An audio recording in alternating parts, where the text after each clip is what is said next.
Alright, let's check out what he dropped. So yeah, we got some freaky deaky Thumerians down here, clearly. Some who the blood did freaky deaky things to. We got the blood tinged gemstone. That's one. I think that's the one we got, right? Or no, striking blood gemstone. Okay. I think we got the point of these, right? They all are more gameplay oriented, the descriptions.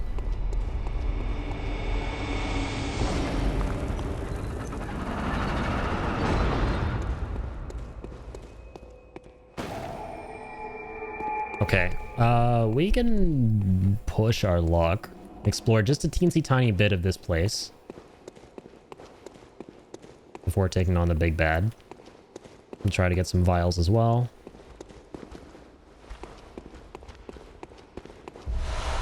And some QS bullets.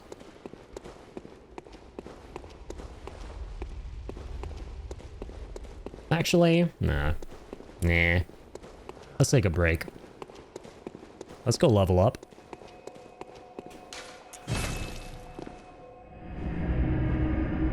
Let's go Levy Leap.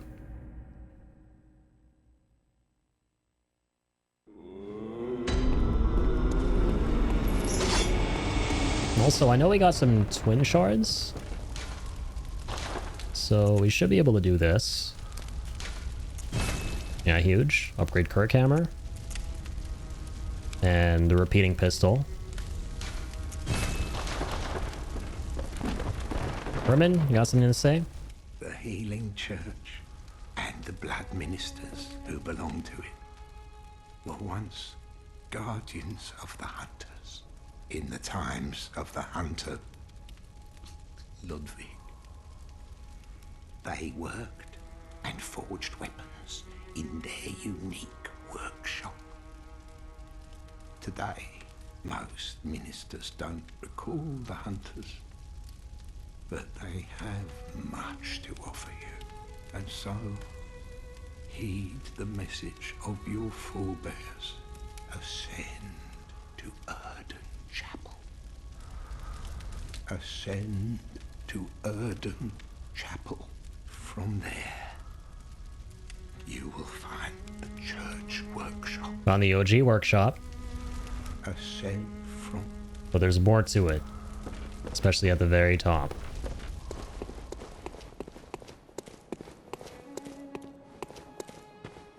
Hello? Miss Doll. Oh, hi. Welcome home, good hunter. What is it you desire? Very well, let me... Either more vitality or... Blood tinge or strength? Gonna have to go with more vitality. We really need to be able to tank more stuff at the moment. Over time, countless hunt the graves here it all see. I was wondering whose grave she's looking at here. Yeah, sometimes you do find her hanging out here. Okay. Gotta drip these little dudes out in something a little nicer than a dead little girl's ribbon. Let's give them the urns. This is the goofiest one. No, they're just, the heads are inside pots. They're like the jar people now from Elden Ring.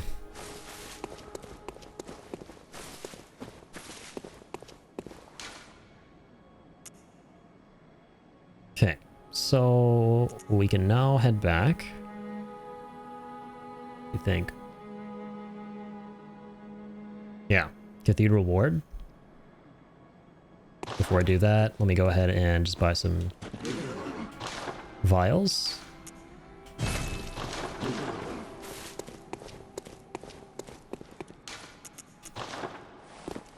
Listen, one of those fellas clutched my Radon fight when I summoned him. Alexander, maybe? Hell yes. Alexander, the GOAT. That was such a cool boss fight in Elden Ring when everyone just works together and rallies together to take down Big Boy Radon and his poor little skinny horse.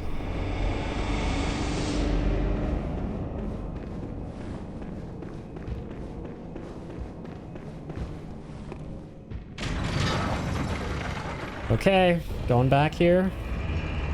This time we will descend all the way to the bottom of Odin Chapel.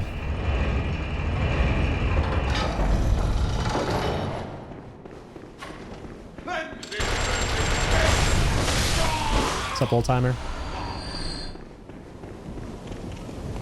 Thanks for the free bullets.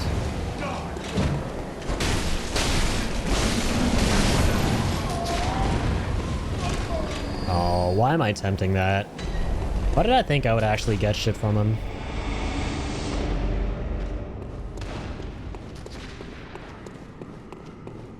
Bitch.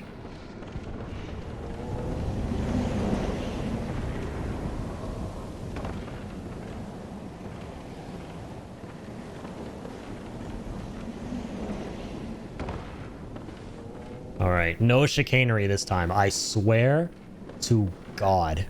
I swear to the great fucking old ones. If we die here one more time, I might actually pass out. I might be forced to pass out. And you know what it says in the title of the stream? Stream ends when I pass out.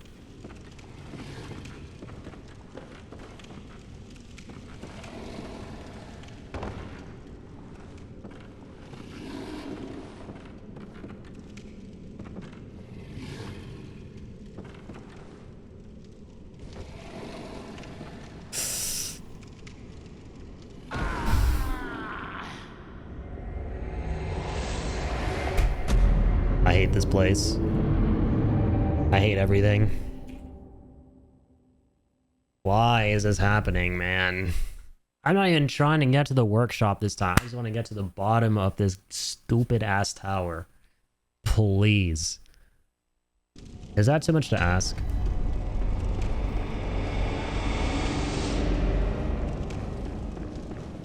Apparently it is.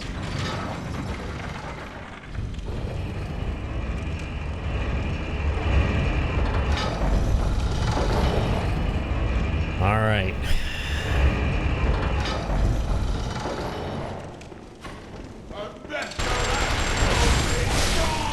Shut up.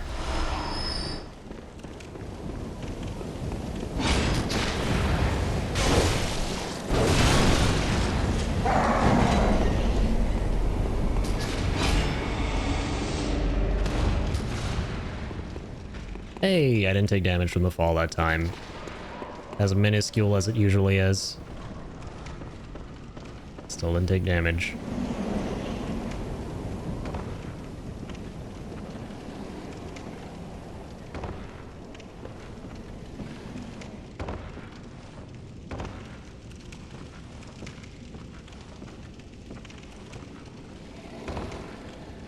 I mean, I'll be taking those because I can. Do I have to, like, forward roll? Is that what I wanted? Is that what the game wants me to do? Fuck. YOLO. Okay, thank the heavens. I still gotta contend with that beast, and I'm down to 3 vials. Not good.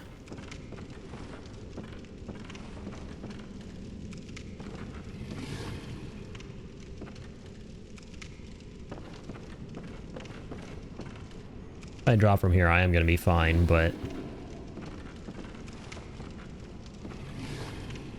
yeah, there's... oh, not really. I was going to say there are a couple more places I can fall before.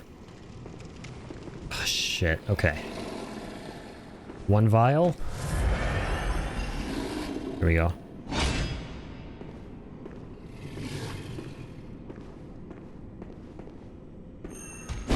Thank God I got the visceral attack. Usually you don't. Usually you have to, like, fight him. But the beast rune has a scary mother flipper, by the way. Has a pretty terrifying moveset.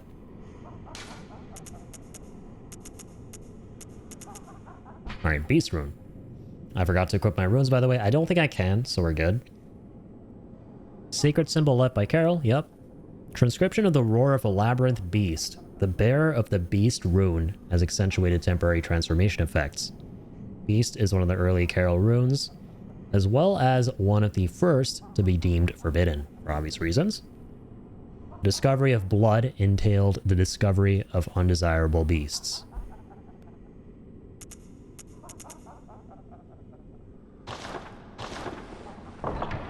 So it accentuates the beasthood. Okay, this area can be spooky, especially with one blood vial left. We're in Lower Yarnum. Time to lock in. There are a lot of NPCs we can talk to and send to the chapel here. A night of curses. A night to remember. Wouldn't you say, friend?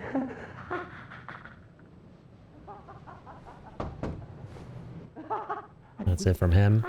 So you can tell everyone is slowly going insane. The people who were once, you know, relatively normal sounding are now going manic and crazy. Everyone's succumbing to the beasthood. Alright. No, my battery! Thank God we're not in the middle of something.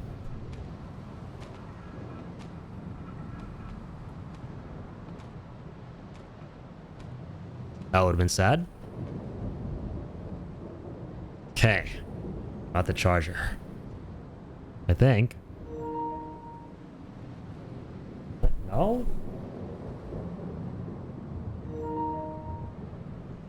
Too many USB devices connected? What? What do you mean?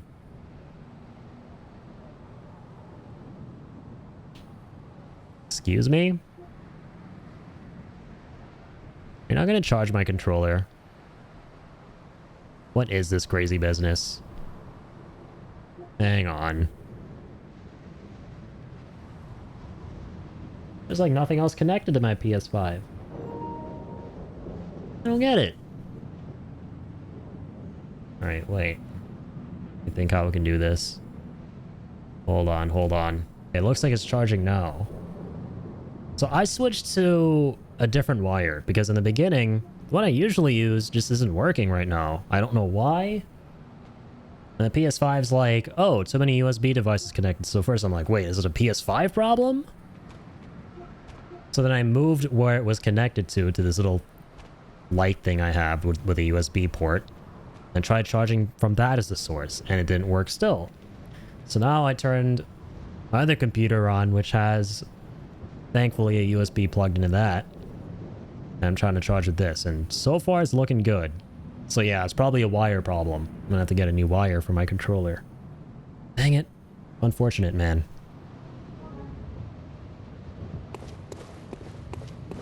Okay, yeah, sorry for the wait. I should have probably gone into the...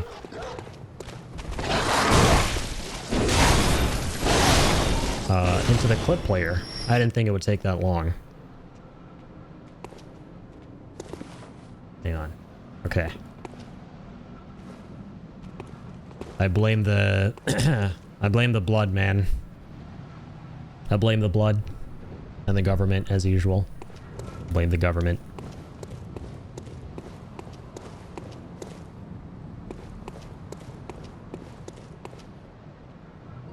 Okay, no surprises, right? This thing is still charging? Okay, good.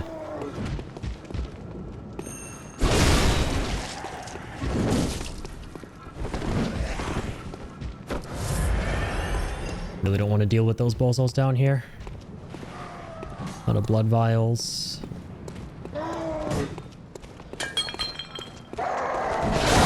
Whoa, okay.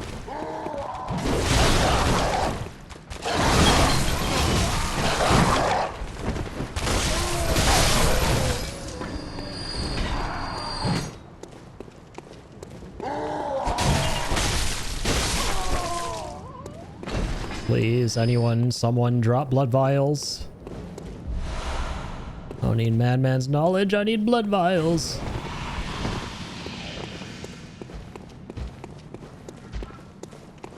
I need blood.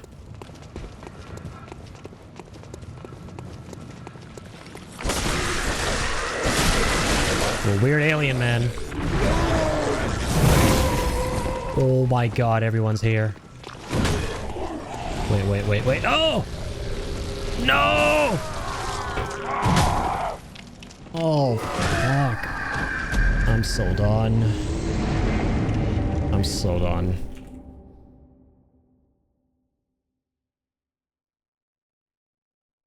Everything is so scuffed. Curse it all. Curse it all to shreds and niblets.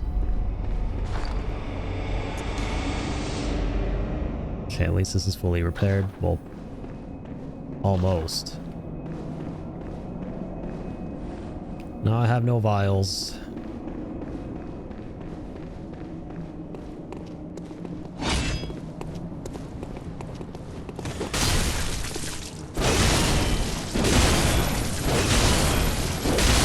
Squash this dude for some vials? No? Really? Not gonna be cool like that? Okay.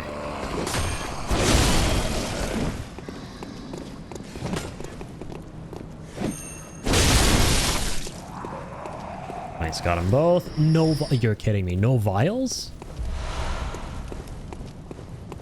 Got the wooden shield from here.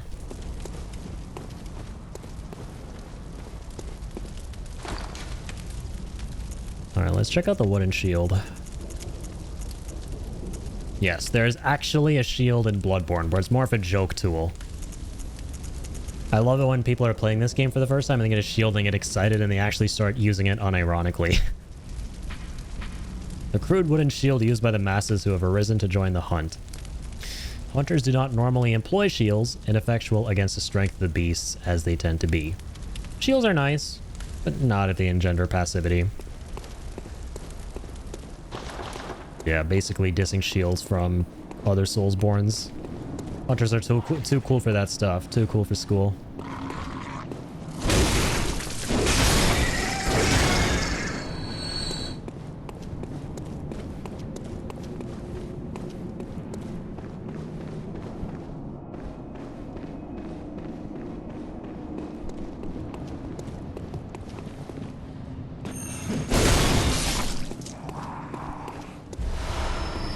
These guys just drop bullets.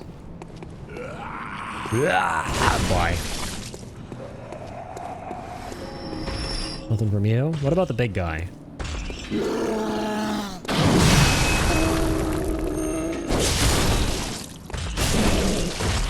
can knock him away with the second one. It's so good. We shot him with power attacks at this point. Bloodstone Shard? You're kidding me, man. How are we not getting blood vials? After all this.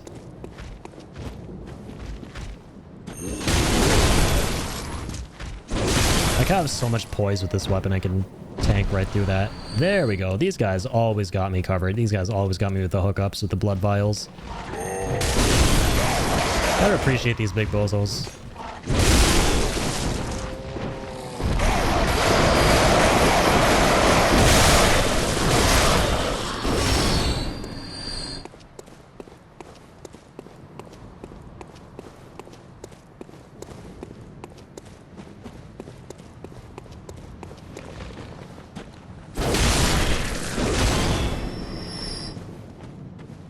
Alright, what about this big dude?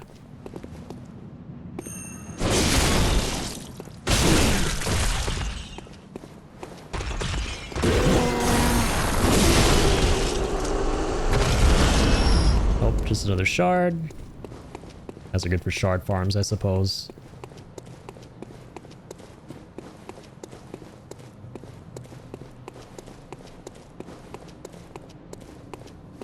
Burn it back, burn it book, burn it back, burn it book.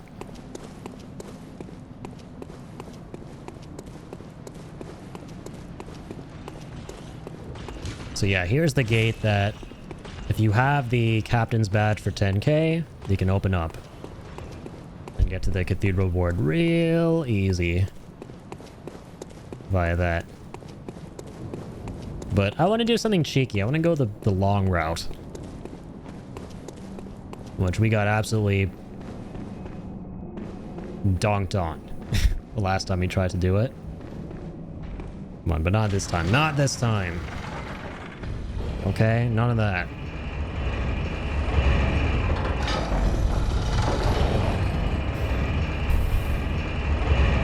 Oh, we got this. We got this.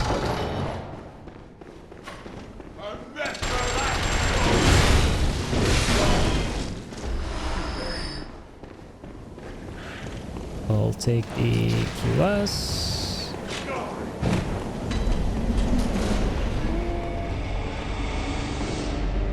Shit, we're totally gonna have to use this one.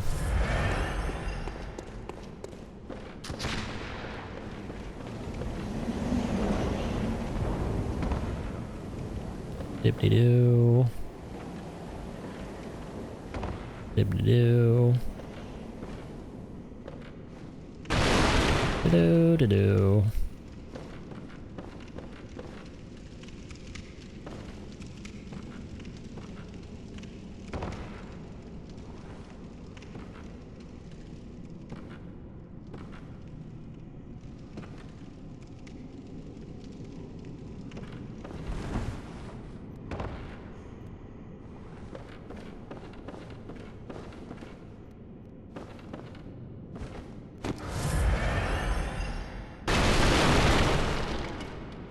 Oh, nice. This beast doesn't actually respawn. I never knew that.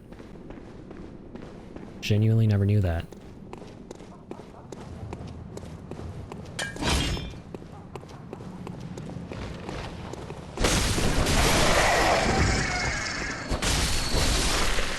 Alright, we can get these guys.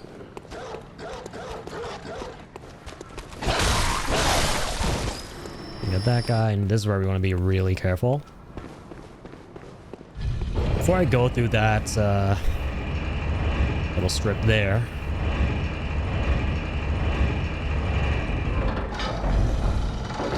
I'm going to show up top here. Grab the thick cold blood. Now there's a bit of a problem. We have unlocked a shortcut. Yes. But if you want to get back up here to be able to explore the rest of what we had down there, you have to go through everything we just went through again. So best to get everything we can.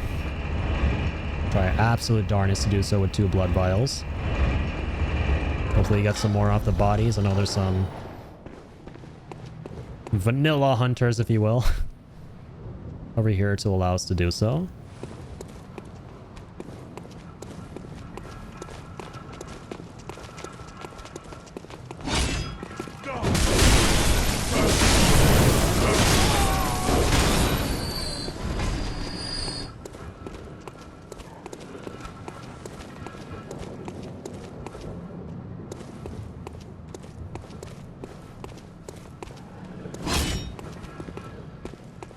Lots of stuff happening there.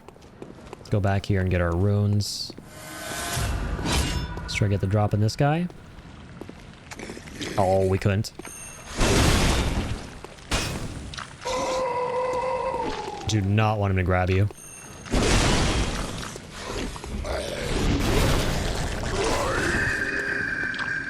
He wants our brains! Not anymore. Fire blood gemstone. Our first freaky deaky freak enemy here. That kind of shows that there's something more to what's happening, that we don't just have the traditional beasts around. Now we got some other freaks popping up because of reasons that we'll eventually see. So this is great because he gives you something that... Oh no, it doesn't give you fire damage, it just increases the damage of fire.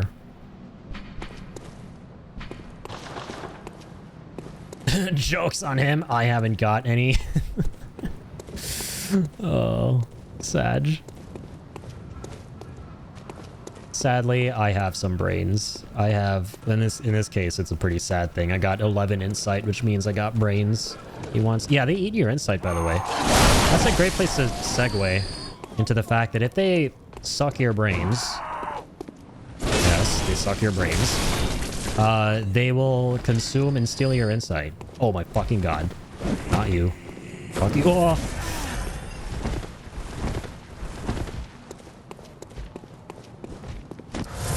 Fucking Yahar Ghoul jailers out here again, man.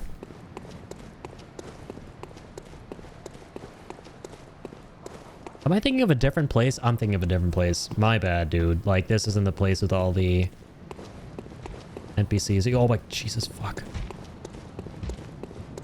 Gonna circle around. Yeah, this isn't the place with all those NPCs you can talk to. Where is that again exactly? We'll come across it for sure. We're very close to it.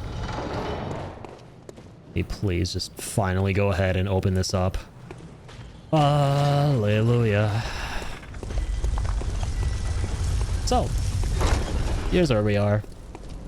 Yep, that's what that shortcut was.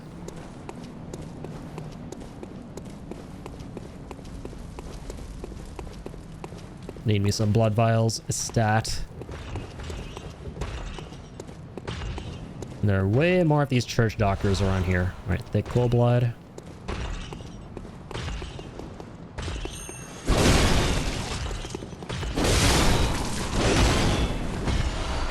Oh, yeah, these guys drop a bunch of vials, thankfully. So the big lad.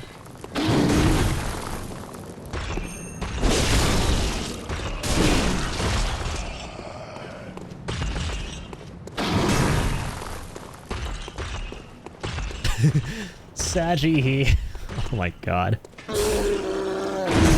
Hopefully this isn't a Saggy moment. It is, but not for me.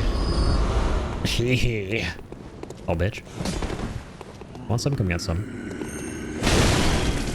I love Kirkhammer, man. I missed using it so much from all those 10 years ago. It's so fitting we're using it 10-year anniversary.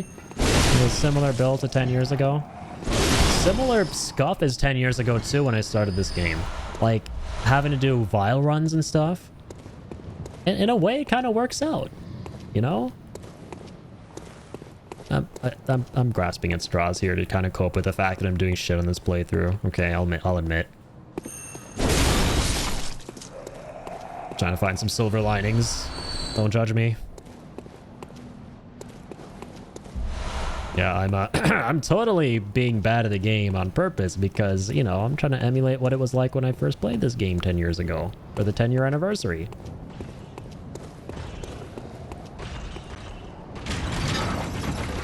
All right, let's open this up.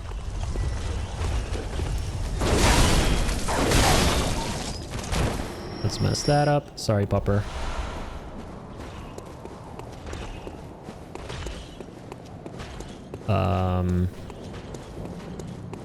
Anything else off to... Yeah, we got these guys already. Oh, there's nothing but the really tough church doctors up there. Holding the lances that absolutely mess you the hell up. Like 9 times out of 10 on all of my playthroughs, I will never deal with them. I'll just run right past for the boss. Now that guy you just pancaked, he had the drip. Does that happen to be an outfit? Is that off-white with the big hat was a look? Sadly, I don't think so. You do get some crazy funky looking big hats, but I don't know if you get that specific one. Also, what was the item I just picked up? Oh, we should read about bolt paper, by the way. Force paper that applies to bolts to weapons when rubbed, invented by Archibald, the infamous eccentric of the Healing Church Workshop. Artificially recreates the blue sparks that are said to surround dark beasts.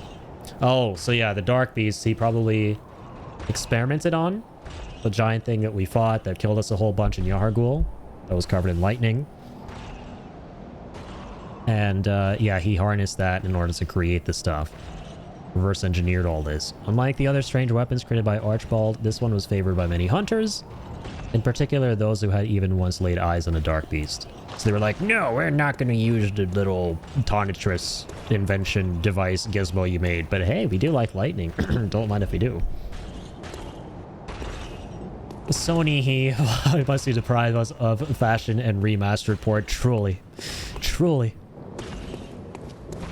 This is the main reason why we all want to remaster, man.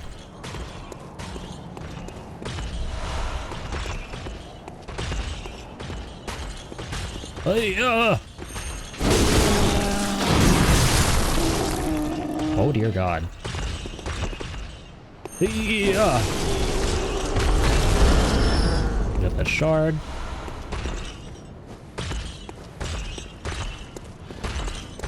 Your move, pal. I'm right here. Take your shot. Come on, big guy. You got this. Oh my fuck. You actually do got this. Turning the beta into an animation. so that I can do this.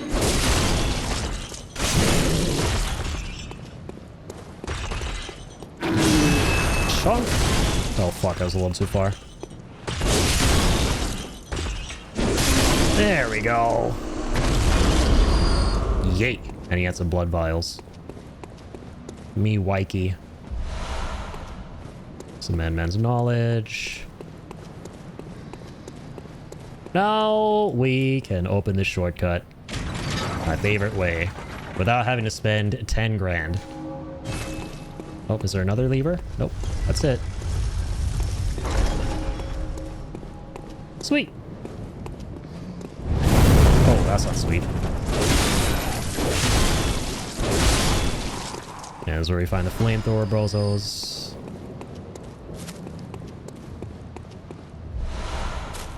I'll take all that. Yeah, we gotta kneecap him. That's the way you want to go about it generally. True.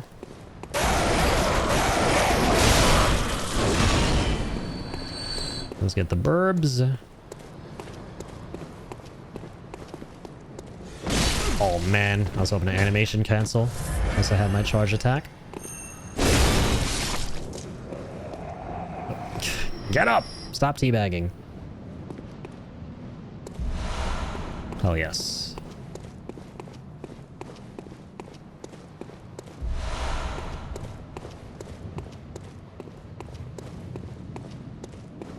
Yeah, so here's the lane with a bunch of NPCs. Bunch of shooters up there. Alright. Let us begin. Oh my, what a queer scent. Ooh la la. But I'd take it over the stench of blood and beasts any day. What is it then? I'm off during hunts, so if that's what you're here for, I'll leave you to your own devices. If that doesn't do it, come back in the morning, darling. It is not the time to sit down. Gotta lock in. I'm talking to a prostitute. Oh, thank goodness. You're a hunter, right? Might you know of a safe place? The night is long, and I've very little of the incense left. Please, there must be some nice place to run off to. You're looking to get some game, lady? No, there's a little dude. Yeah, at Odin Chapel, little dude. Thank you, darling. Maybe I'll see you there. And keep him company, wink wink. Definitely want some. Looking for some company. You! You're not from around here, are you? What, an outsider who's come to join the hunt? What a pathetic idea. You what? What, you think I'm a beast? Well, maybe I think you're a beast. You really hit us with a no you. Oh, enough of you. What, you think this is funny? Well, I certainly don't, so be gone with you. I'll have nothing to do with your beast hunts. Well, what's this two-bit nonsense you're peddling? I heard you told that wench about some shelter. Well, she's a damn fool to trust an outsider. And why? Well, her sort's probably just fixing to feed some of your coin. I mean, not wrong about that, but she also doesn't want to save her own ass, and I suggest you do the same. You think I'm an easy mark? Yeah? Well, give me your best shot. I think this is the dude who we have to tell the opposite because he doesn't trust us, right? So if we tell him to go to Yosefka's, he goes to Odin.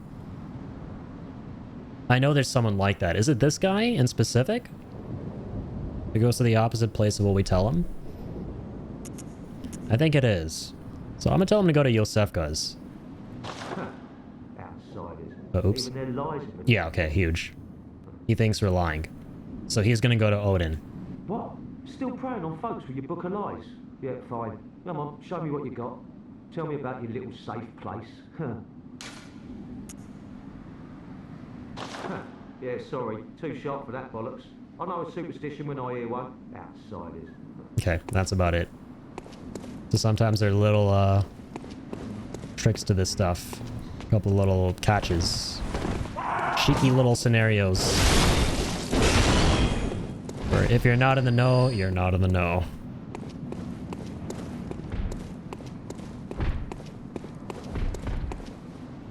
Alright, we're recruiting the Avengers here. Oh, we've the deepest gratitude for the church and all they do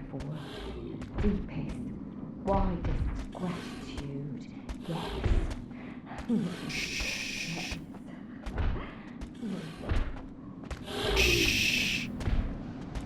Let's whisper. Okay, that's everything she has to say. Bye. You're a blind sheep following the church lady. You die, that's not my problem. If you die, that is my problem, because I'm the one causing it. For you!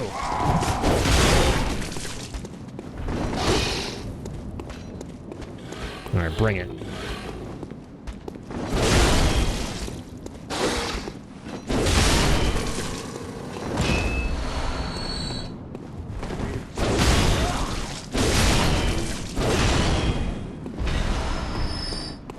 Good shit.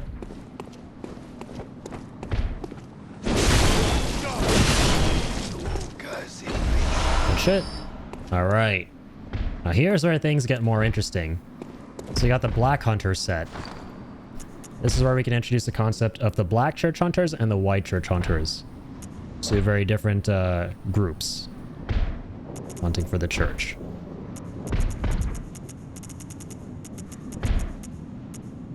Where's the black set? Here we go. Attire of Healing Church Hunters. Most Healing Church Hunters are elementary doctors who understand the importance of early prevention of the scourge, achieved by disposing of victims and even potential victims before signs of sickness manifest themselves. Their black attire is synonymous with fear and that peculiar yarn of madness. So essentially, the Black Hunters were the boogeymen. They would straight up 86 you before you were even a beast.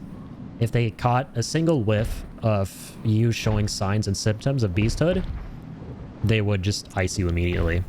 So yeah, these guys were kind of terrifying.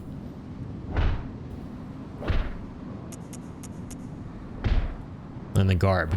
The holy shawl, symbol of the Healing Church, flutters proudly on their backs. I don't think we've read about the long gloves. White surgical gloves, the intricate embroidery weaves a spell that protects their wearer. The church engages in the hunt in a medical capacity. When a cancer is discovered, one must pinpoint its location, reach in and wrench it from the host's bosom.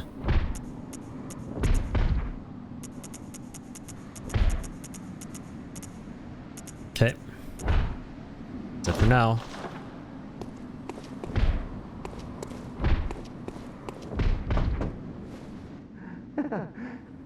Praise you.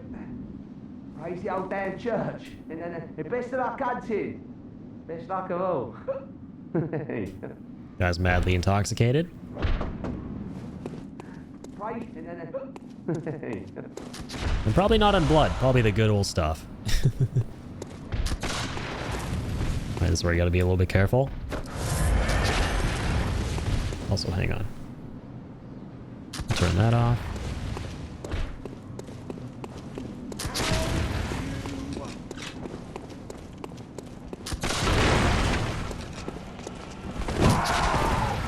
Okay.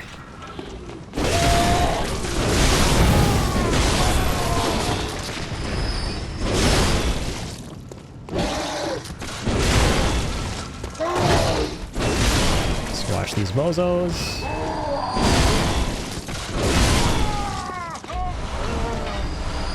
Grab them blood vials. Lots and lots of blood vials. Made me happy. Take full blood. More vials, and me very happy.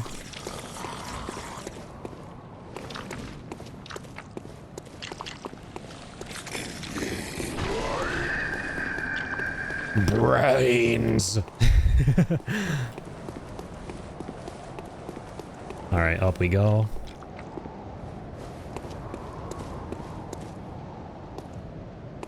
Let me get to those literal suckers again.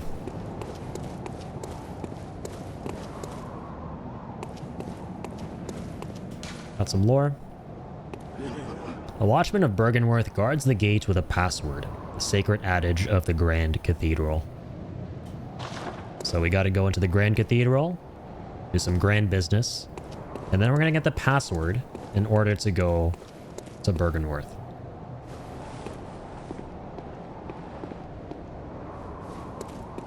Go back down there just because I want to see... Oh, no. I know what we have to do to get to those freaks.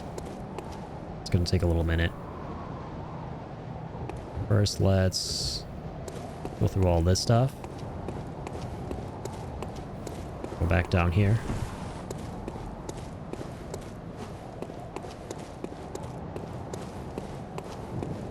So we cleared out absolutely everything here, which is fantastic. Nothing left, no more secrets. Well, there's an item there that we missed. Hold up. Madman's knowledge. If we try go here right now, we'll eventually be met by a dead end. But, no, let's begin, because I wanted to get to this guy. Oh my goodness.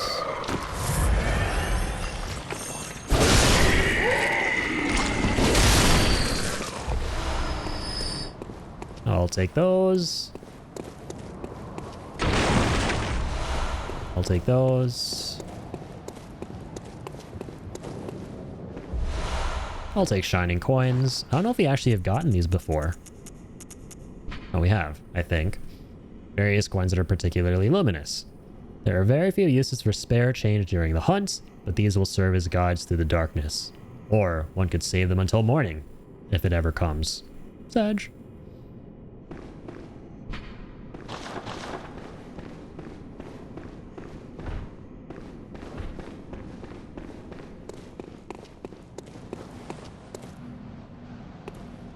Oh, true, we could drop down there. We were already there before.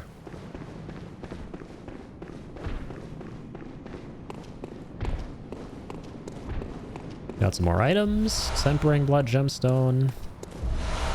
And an antidote.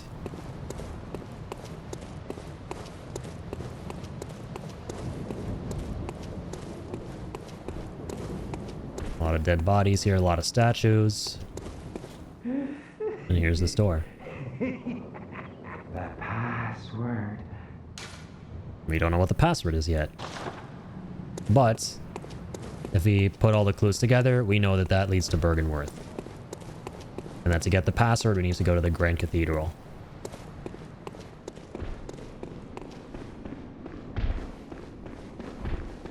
You know, for a world where we just established money no longer has any value and all it's really used for is, you know, being shiny and paving a path, that man takes his job very seriously if he's not getting paid. A password keeper.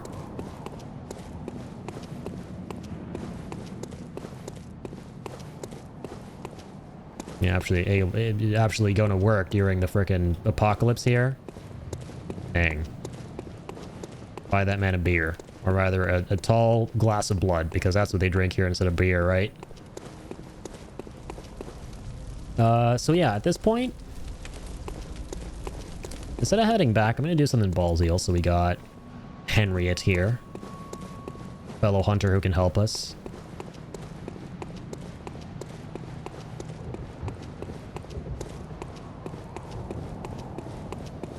Gonna head up top, but I'm not gonna take on the boss, the main boss, just yet. Which of these creepy DPs? And try and kill him. Try being the keyword.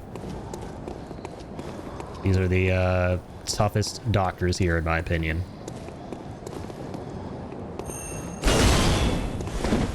Well, you do not want to get hit by those.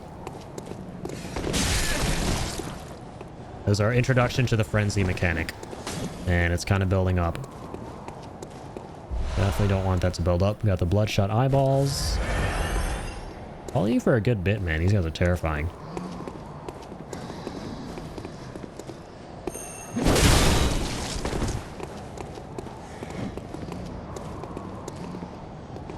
The AI has to, like, stop at some point.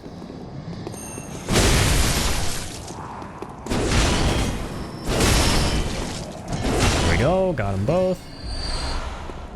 Alright, they just dropped QS bullets. So Frenzy, if it fully builds up, it's like... yeah, basically the Frenzied Flame in Elden Ring. Your head explodes and you die. In Bloodborne, the lore implication is... you're consuming too much of the knowledge of the great old ones. There's too much to handle, you're toast. Interesting that these guys, the church doctors, have their weapons imbued with that stuff and they can, you know, eviscerate you with it. makes one wonder. Old hunter bone. Never read about this. Bone of an old hunter whose name is lost. It is said that he was an apprentice to old Gurman and a practitioner of the art of quickening, a technique particular to the first hunters. It is most appropriate that hunters, carriers of the torch who are sustained by the dream, would tease an old art from his remains. Interesting. In order to use this, it's like an arcane thing. Basically dodge really fast. You basically teleport all over the place. Bone marrow ash. Additional medium that strengthens quicksilver bullets. According to the workshop, this is a special bone marrow ash collected from Hemwick Charnel Lane. Funny it should mention that. We're actually headed there right now. Invaluable to hunters with weak blood tinge who require the use of stronger firearms. Oh, so this has got to be really powerful if we apply it to a blood tinge build. I never really mess around with that ever. Going now for the finely serrated blade, one of the old hunter Henrik's favorite weapons. Does not cause a great deal of damage to beasts, but with deft use can cause distract attackers and keep them at bay. So the one we didn't read.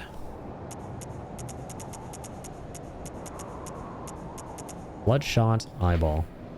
It's a material we can use for the holy chalices. Exquisite eyeball removed quickly after death, or perhaps even before. Used to unlock the seal of the old labyrinth intertombs. The less you know about why this exists, the better.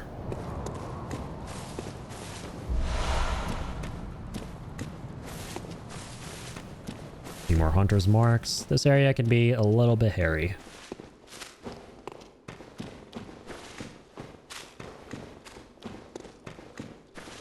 But this is one of the other optional areas in the game. Can head through here to get to Hemwick Charnel.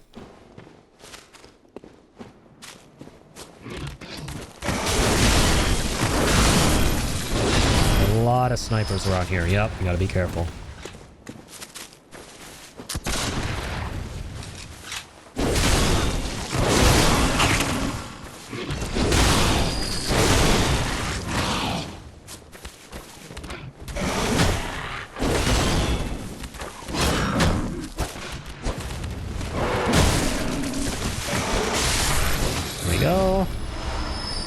Taking that.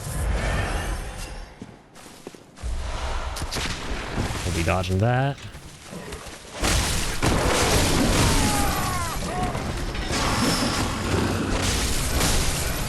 I'll be killing that.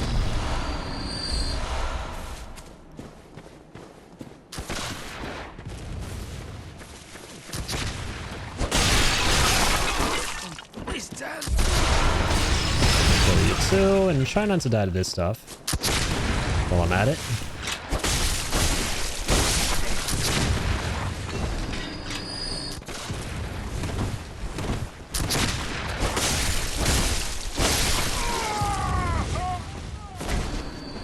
Bye-bye.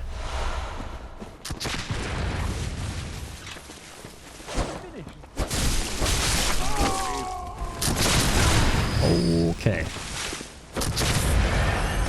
So I'll take a chill pill here.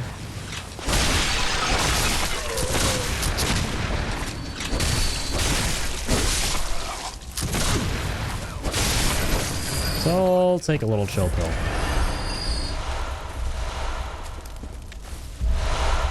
As we're getting way too warm and comfy around this warm and comfy fire. Need to be chilled the hell out. We have so many echoes, by the way. Just gonna put that out there. Really shouldn't be looking to die.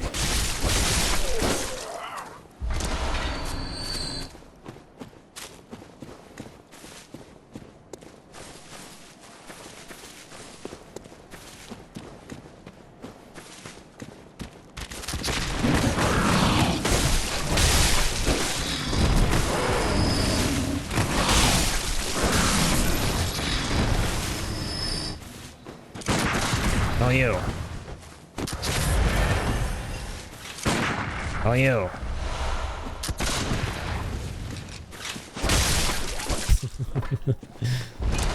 Alright, let's grab those.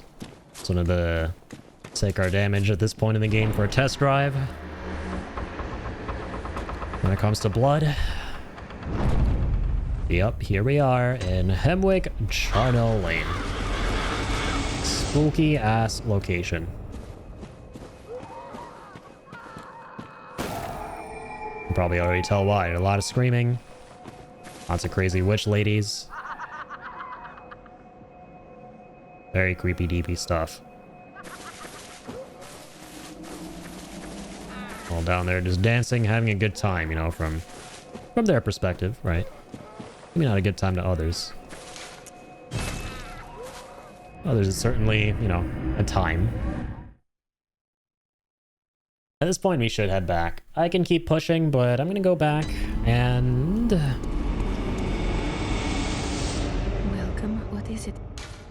Very well. Let me... level up. A bunch of vitality, man. Let's get that to at least 20. That'll be nice.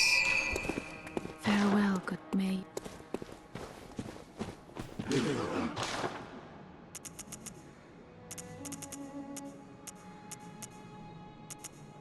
Yep, now we can finally get Ludwig's Holy Blade after getting the Radiant badge, or one of the badges that we got. I think it was the Radiant one from the very top of Odin Chapel. Let's read. A trick weapon typically used by Healing Church hunters. It is said that the silver sword was employed by Ludwig, the first hunter of the church. When transformed, it combines with its sheath to form a greatsword. The Healing Church workshop began with Ludwig and departed from old German's techniques to provide hunters with the means to hunt more terrifying beasts, and perhaps things still worse. So, yeah, German used more rough, blunt, unrefined weapons. And Ludwig here was definitely someone who was an aficionado when it came to using all of these very posh, very fine weapons in order to take out the devilish fiends of the night. Especially the tougher ones, the rougher and tougher ones. Probably one of the most popular weapons of the game. It is really, really cool. Simple sword, then you put it in the sheath, and it becomes a great sword.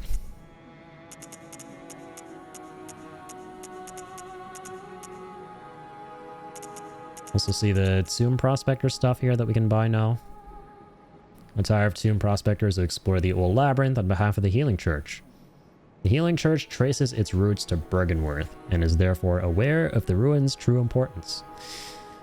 They contain much more than mere hunter trinkets. Indeed, they hide the very secrets of the great old ones, sought after by those with the insight to imagine greatness.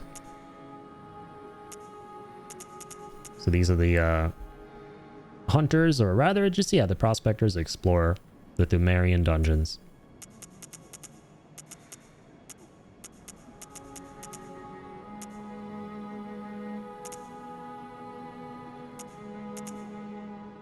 Get Ludwig's rifle now too. Pretty sick.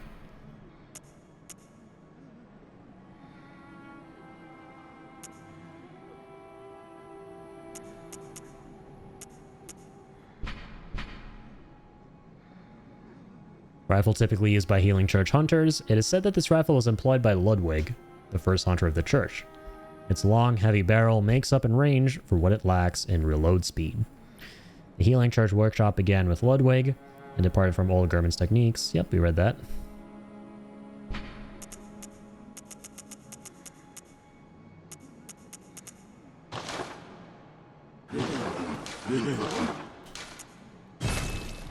Let's buy some vials. But what we got left? At this point, you can buy fire paper if we want.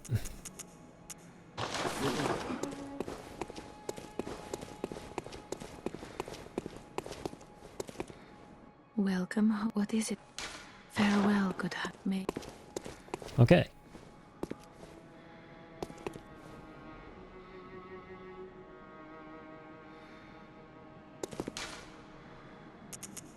So at this point, yeah, let's go to Hemwick Charnel Lane, which we can access from here. All right.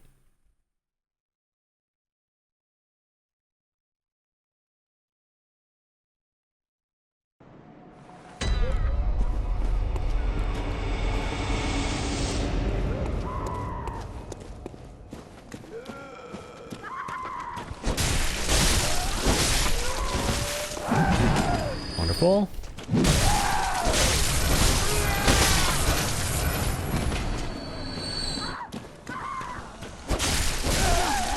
Time to fight these crazy ladies. Learn about the mysteries of Hemwick Charnel. Crazy witchy bitchy ladies.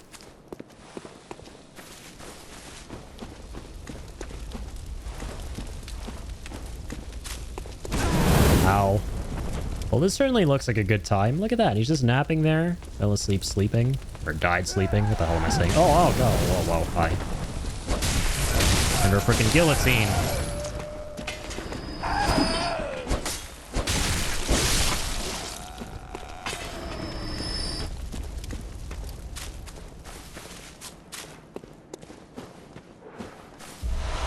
I'll take those two.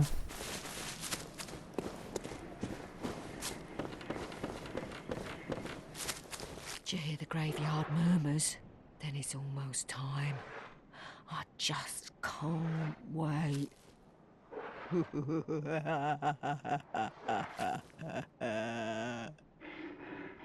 Dude, the sound quality when it comes to the voice acting is so good. These people sound like they're right there. Do you hear It's the creepy as shit. graveyard? Then it's almost... The graveyard murmurs. Yeah, the graveyard murmurs sound fun and cool for the family. Alright, we do have to go down that way, but we'll go up here first. Just cause we can.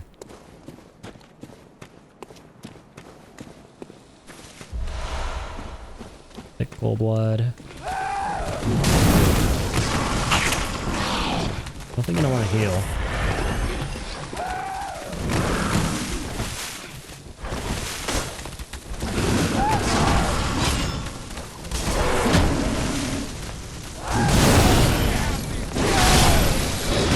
Pancakes. I got you. I got you.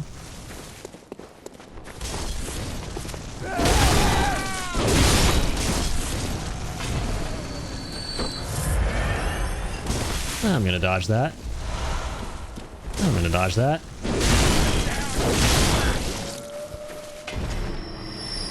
And I'll kill that.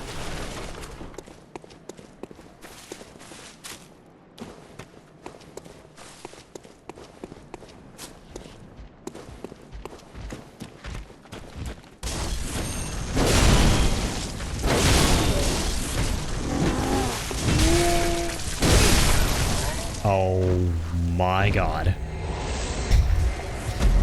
That is unlucky. Unlucky with a capital U.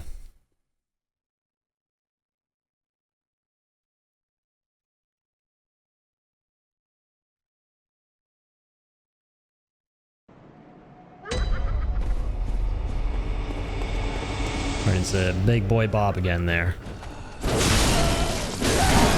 Kind of bobbed all over the place.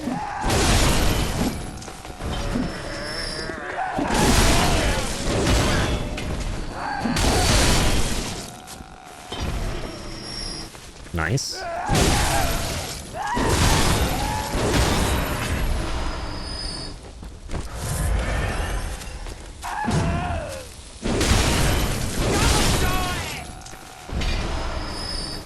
Settle down, Missy.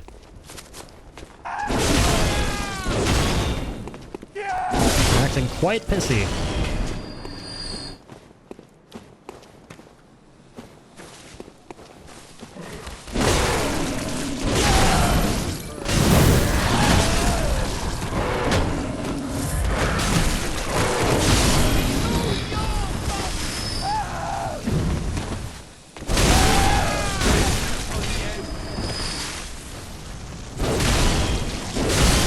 Just stop.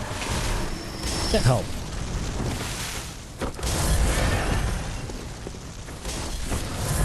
That's some helpies.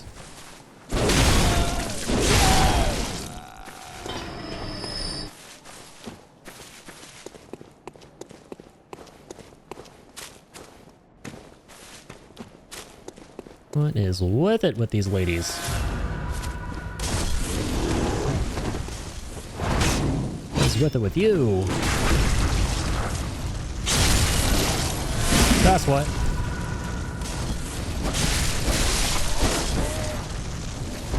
Bye-bye.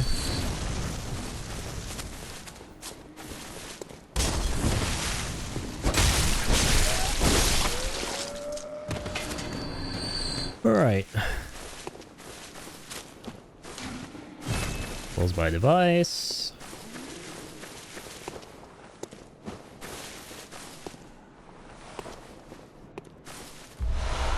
And some twin bloodstone shards.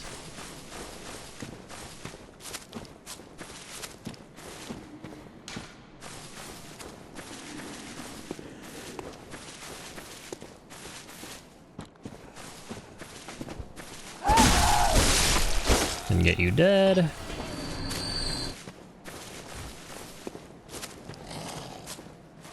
Or sorry, we do have to go down this way. Said earlier we don't, we do. So there's a bit of a shortcut here.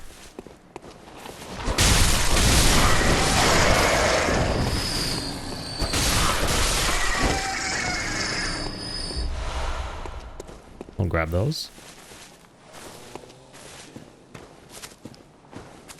And yep, here's a shortcut. Lift. It's a very tiny shortcut. The lift will take us back down. So here. To the very start. Going back up.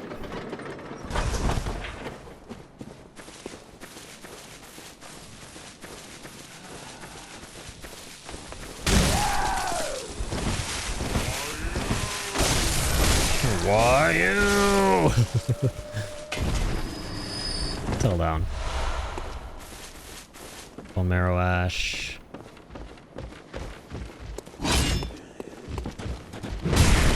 Oh my goodness.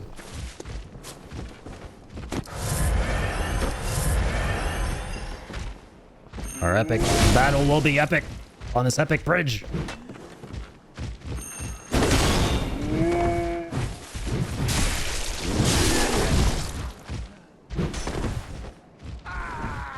Nice. I should have just switched my god and fucking visceral them. That's cool. We just got the shortcut. Trot along, will ya? I love all their voice lines.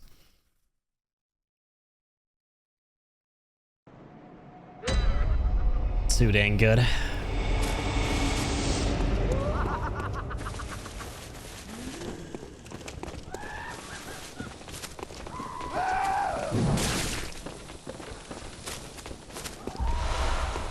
I'll take that. Pull that.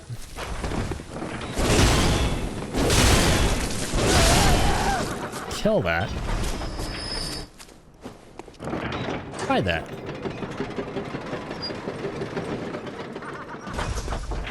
Nice.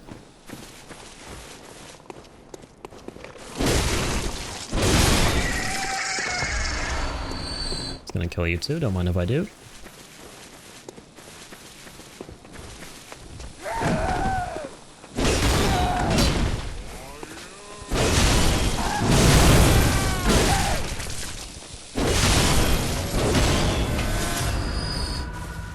Excellent.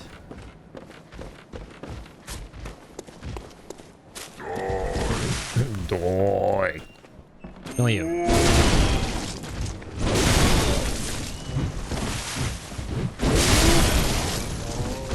Just gonna sack my way through this bullshit.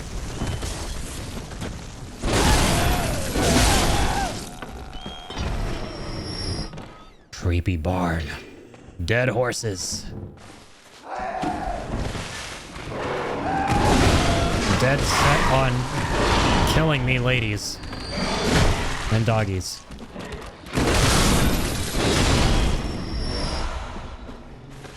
Never catch a break in this game.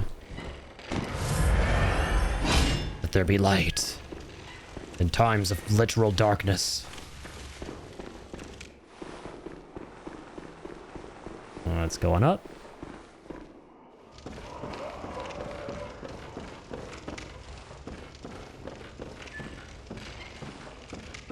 Okay, well, Hi. Sorry, old man. You were about to shoot first. You were thinking it. You were thinking it. Don't deny it. I'll take the knowledge of a madman. I'll take a blood gemstone.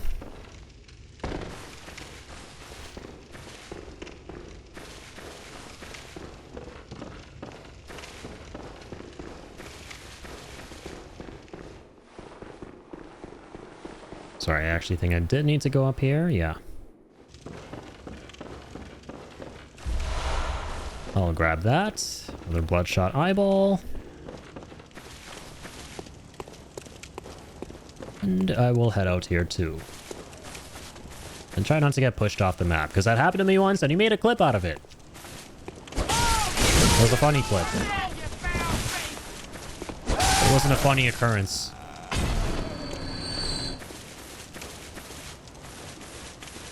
Wondered where I left that. Thanks. Yeah, you're welcome. Didn't know it happened from time to time, right? Putting down your eyeball and forgetting where it is and all that. Especially in Yarnum. Where, you know, people take out the eyeballs for you. You don't actually take them out yourself.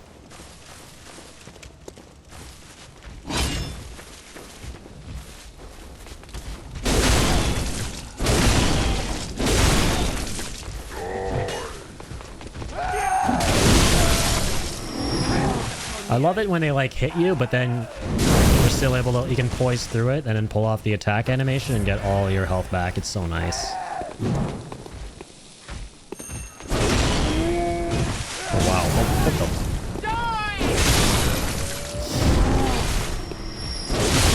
No.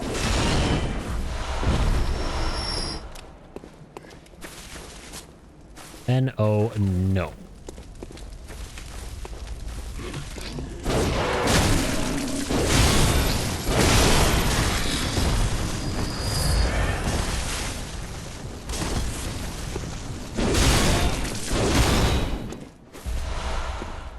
N-O means N-O. Why you? Why you?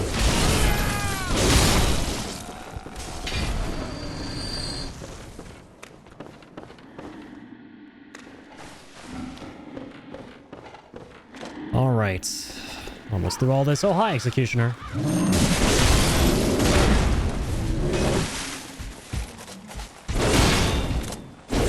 Bye, Executioner. I'll be taking that. And that. And I will also be opening that.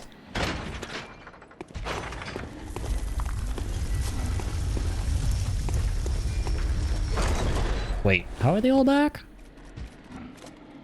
Oh, true. Makes sense. I did die.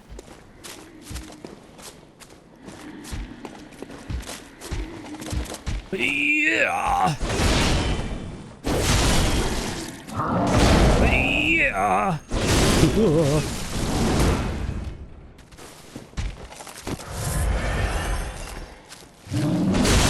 Oh my.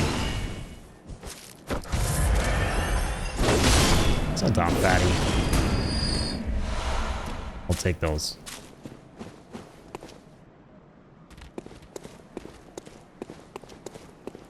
Feel like I just did a dramatic reenactment of a bully from high school.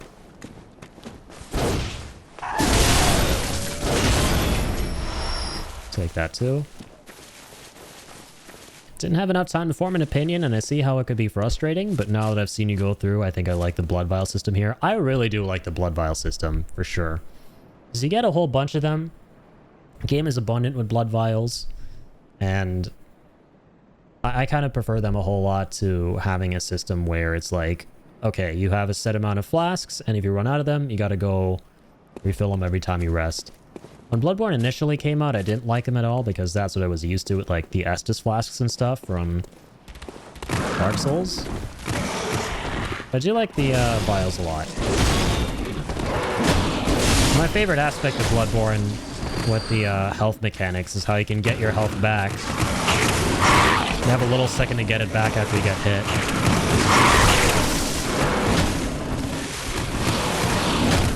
brother, what the hell? I do not remember there being this many doggos. Those freaking cursed Red 13s out here.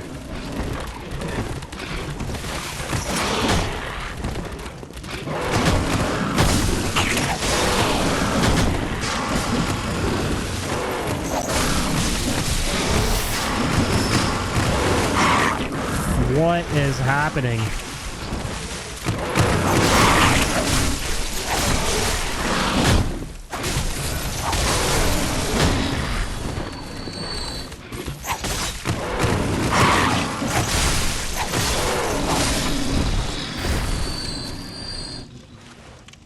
This game needs to chill, man.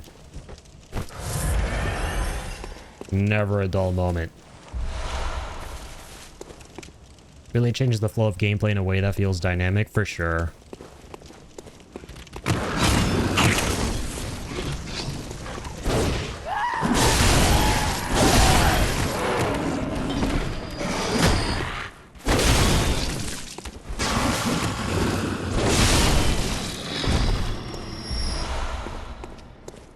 So on this road that we're on here, something really, really cool happens later on in the game that takes us somewhere really, really cool. Pun absolutely intended. I'm just going to leave it at that. We get the lake rune from here. Let's read. Finally have some more reading material. The Carol rune that transcribes inhuman sounds. This transcription of the Great One's inhuman voices ripples like a watery reflection. This rune means lake, and those who memorize it enjoy reduced physical damage. Great volumes of water serve as a bulwark guarding sleep and an augur of the eldritch truth. Overcome this hindrance and seek what is yours. I'm gonna have to read that again. Great volumes of water serve as a bulwark guarding sleep and an augur of the eldritch truth. Fascinating. Hang on. 1 second.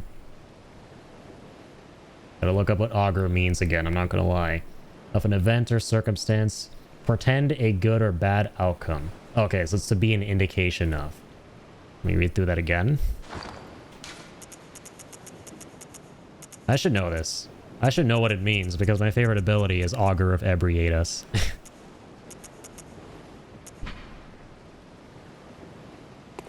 Okay. Indication of the Eldritch Truth.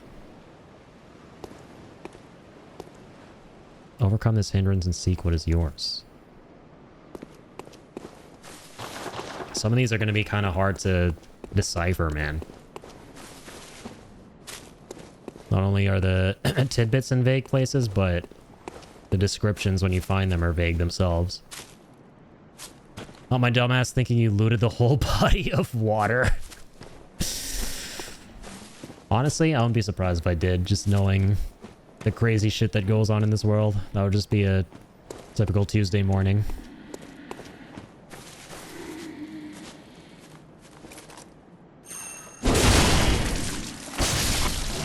Bye-bye. I'll be taking those.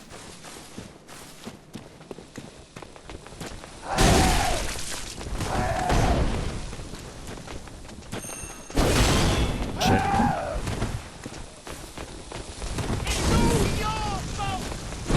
Oh, son, it's yours.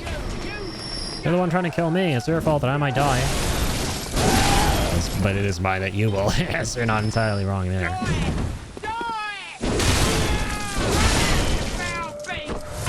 Foul beasts.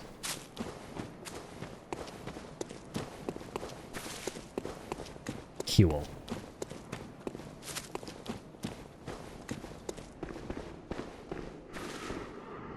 So I'm still not 100% sure on the lore of Hemwick Charnel. And men's knowledge. It's full of these old ladies, right? Performing some kind of ritual. It'll become more clear when we actually go and fight the boss.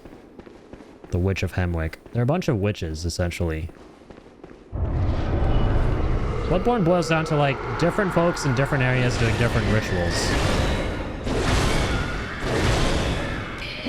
So it's one of the easiest bosses, but it could be one of the hardest and most annoying too, depending on how you go about it. So let's hope for the best. We'll kill these shadow clones. And then the witch shows up.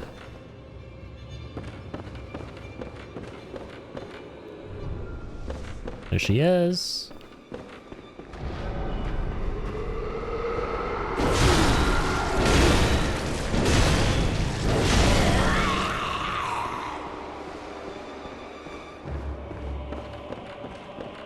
So she kind of tries to bind you, which is annoying, and grab you too.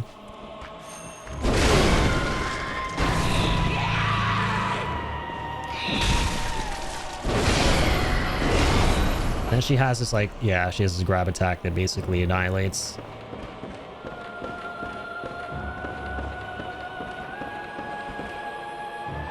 Alright, you tiny hag.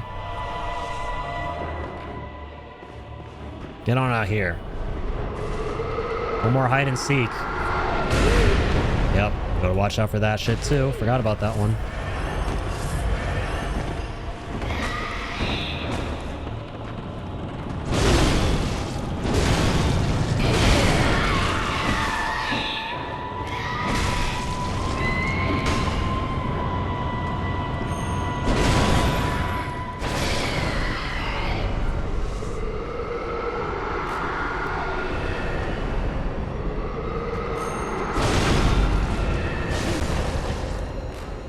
Alright, chunk her a bit there.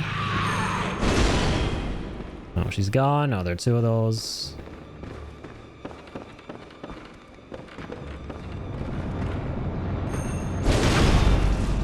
Let's get the visceral.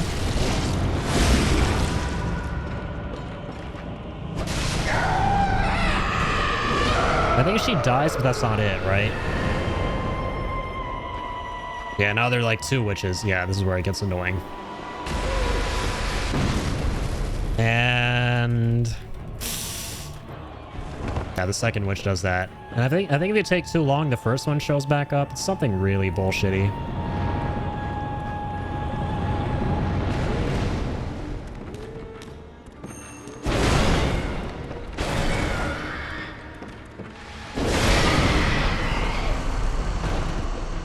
I'll make sure we're taking care of the ads as well.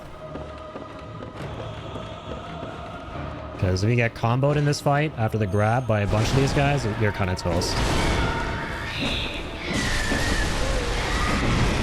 That almost happened.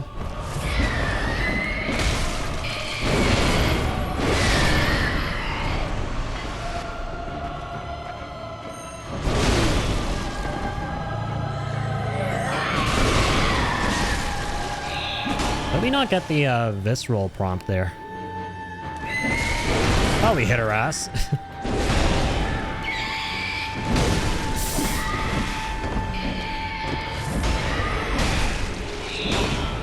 Let's actually leave that one kind of low.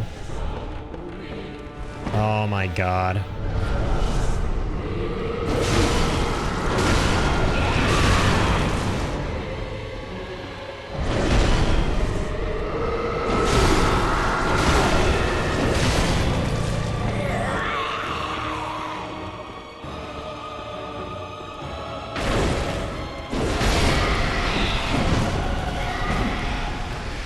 First one's back again. Now you gotta go kind of fast. That was close. Ah!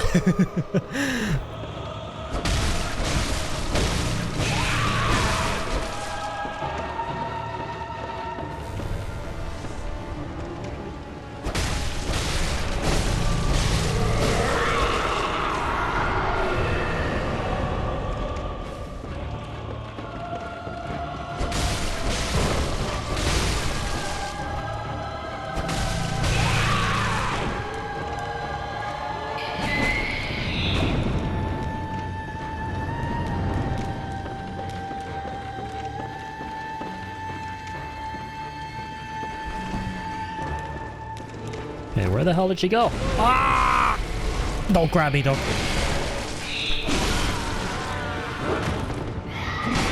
That was so long too, brother. Such an annoying fight. It's so easy to... Not sure if I'm remembering the fight right, but this has some Crystal Sage vibes. Yeah, it is a lot like that one from DS3.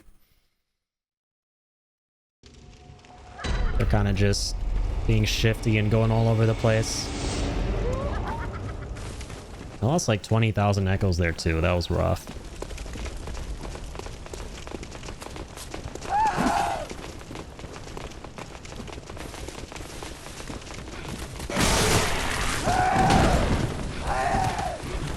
Oh man, and the run back is pretty terrifying.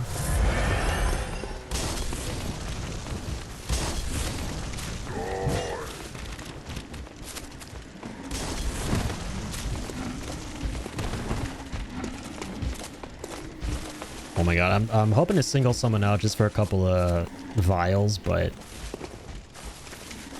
not looking too good. Maybe get the guy who's here. Nope.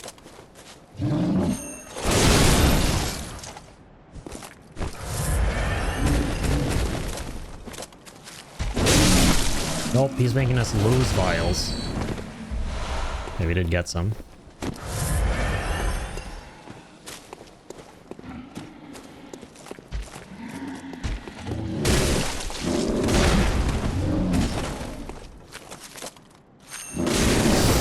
What?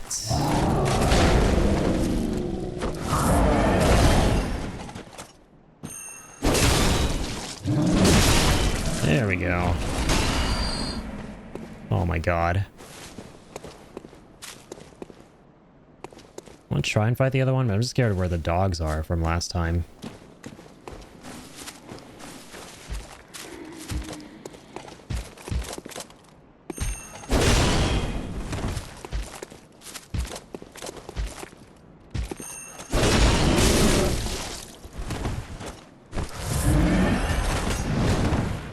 Okay, you know what? Alright, try me.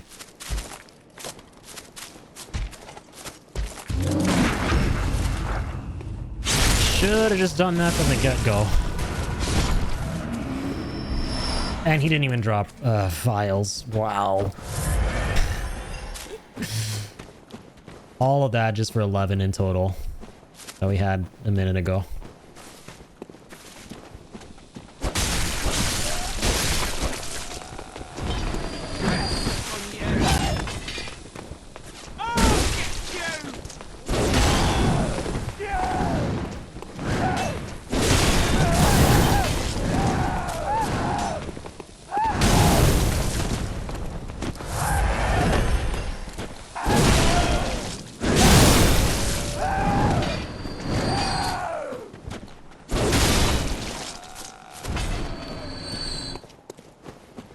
Forgot if those ladies dropped any or not. They don't. I should have just ran past. Okay. Easy mode this time. Let's go. Let's grab the echoes. Down to business. Oh, we always gotta kill this guy. True.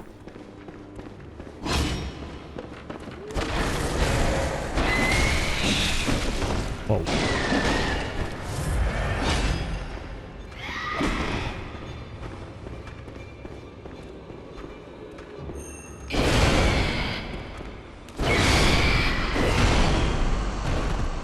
All right. Coming out. There you are.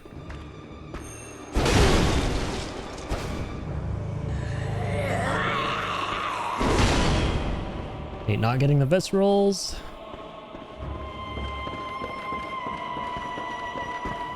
There we go. Now we should. This one's a good old freebie.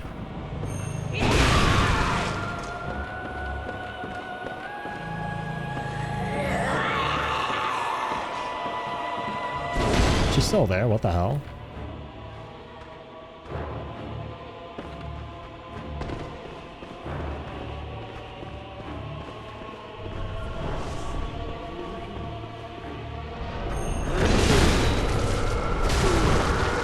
Always got some designated spawns.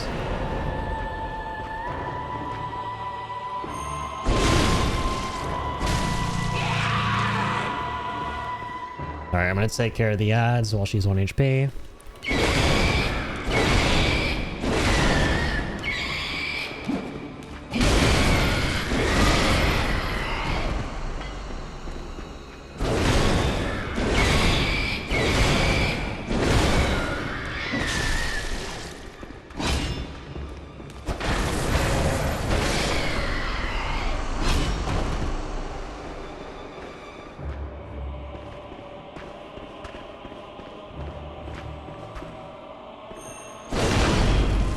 Here we go.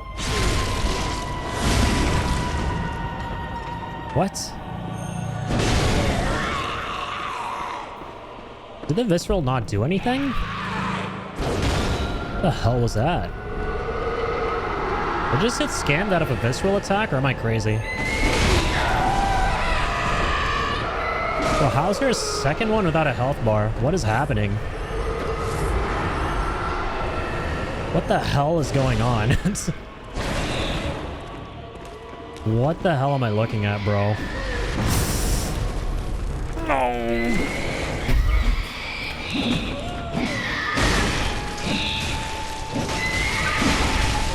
Trying to take my eyeballs. Thanks. Thanks for that. Oh, really? I love getting my eyeballs gouged out. I don't know how I'm alive, but I'm grateful.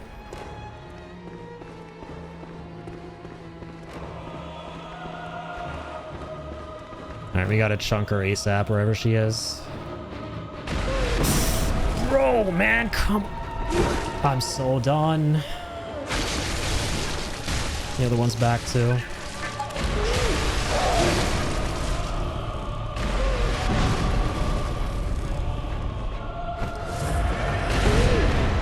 Jesus.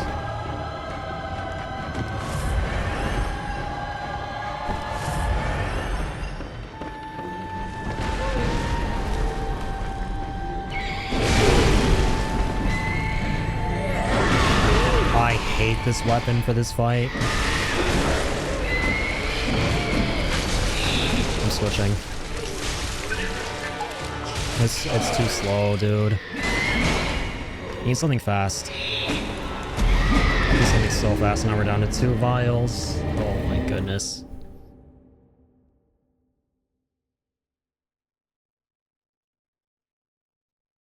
I'm gonna go with the sword.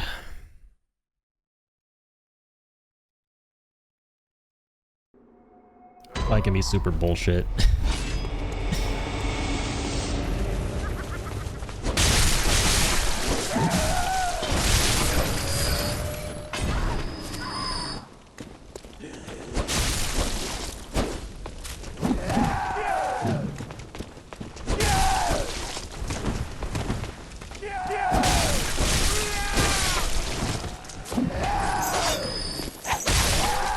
Maybe I should go back to the threaded cane? No, I don't know.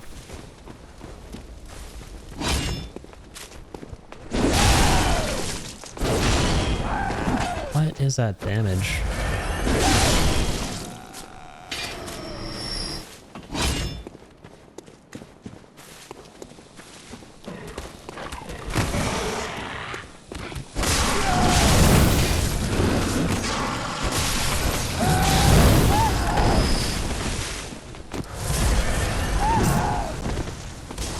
I have no vials left.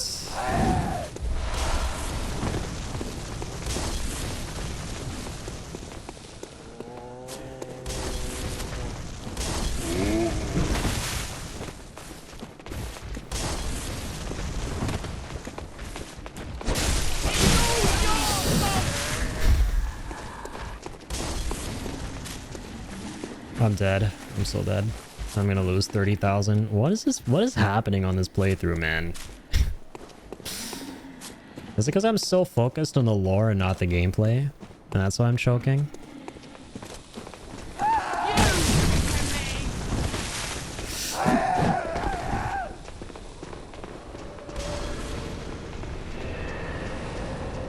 Okay. Thank God I made it.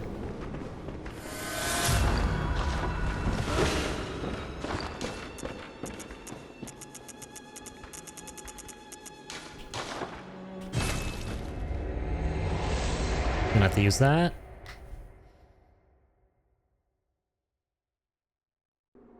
Unlucky playthrough, dude. Like, this is the easiest boss, but yeah, sometimes you choke on this one. Just get like, and it snowballs into a slew of kind of rough attempts. What? Very well. Okay, let's go 20 on vitality. Maybe more stamina, honestly, but like putting a couple into strength.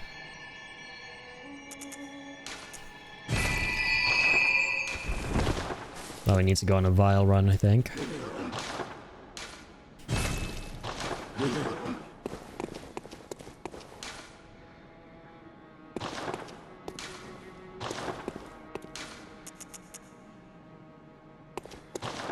Yeah.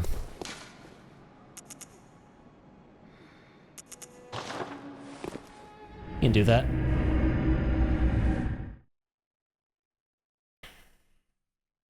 I'll do a real quick vial run. Then hit this boss up again.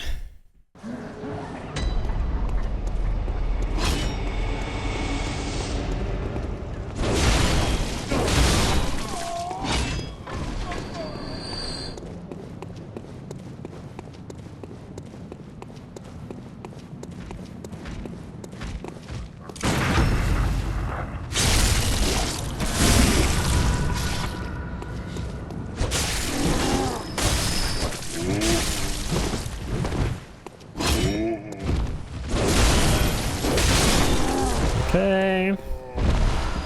Okay.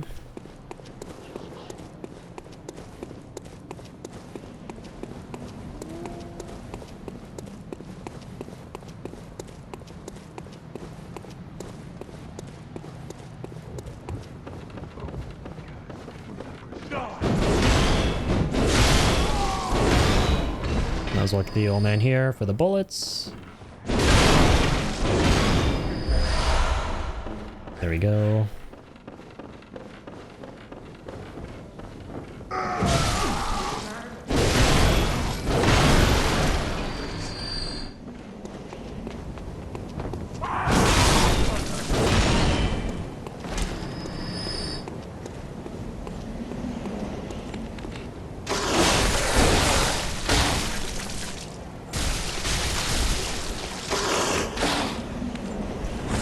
Okay.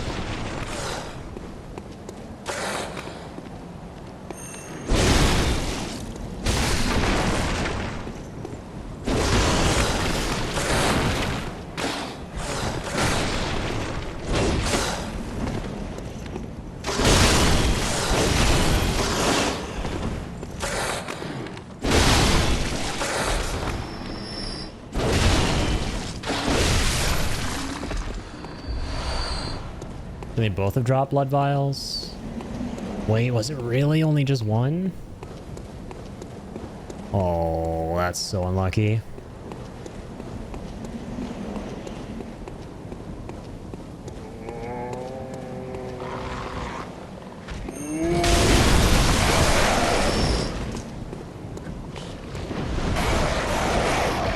Let's get these two.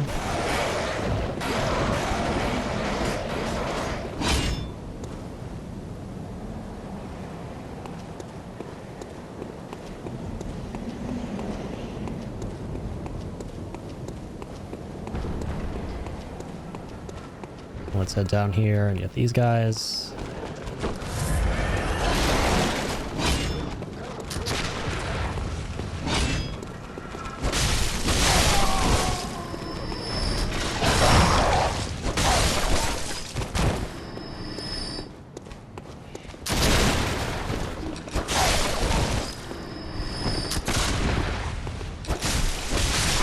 There we go.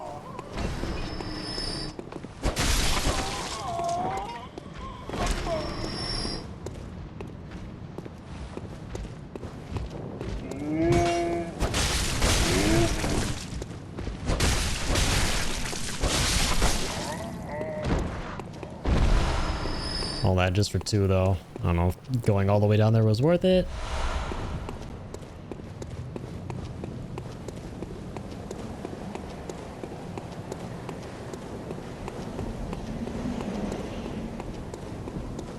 Okay. Now we set the run all the way down there.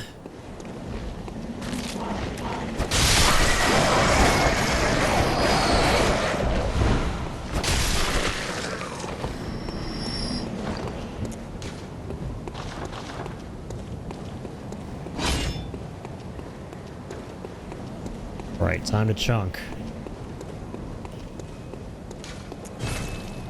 We'll use this 2k that we just got on, yeah, some more vials.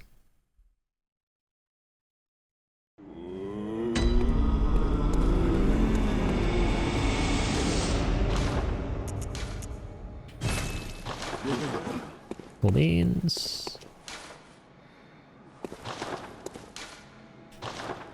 Back to Hemwick, TV channel lane.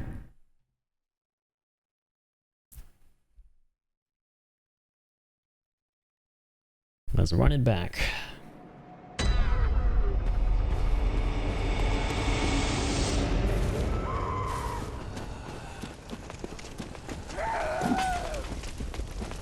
Pretty much maxed out on the vials again. Let's hope to finally beat her this time. That'll be genuinely awesome. Oh, that's not.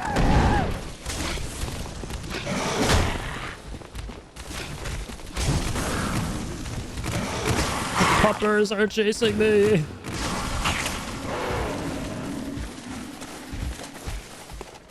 How far is that puppy gonna go?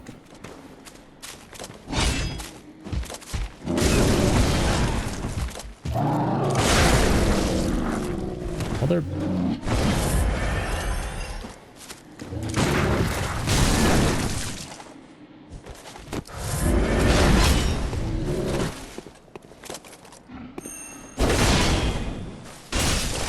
Get out of here already, Ming. And he didn't even... This next guy, I swear to God. I shouldn't even try to fight them. Like, Why is she here? What the hell? Are you serious? I'm at 15 now.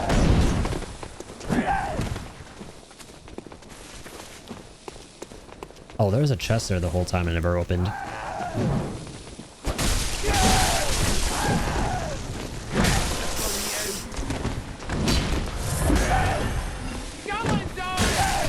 Fuck, man.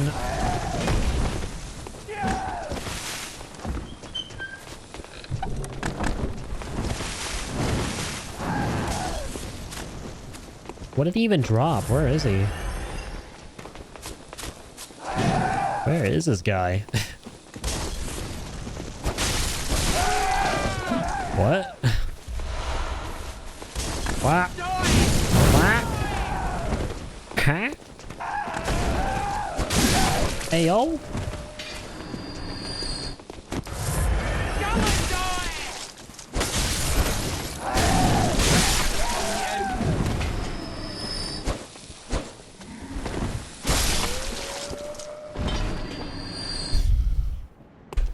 Kill me, dude. There he is. Please give me bullshit. The RNG needs to be studied. From 19 to 12 for no good reason.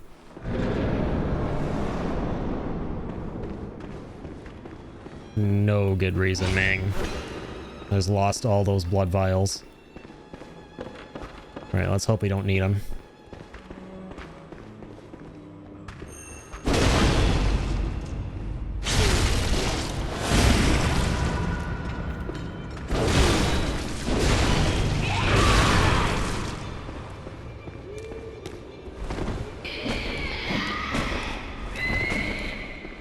Just focus wherever she is.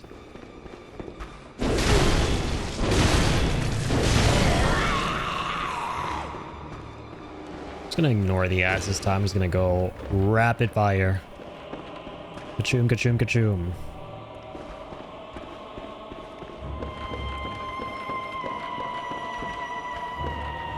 Come on.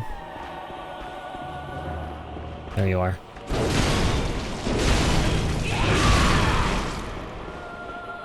And chuck more for there. Yo, Smiling T, thank you for the follow. Appreciate that.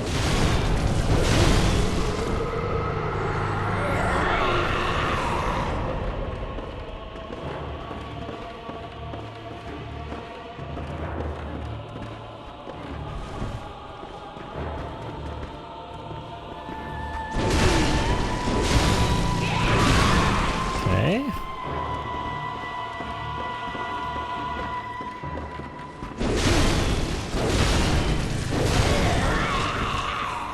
Sometimes they're like fake ones that take no damage. Excellent. There's the other one. Oh, those are just more ads. Yo, Jacob, thanks for the bit, man. What's going on? How's it going? Hello. We're playing Blood. Not boring. It's a complete opposite of a boring game. My favorite game. And a bit of an interesting playthrough.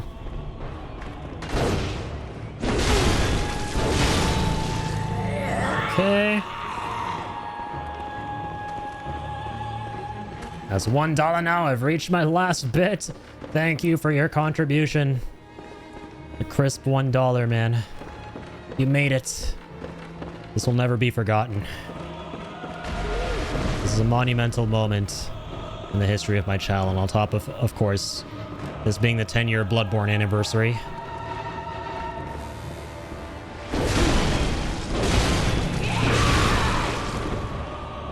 There you are, crazy bitch.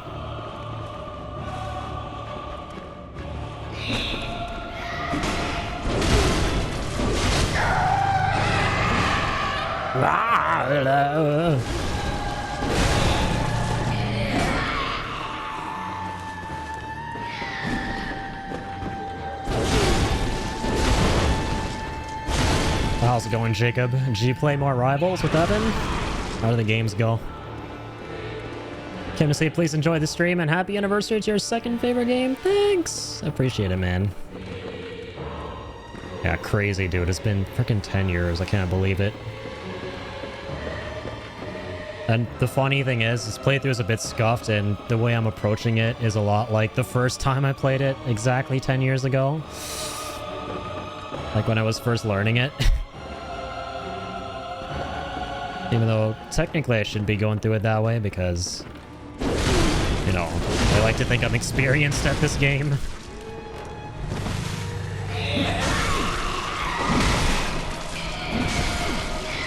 This guy kills me, I swear to... Yeah, as you can tell by the title, I'm playing this until I literally fall asleep on stream, or close enough to it. This guy might actually get me there right away. I'm gonna fall asleep from sheer exhaustion from the bullshittery. This is the most bullshitty fight in the whole game.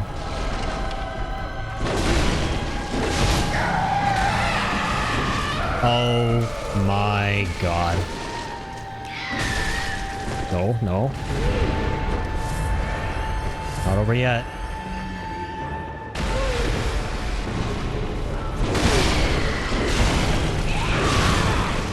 Come on, just one more hit. Holy fuck. Simultaneously the easiest fight in the game and one of the hardest. There we go. Keep the change, you bitchy witchies, and don't bother to ever even think about coming back. Alright? There we go. Jesus, that was a little bit too close for comfort that one time. The witchies.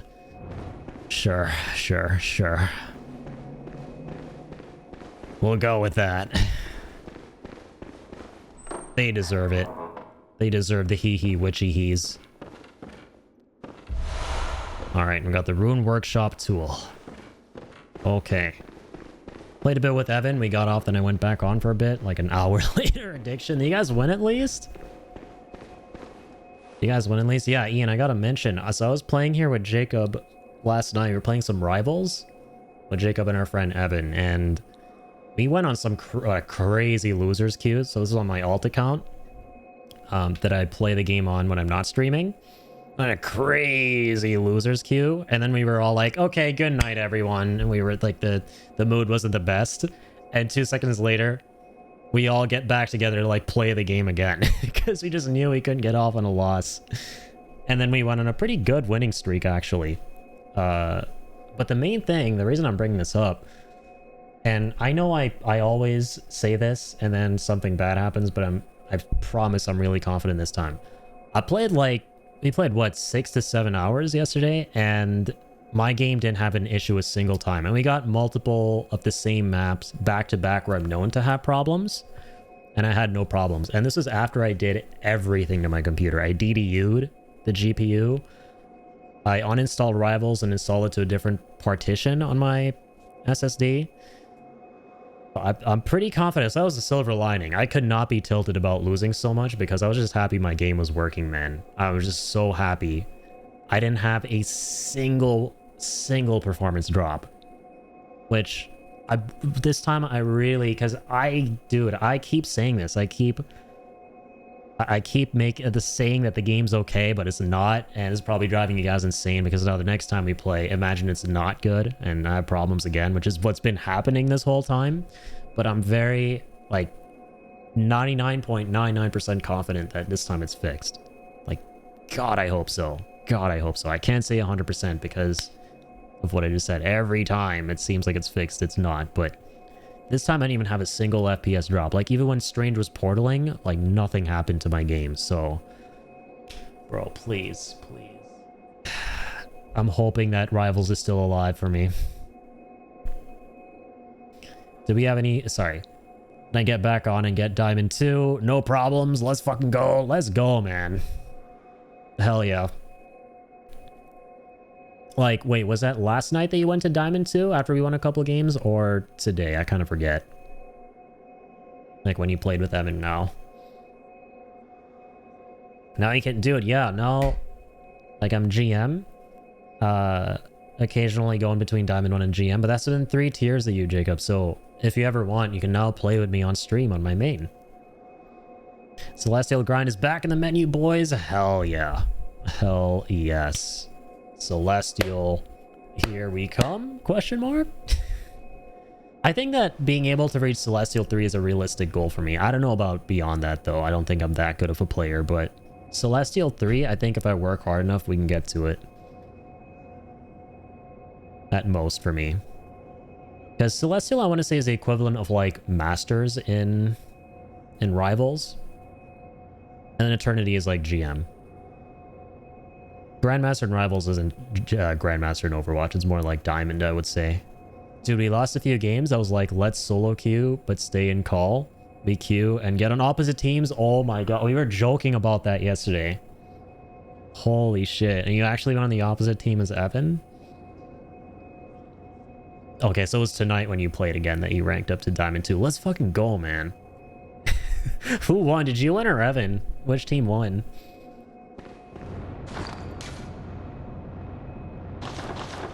Also, we're doing... So this is what's kind of cool about the playthrough I'm doing in Bloodborne, Jacob, this time. I'm doing a lore run. So like you kind of seen in Sekiro, the story is pretty vague, even though Sekiro, relative to all these other games, is the most transparent about the story. But yeah, Bloodborne is peak vague. So I'm doing a lore run where we read through every single item description to put together the story and looking at every little thing. And I've never played this game like this before, so it's kind of cool. Let's go ahead and... Yeah, we just got another Bloodshot eyeball and then the ritual item, right?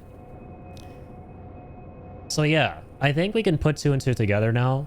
The Witches of Hemwick Charnel especially given the bosses here, they were trying to spoon our eyes out, right? In that one attack they were doing.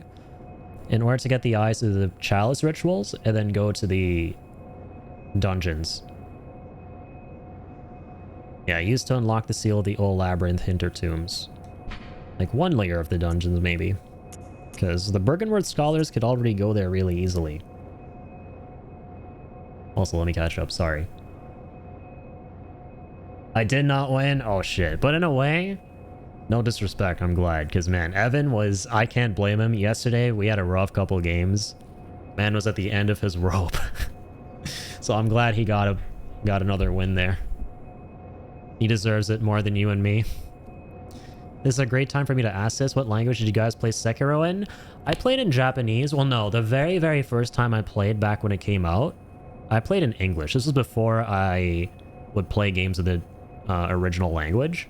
But since then, I've become a stickler for what language, like experiencing a movie, game, or whatever in the original language. So, yeah, we're playing in Japanese right now, and did I ever play Sekiro before I played with you and after I completed it for the very first time, Jacob? No, I don't think I did. Yeah, I did like 4 playthroughs back to back when it came out to get all the endings, all the achievements, but I played all of that in English. But this is the first time I'm playing in Japanese with Jacob, and it's, in my opinion, a lot better. The English dub isn't bad by any means, though. And fun fact, the guy who voices Sekiro in the English dub is the same voice actor for Charles in Red Dead Redemption 2. Yeah, Charles from Red Dead. The English dub is not bad, but it's just a personal preference. Nowadays, I'm so much more immersed in whatever I'm experiencing if I'm experiencing it in the language that the characters should be speaking. Right, like, Wukong is a great example. You saw that. I played the game in Chinese. A part of me regrets it, in a way, because I streamed it.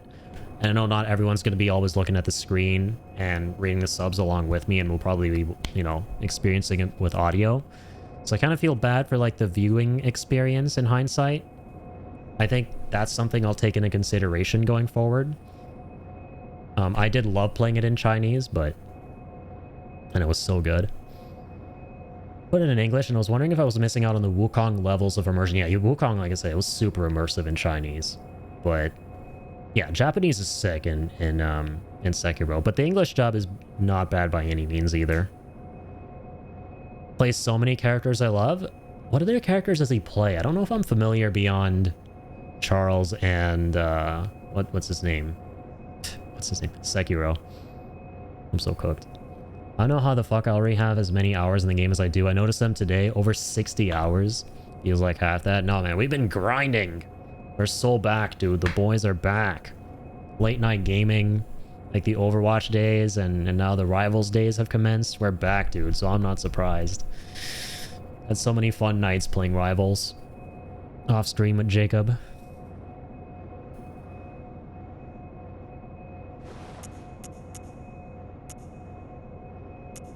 So damn fun.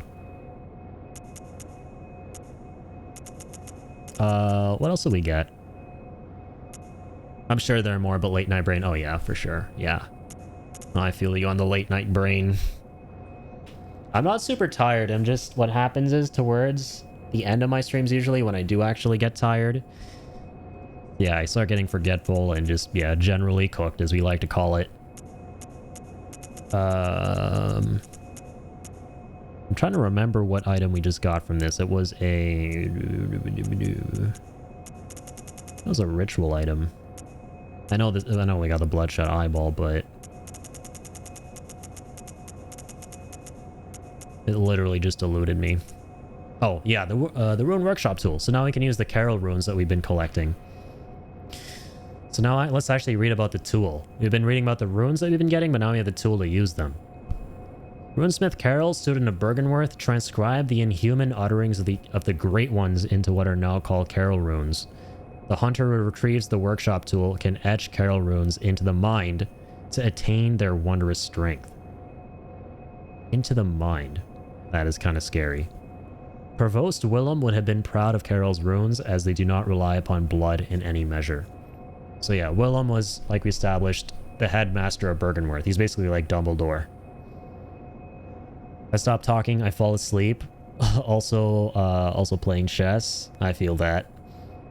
Yeah, I think what kind of keeps me awake when I'm streaming is just the fact that I'm always talking and just trying my best to be as coherent as possible. When you try doing stuff, whatever it is, you kind of keep yourself awake. This motherfucker needs to learn chess. I am the last person who should learn chess because I forget the moves every single time I try and learn. I'm so bad at chess, man. But no, my dad and my brother love chess. You should play them sometime, dude. You should play my dad.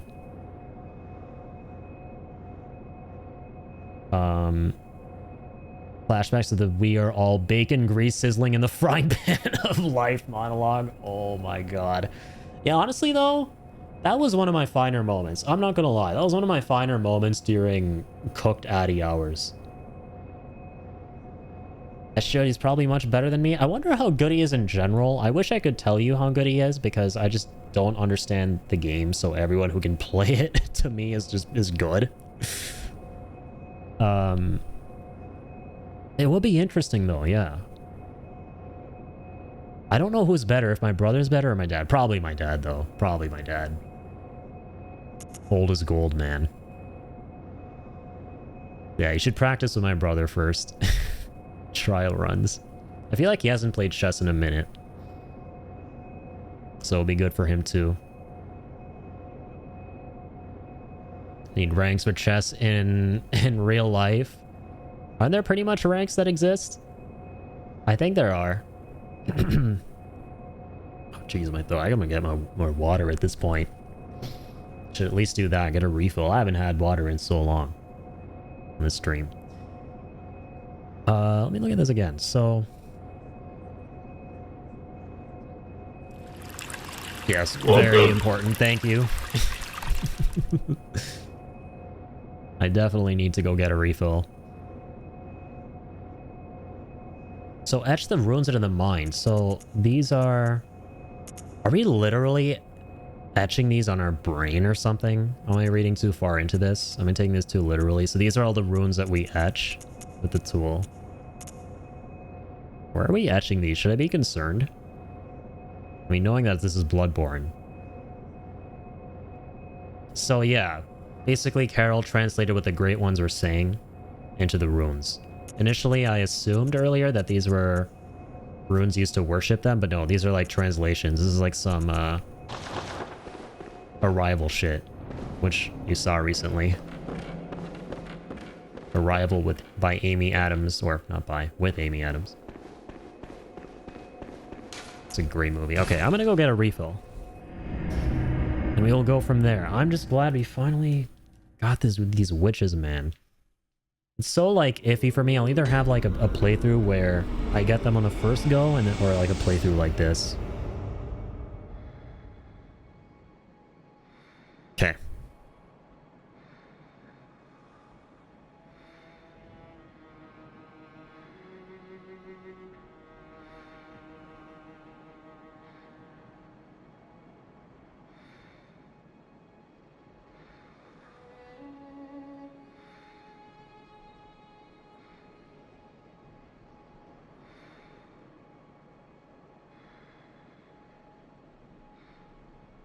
All right.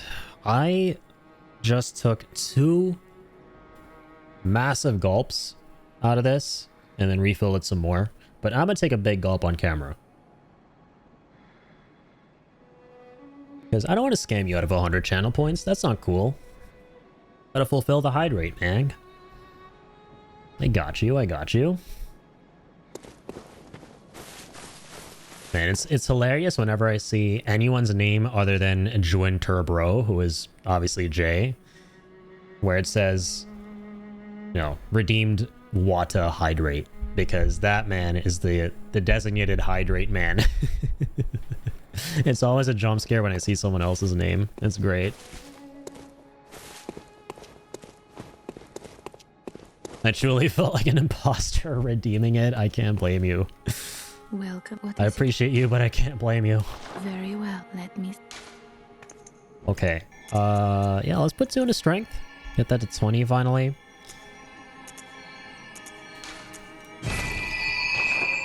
And now we can finally equip the runes.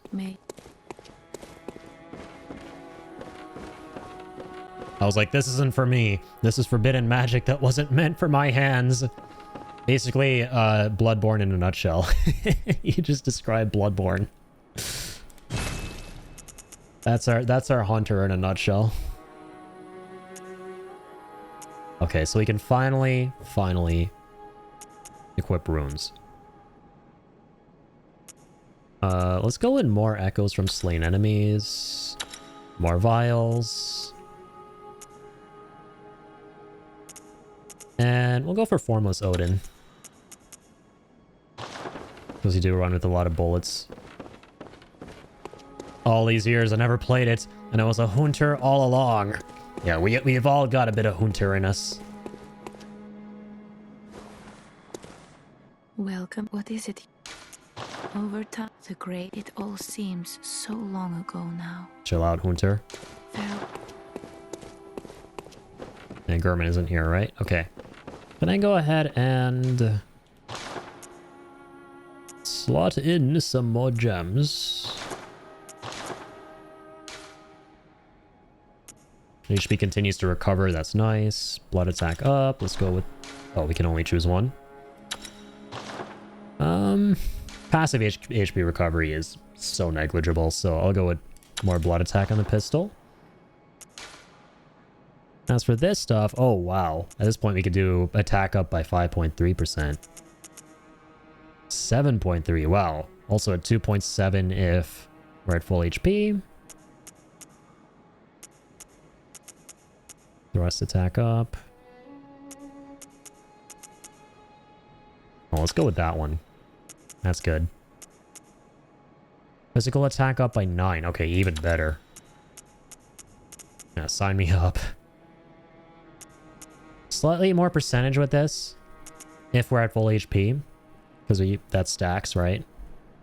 The base damage increase with this gemstone, but we'll just go with this. No. Yeah, we'll do that. I can add even more damage and also slow poison effects.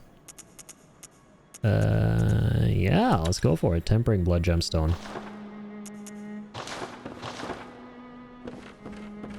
I like Nice Doll Lady a lot. She has a soothing vibe. I agree. Very soothing. Very, very soothing. Gotta love all the,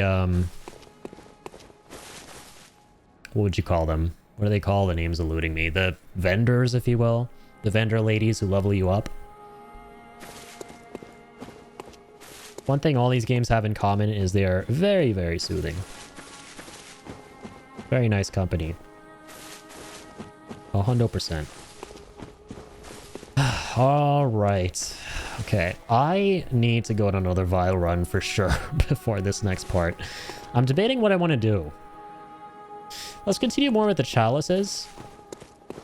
Because the next thing we have to do here is fight the main boss.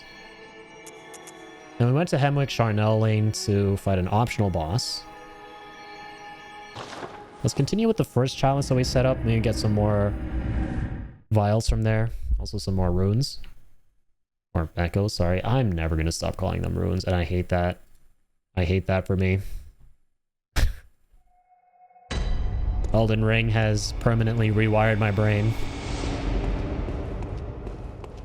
Scarlet brain rot, exactly. Don't you hate to see it?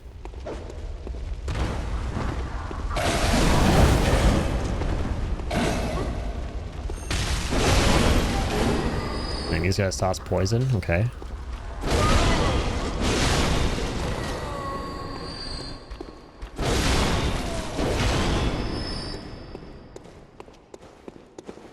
Those guys on the ground.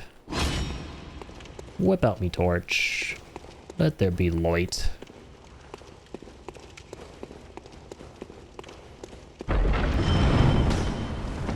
Forgot that's a trap.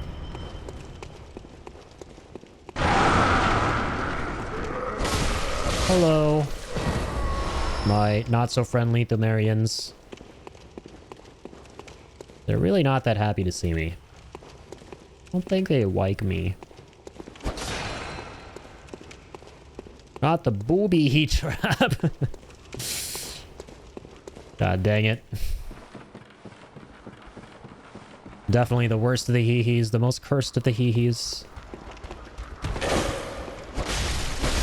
Because that thing would have absolutely shredded me if them arrows made contact. Yeah, I hate to see it.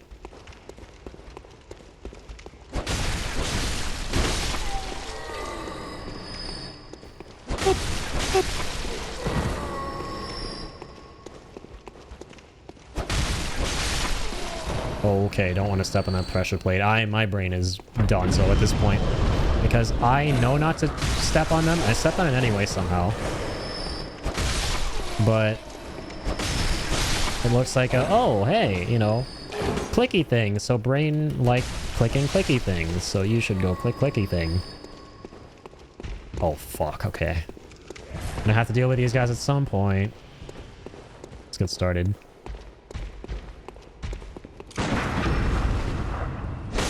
What? Okay, thankfully they're not that hard. We've gotten a lot better. Bloodstone shard. Some more ritual blood. We're making even more of these dungeons to explore.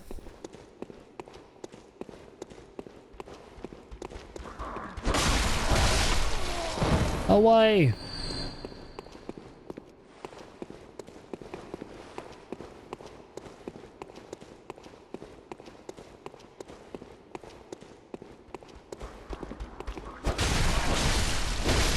Why?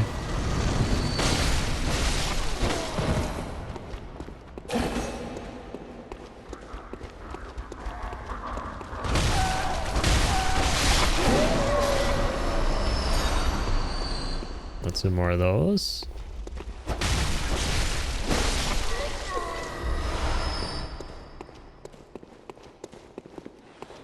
Make some fire paper. Oh, wow.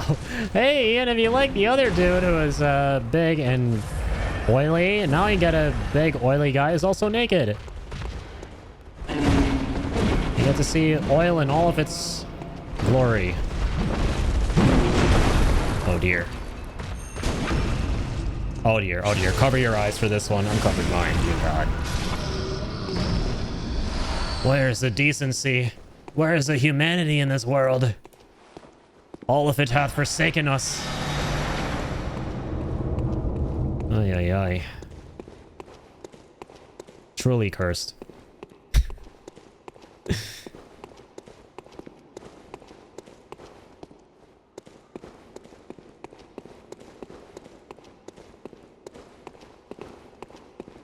Alright, let there be light in this cursed place. Oh, I'll grab those.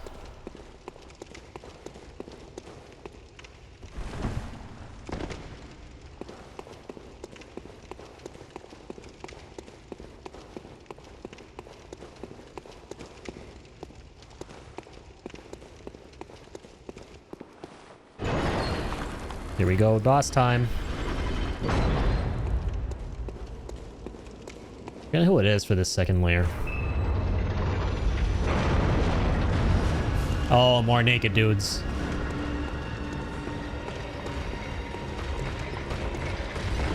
Oh, thankfully these guys aren't naked. Well, one of them is. Oh, we're good. Decided to, you know, respect the TOS. That's their only silver lining.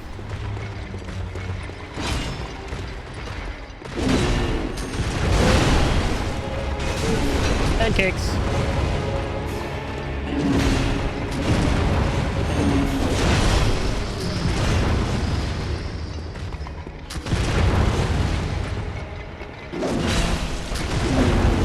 I like how the anatomy for Thumerians really falls into two categories. Absurdly skinny and absurdly fat. Nothing in between.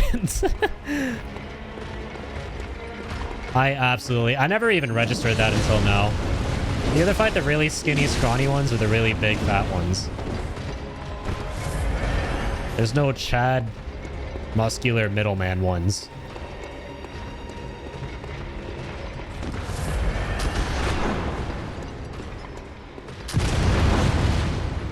Alright.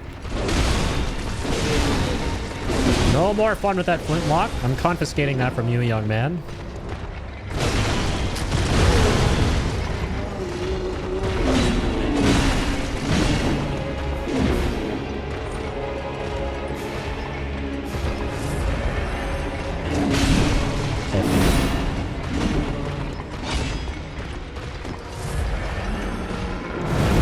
Oh shit. Oh, God. I didn't have my gun out.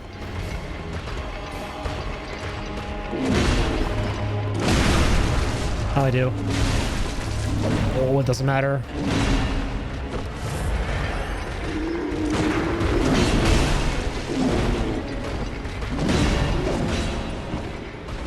I'm not dying to these guys.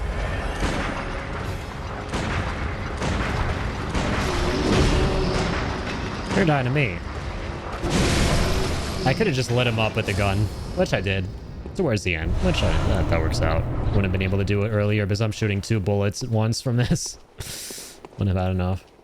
I gotta remind myself, my gun actually outputs a lot of damage. Roll out. Was that worth it though? Was it? It kind of be, they be packing, but they don't be packing items. Let's put it that way. They be packing lotion and other giant goods. But not actual goods that I want. Tiny goods that I can store in my pocket to heal me up. Particularly.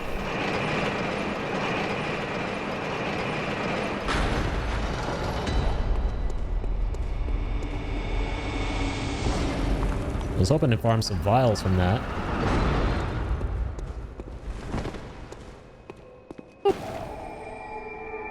Alright, next lamp.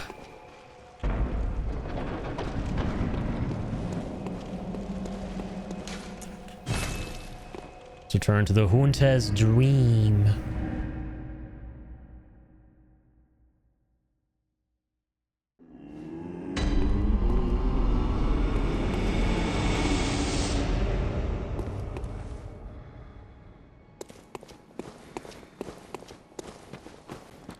Could buy some more here. Buy some more vials.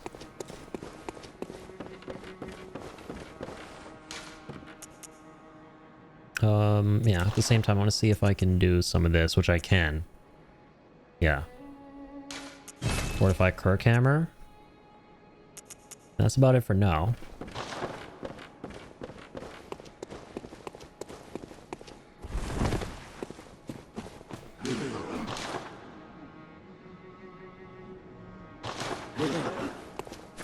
Impossible to take a level at all. Oh my god. Get up, Junta! Oh, that's cute, by the way. That is something I should show off on this playthrough.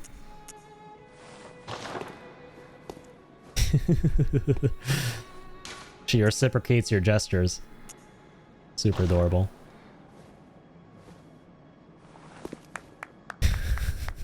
Even applauds sometimes. Check this out. You like the sword? And if she doesn't understand one, she kind of like tilts her head. Welcome It's home, super, good super hunter. cute. What is it? Very well. Let me. Okay, true. It's 9 grand now to level up. Dang, we level 38? We are kind of cooking. We ball.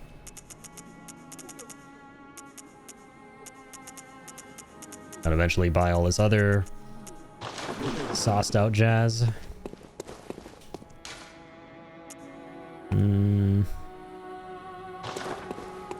So at this point, I can either go back to the tomb to explore more in layer 3, or go to the Grand Cathedral. But no, let's explore more. Let's try and finish off this first Chalice dungeon. So, lore update. We are going deeper and deeper into the dungeons. Exploring the depths of the Thumerian civilization. And a little bit of fun trivia about the Chalice dungeons. The Chalice dungeons are a way to find some of the scrapped content in Bloodborne as well. We should maybe try that at some point. There is a code that allows you to go to a dungeon. We'll probably try this closer towards the end of the playthrough. there's a code that allows you to go to a dungeon that shows a bunch of scrap content, like specifically scrapped bosses and stuff. I never tried that out. There's some interesting things there. I've seen videos and stuff a while ago.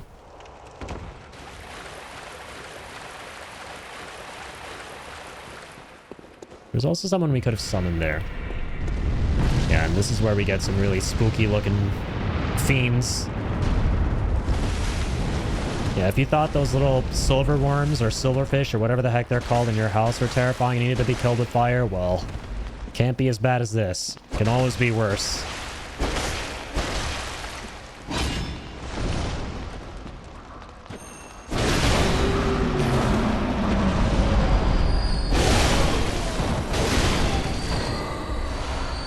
Arcane Haze, new item.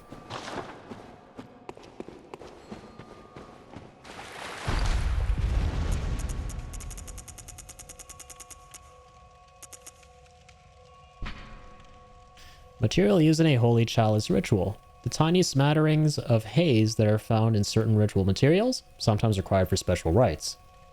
The additional rite Sinister Bell makes the bell-ringing woman appear, and when she rings a sinister bell, hunters from other worlds will be beckoned as adversaries. Yeah, so this is how people invade you. This is when the bell-ringing woman summons them to your world.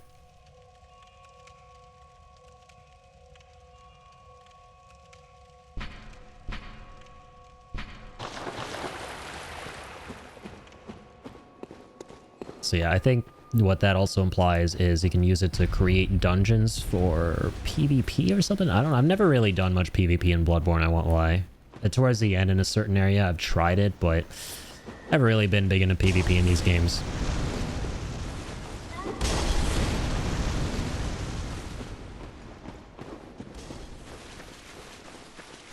Because yeah, it says that it's a ritual item, so you can use it to create a dungeon, obviously. I guess specifically dungeons for these bell-ringing women to appear. We're currently summoning in some of these trash mobs. Ow.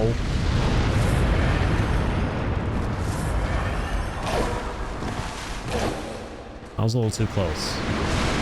I'll be back in a jiffy. Got some jailers around here too.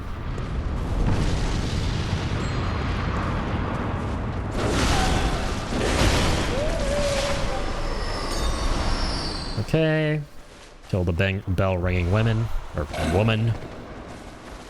Singular. Thankfully, it wasn't plural.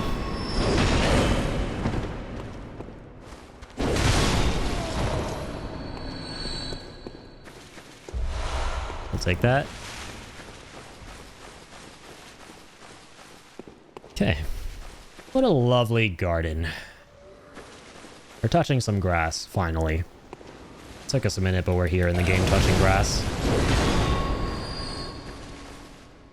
Dude, I hate those. I have a strict do not harm bugs thing, but those I struggle. And apparently you shouldn't kill them either, which, I mean, I don't like killing bugs anyway, because I'm just like really, it's not because I'm some kind of lovely, amazing, loving dude, but it's because I just am very squeamish and don't want to squish bugs that scare me. That's the real reason. Those bugs I wouldn't kill anyway for that reason, but apparently you're not supposed to kill them anyway because they keep other pests out of your house. But it's like, dude, I don't care. Kill it with fire. Whoever I can get in here with the flamethrower, I'm gonna get them in here with a flamethrower.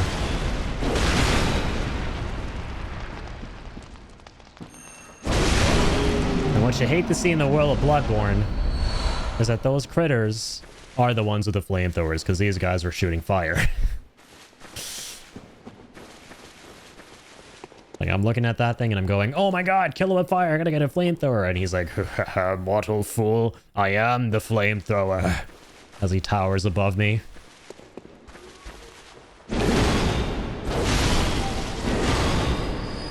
Hey, I can do this.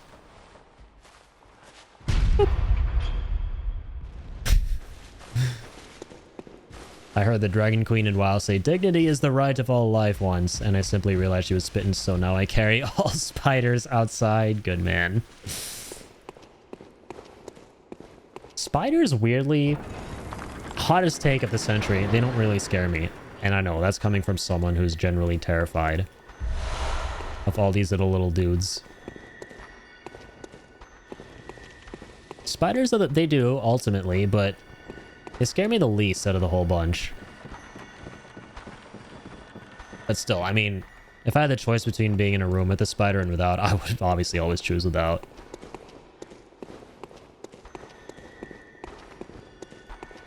Like, I was lying in bed, right? Like a couple years ago. You know, my bed back there. This is like while we were due for pest control. I was just lying there, and I looked down while I was like reading, and a spider was crawling up just casually on the blue cover that I have back there. And I was like, oh, okay. And I just kind of like brushed him off. And it's crazy because if it were any other bug, I would be shitting and pissing and screaming all at the same time.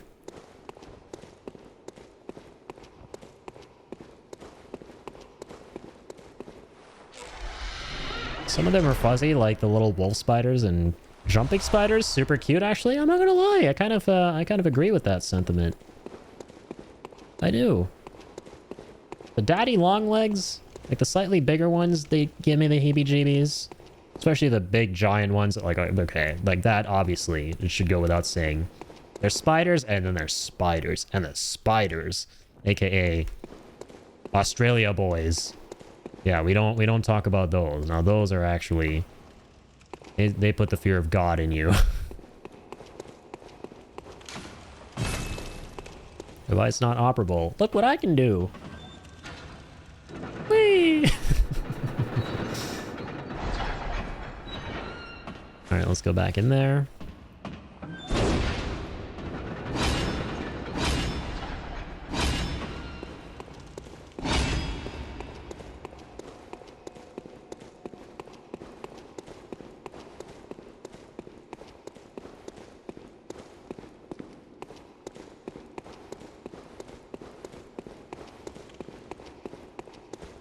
There's some long corridors. Big balcony. Yeah, eventually, like I said, some of these dungeons that use these areas as procedural generation can get really, really long. With so many different rooms.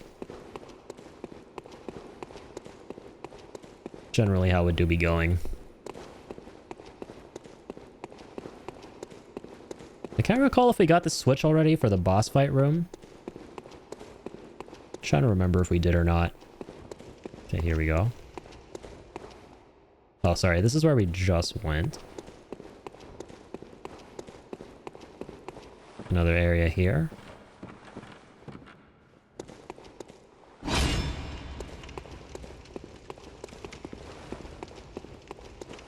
And these places put the capital L in labyrinths. For sure. Oh, blood vials. I absolutely need those things. What a pleasant surprise.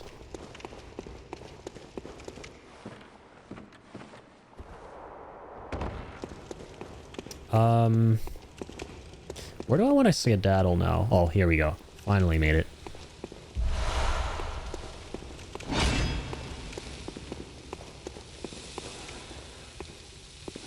I don't think this guy has eyes. I'm not complaining about that.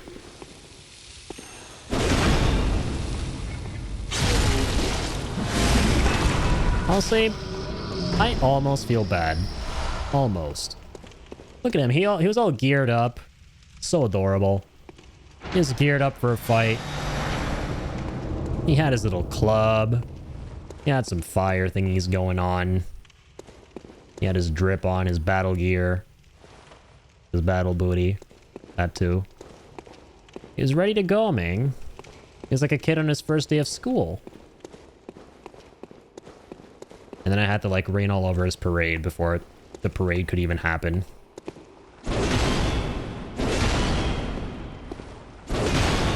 I know I did that, but I did.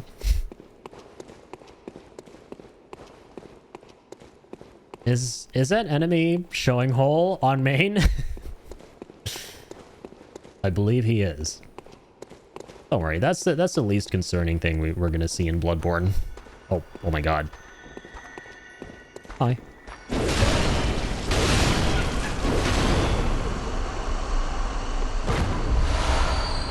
I forgot these guys drop a lot of blood vials and then we see them this early. Interesting. Very, very cursed. Bloodborne is my second favorite game of all time. I promise that's not one of the reasons. Nobody start coming at me with no weird allegations.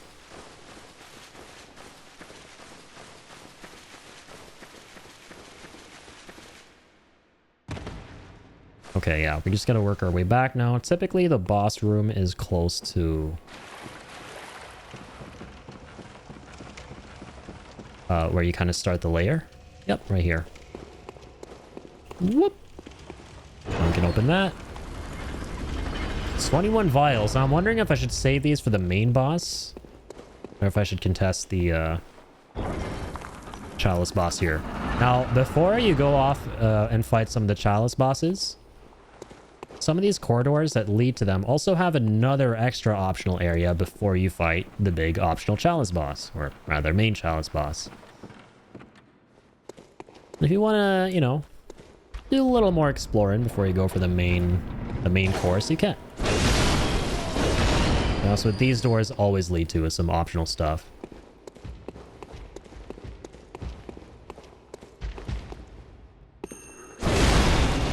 Okay, that was close.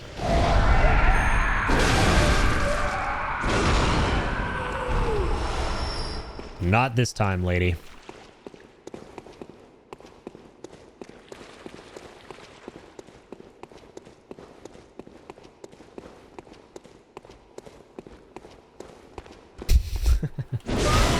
These guys are so cute. They're so adorable. The Thumerians, little scrawny Thumerians, all hunched over. Their posture worse than mine. Honestly, though, mine might be worse than theirs. I'm a hunchback. Just walking around, looking at the ground, stomping around all grumpy like they just got grounded by their moms.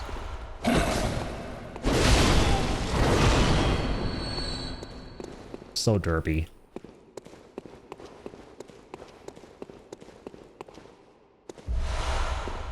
Right, cocktails. Yeah, that was so blessed when we got those blood vials. It has been so long, Ian, since our blood vials have been in the blue, have shown blue font. Right, because that means they're maxed. This has been such a scuffed playthrough. I don't know what happened to us specifically to make us crave vials so much and be so deprived of them for the most part. Can't even recall what it was that set us down that trajectory in the first place.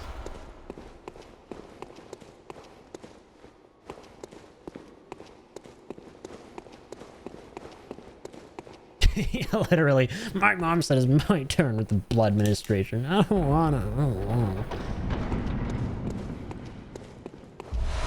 They're being sulky sulkers. Oh, hey there, big guy. There's Dad. There's Big Daddy.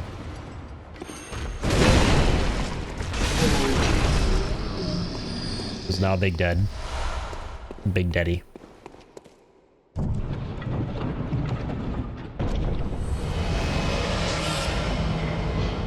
Yeah, so whenever you get to the end of the optional areas, you open a coffin, cool sound effect plays, and you get some random stuff. So in this case, more ritual blood for more dungeons.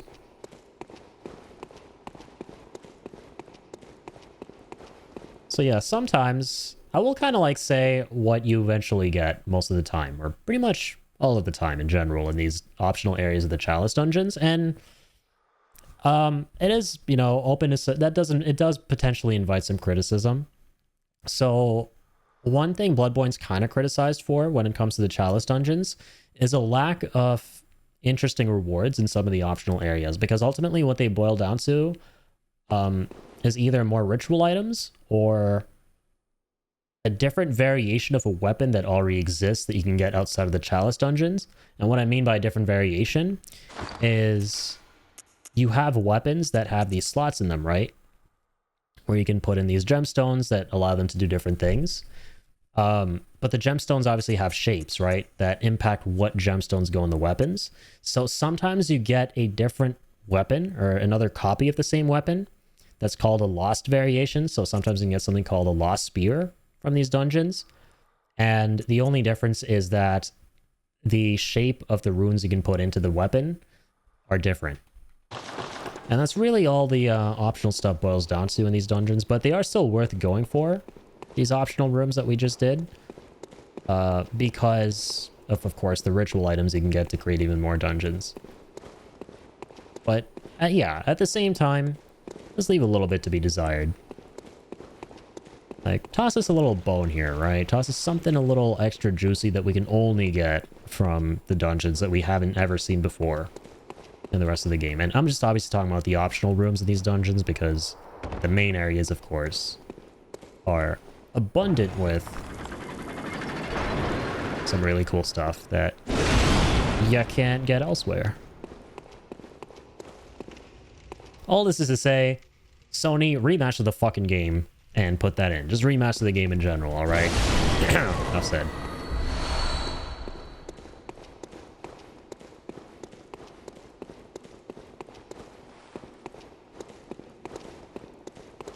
Okay, I guess that's all there was here. Oh! Sorry. False alarm. I thought I was gonna get arrowed.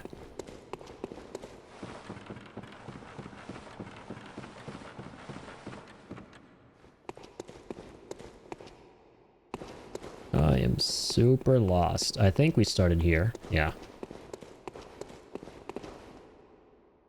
Shit, I actually took damage. Alright, boss time.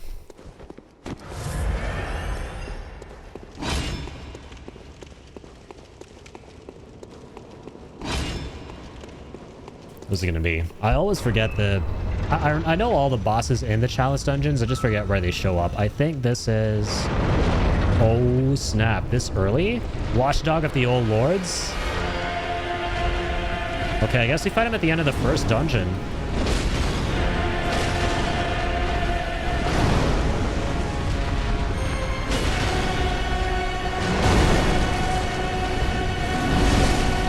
Oh shit.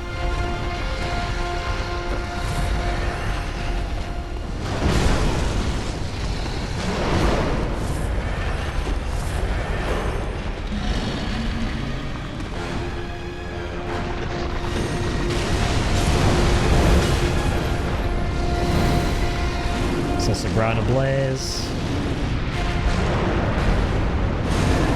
Whoa, Hind-like stomp.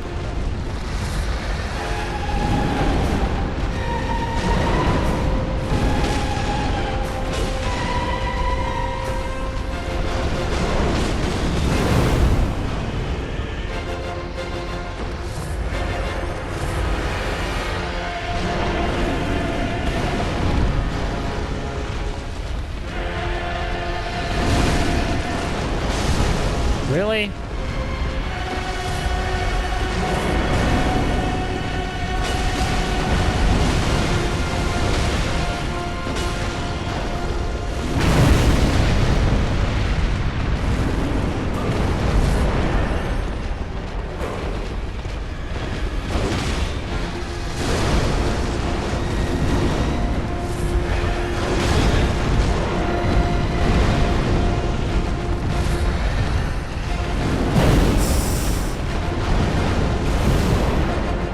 I'm alive.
Alright.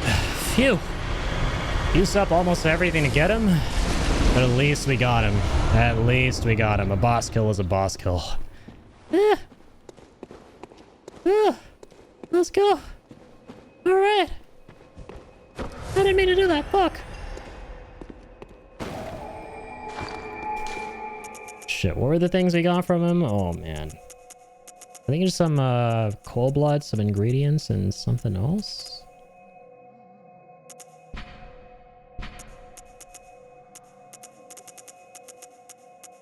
I was a little bit stressed there because I do remember a certain playthrough I did of Bloodborne where I tried fighting him and I died over and over, and I was just doing that fight a little bit too early.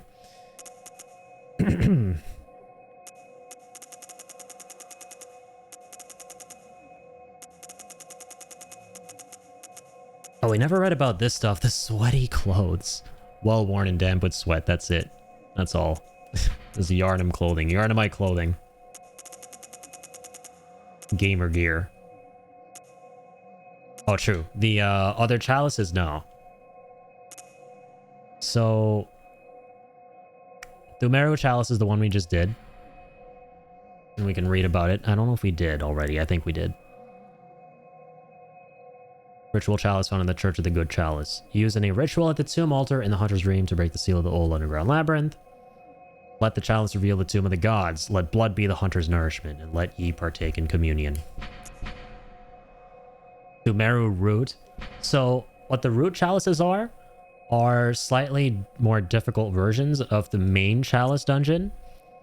And this is where the procedural generation begins. So, root, you can think of as procedural generation. So now we can create a different variation of the same layout that we went through just now with the Thumeru dungeon. But the next main dungeon we want to go through for progressing the story with the Chalice dungeon stuff, if we want to, is the Central Thumeru Chalice. And this one says, a chalice that breaks the labyrinth seal, but only a root chalice changes the shape of the old labyrinth when used in a ritual. There you go. So, talking about procedural generation. Central Thumeru Chalice, though. So it says the old labyrinth was carved out by the Thumerians, superhuman beings that are said to have unlocked the wisdom of the Eldritch Truth. This is the same as this one. The middle part here is different. Root chalices used in rituals to break old labyrinth seals are said to change the labyrinth's form each time. So, procedural generation, and this is another area of the Thumerian dungeon.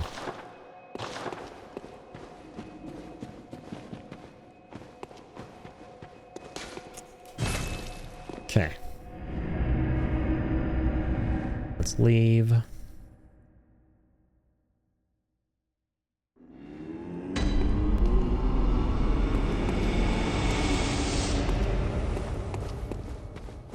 Oh, we had spare blood vials. Holy shit, in storage. I didn't even realize.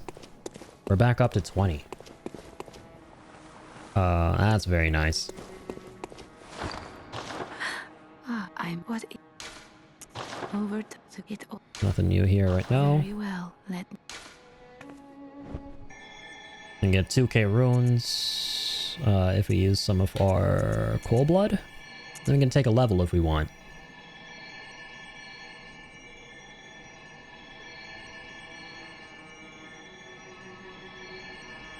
Maybe instead of a level though. Farewell.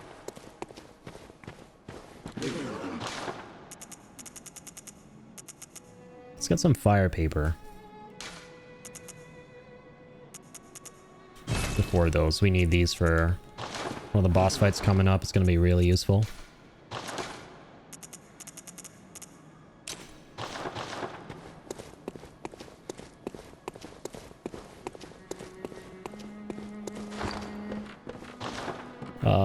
Okay.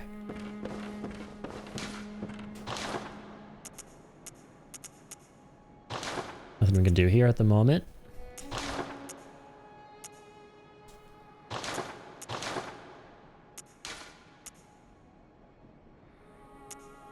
Oh, awesome. Physical attack up plus 12. I think we got this from the beast that we just fought. And also adds a slow poison effect. Huge.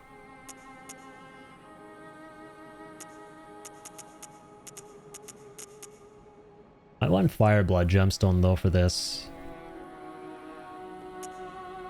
Just a thought. For more fire damage against... Oh, we're just generally gonna do fire damage now. Yeah. This thing will just generally do fire damage without the fire paper. Yeah, we can't even use the fire paper now. Honestly, that's quite a good thing. The main boss we're gonna fight here now. Before we fight the main boss though, I do want to look into one thing, and that's if it's possible for us to talk to Eileen, because you don't want to progress too much of the game without talking to her. We haven't been able to find her yet. This next boss, once we fight it, will change the world state once again. We'll progress the game further into the night. So... just want to check into something here.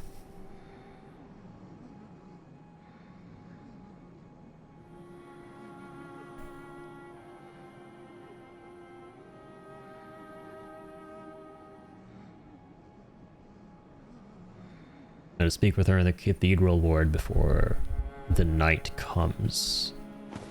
Did it already arrive, is the question.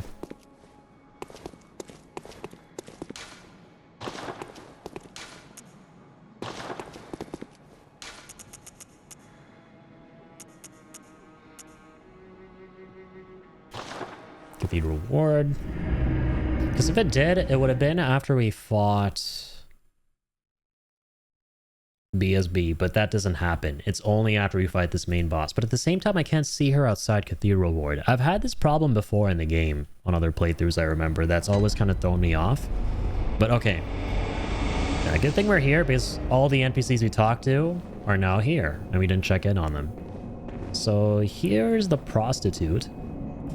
Oh, hello, dear. You weren't lying. This is a safe place. Thank you. I'm in your debt. Another curtsy emote from her. I'd like to tender my thanks, but I haven't much to offer. All I can give is my blood. But would you even take a whore's blood? Kind of down bad, not gonna lie. Oh, good. In a word like Come this, on, dear. I think I'm bound to be. Don't worry. This isn't the first time.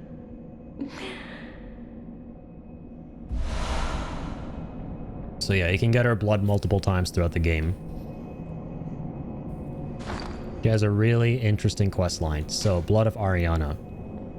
Heals HP and temporarily boosts stamina recovery speed. Blood taken from Ariana, Cathedral Ward Woman of Pleasure. Bachikobabo. The sweet blood of Ariana restores HP and temporarily speeds stamina recovery. A member of the old healing church would know that her blood is similar to precisely what was once forbidden. So yeah, she has some special blood about her. And that would be a big no-no from the healing church. Showing collarbones like another famous prostitute of our time. That's definitely a throwback to the slut shaming and the shark eating. That's all I'm gonna say. Oh my goodness. That was so cursed. Or I guess blurst maybe? I don't know. Debatable.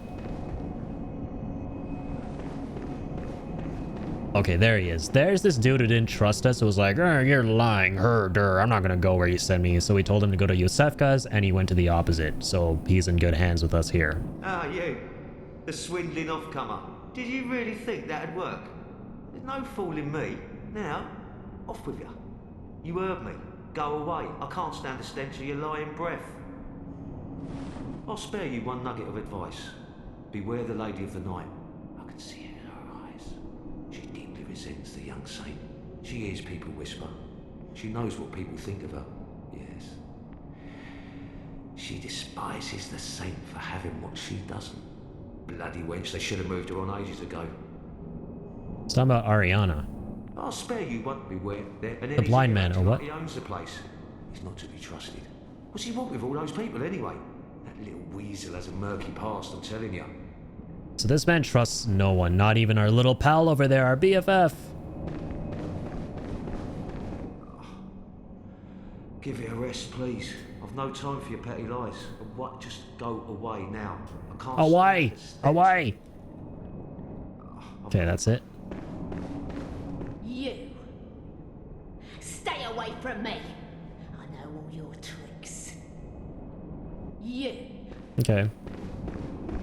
I don't think people are happy that I brought OnlyFans lady in here. Just a thought. Oh. Oh, sister, what's up? Oh, Remember her from Yahar'gul? you're alive. I normally never get her here on my playthroughs because of what we went over before. Much. Female church Town bell. is in disarray, but there are still people here. Together we await the help of the healing church. I cannot begin to express my gratitude to you. The only thing that I can offer is my own lowly blood, if it would suffice. People are crazy in this game, man. Everyone just wants to give me their blood. It's all about blood. Everyone's crazy. I hate it here. Fuck everything. All right, I'll take blood treatment. Oh, you got some blood though, I guess. Have you renewed thoughts on this matter? Forgive me, what would a brave hunter do with lowly blood like mine? Please, forget I even asked. Oh, true. So you have a choice between either getting her blood or Ariana's. Interesting. So either this priestess or the prostitute. Two very different kind of peas. So yeah, the thing I like a lot about Bloodborne is, I mean, this is obvious, but there very clearly are no good guys, right? They're like gray, murky areas to straight up diabolical. Nothing even remotely leaning towards good for the most part. Even though she does seem innocent, pure, and good, the thing is that she's very devout to an organization that is responsible for so much pain and suffering. But she believes that they could still save them and that they're everyone's salvation and all of that. And then you have characters that are just straight up big, furry, evil beasts. And then folks who have just gone crazy from the hunt, victims of circumstance. The genuinely good people are just all gone. They're all dead for the most part. Everyone has an angle, everyone's shifty, everyone's worshipping weird folks. The doll is the only pure character. Probably Gilbert as well at the very beginning. But then again, he's also devout to a weird organization. It's really like... always a matter of perspective in this one. Everyone has their weird, sus sides to them. Considering He-Man is burning incense, there are a lot of bad vibes in this building. You know what? I concur. But here's Aileen. And even though Aileen seems cool too, she's also a little bit shady. Oh, hello there. Best NPC though in the game still. Perfect timing. I must warn you not to go near the tomb below Erden Chapel in the Cathedral Ward. Henrik, an old hunter, has gone mad, and he's my mark. So she hunts both beasts and people who are going crazy by the hunt. Don't go near the tomb below Erden Chapel in the Cathedral Ward. I have business there first. And if we help her and we succeed in beating Henrik, we can progress her questline even further. Let's go attempt that right now.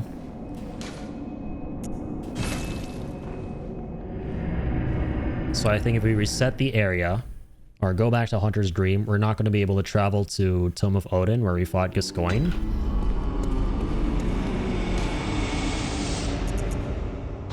Yep. So you have to go back to Cathedral Ward. And this fight can be a little bit challenging, and I'll tell you why, because Aileen is going to be fighting Henrik, and you can accidentally attack Aileen, and if you do so too many times, because of friendly fire, and that's something that's a thing there, she can, you know, be aggro to you, and turn her into an enemy, and you fail her quest line.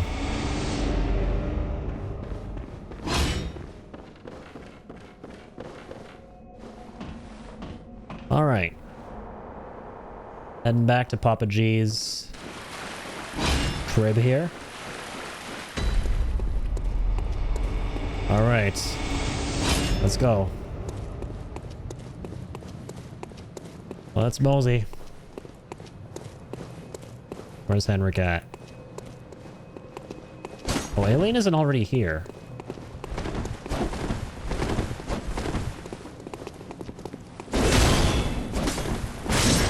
There she is. Aileen, little help here? You do not want her to die during this, but you don't want to hit her at the same time. It's kind of rough.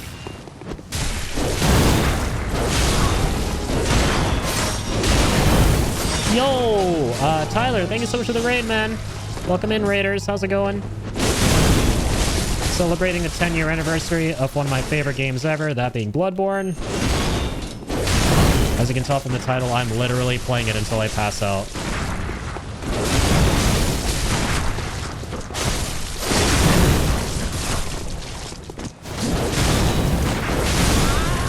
Got him! There we go. Good shit. We helped Aileen successfully annihilate this guy. Welcome on in, Tyler. How's it going, dude? How was your stream? What'd you play? Hope you're all having a fantastic, fantastic evening. Appreciate you a lot, man. Got the air rune. Before we talk to Aileen, let's go ahead and read about this. The air sees sentimentality in the warmth of blood and acknowledges visceral attacks as one of the darker hunter techniques. More blood echoes gained from visceral attacks. Perhaps the air is a hunter who bears the echoing will of those before him. So this amplifies your visceral attacks. And yeah, the air is fascinating. Even the game's like it's open to interpretation, so. Be helping hunters hunt in Monster Hunter Wilds, the few friends today. I love how you phrase it that way because Bloodborne is obviously all about hunting. The hunters must hunt, as the game puts it, as Aileen here puts it. Have you ever played Bloodborne, Tyler? I don't know if I ever asked you that. I don't know if I ever asked you if you are into these kind of games, the Soulsborne games and Bloodborne and all of that. But let's go, man. That sounds really fun. Glad you had a good time in Monster Hunter Wilds.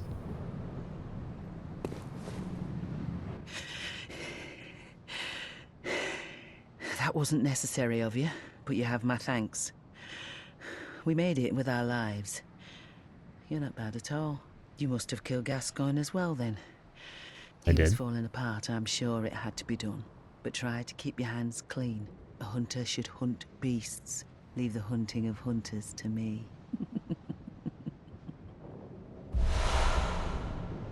Try to keep your leader. Yeah, so Bloodborne is all about this morally gray shifty area where it's like, at what point do you take up arms, right?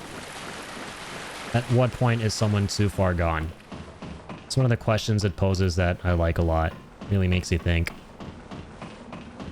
Because who knows, maybe there was a chance that Henrik could have come back. We don't know. We don't know how far along he was. And Aileen kind of subscribes to the school of thought that the Black Church Hunters were a part of, which was, you know, we gotta ice whoever's showing any kind of symptoms of beasthood or intoxication. And then go from there. Nah, man, never got to play Bloodborne before? Oh, man, I highly recommend it. Especially if you're into Soulsborne games like, you know, Elden Ring and Dark Souls and stuff. This is basically peak. This is that, but in my opinion, the absolute zenith of what they accomplished with all the games. I do understand, though, if it's a matter of you never had a PlayStation and you can't access it because of that, that's super frustrating, and I get the pain of people who want to play the game because Sony just never wants to do anything with it. It's been in PS4 jail, and you can play it on PS5, but yeah, PlayStation jail, if you will, for 10 years now, right? Today is yesterday at this point, because been streaming for close to 12 hours, was a 10-year anniversary. I'm feeling old, man. I'm old and gray. I remember being a little teenager, a wee little 15-year-old when this game came out. 10 years ago to the day. Oh, you had a PlayStation, just never really picked it up? That's fair. Yeah, if you ever do get around to it, though, and it's, like, dirt cheap now, too, I'm pretty sure. And I think consistently on the PS Plus catalog, if you're into that. Oh, man. And if you have nothing to play, this is something you should definitely get in on. No, don't say that. You make me feel old now. I'm sorry. Don't worry. We'll all be old together here. As they say, ape together strong, as they say, right? Winters together strong. And also, what's up, little Miss Molotov?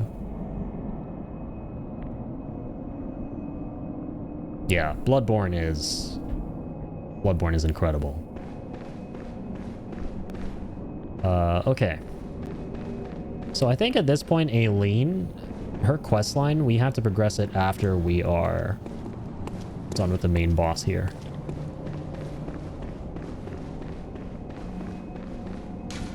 Then actually head back to the Hunter's Dream, probably buy a bunch of vials. Stock up on way more.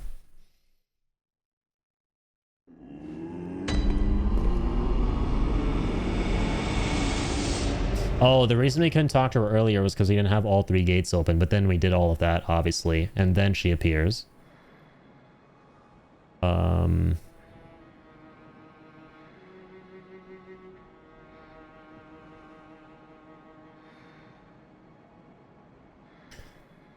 Uh-huh.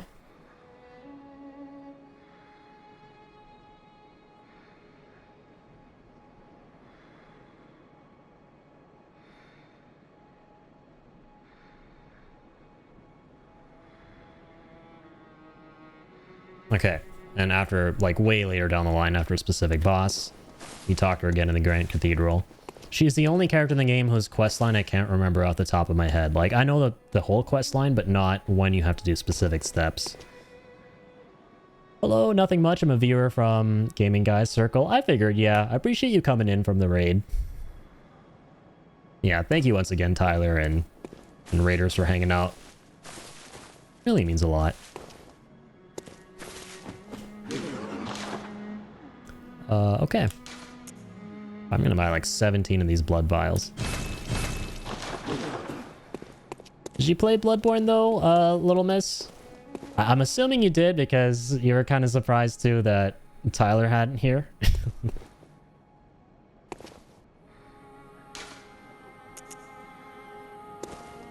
Always love me some new Bloodborne homies. So when are you gonna join us in the liberation against the monsters in Monster Hunter Irritable? I'll never say never, right? I'll never say never. Unfortunately, like, I tried Monster Hunter Wilds. I tried it a little bit, like 4 or 5 years ago. And sadly, I don't know what it was. It just didn't jive with me. Maybe I gotta give it another shot, or Wilds in this case, now that that's out. You know, maybe try and shake something up and go from there and actually get something to click, but... yeah, I really wanted to like it, but I guess it's just not for me. I 100% understand the appeal, though.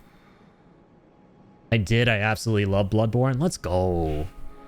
Yeah, it's my second favorite game ever. And I played this game too many times, and I'm always looking for a really good reason to play it again, and a really good excuse to play it again. And yeah, the 10-year anniversary seemed like the best excuse to play it again here. And playing it in a way I've never really played it before, by doing like a lore run, just looking at every single item description, every single little clue as to what's going on in the story, all of that. Never done any of that with any of the Soulsborns, so it's kind of a fun way to play it. Got a Master Dual Blade user ready to show you the ropes. I love the sound of that. I like that. I'll definitely hit you up when and if I jump onto the MH Wilds train. I appreciate that I have a aficionado to guide me through. It's always very important. It's like having an anchor tank, right? In these competitive shooter games, like someone holding down the line and helping you through. Right, I know I got Ian here for Final Fantasy 14 when I get around to that, and that's good to know now that I get around to MH Wilds. I'm gonna have you as well. I'll hold you to it, fam. Sounds good. Sounds good. I have so many games to play that I have lined up. And I'm trying to tackle all of them here in a very short amount of time. But when all of that clears up, I will definitely be doing some thinking about the Monster Hunter Wilds and adding that to the game list for sure. Trying to think. No, I think I want to go to, yeah, Cathedral Ward. Let's go ahead and do the boss fight now. Little catfish people eagerly await you in 14. Oh my god, that is an adorable emote. I love that. Is that a little 14? Is that a little catfish dude in 14? Yeah, okay. This Ian here is like doing the best free marketing for Square. It is a absolute tragedy that it is free and that he's not getting paid a dime for it. Because he's doing a hell of a good job selling the game to me.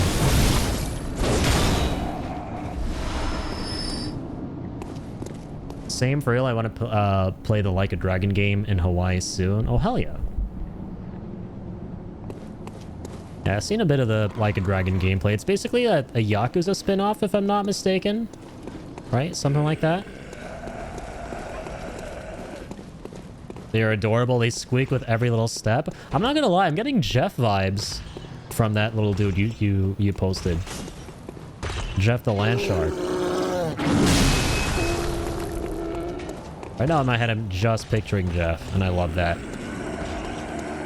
Also, sorry, I'm actually gonna do a quick detour here because there is something else we can explore off to the side. It's usually really tough early on. But there's an optional area with a couple of real bad bozos who have some interesting things to drop. A couple of stray hunters hanging out here. One of them actually has Tonitrus. Oh, was there a lizard up there? Oh no. It was a crow. We can actually get to it.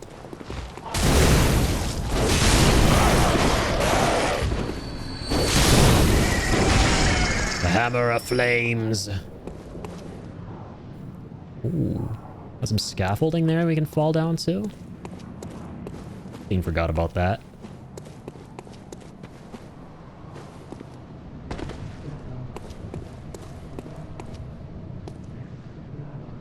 I think it is Yakuza. They just changed the name of the games now. Oh, okay. That's what it is. I was always confused about, like, what's the difference between Like a Dragon and Yakuza, right?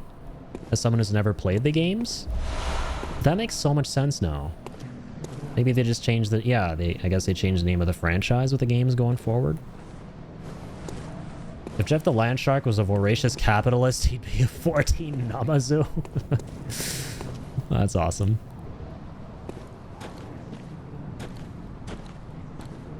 Okay, I actually can sneak up on him from here? What the hell? I don't think I've ever tried this in Bloodborne. This might be huge. I couldn't even get the visceral attack, bro. Wow, these guys are strong. Okay, let me not aggro that guy and try and beat this asshole here first.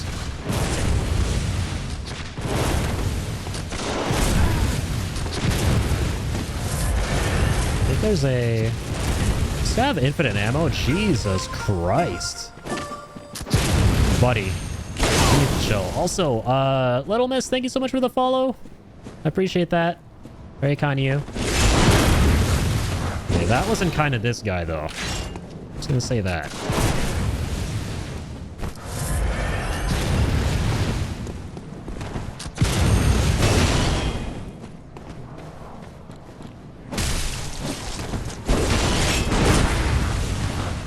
No, the other guy's coming too.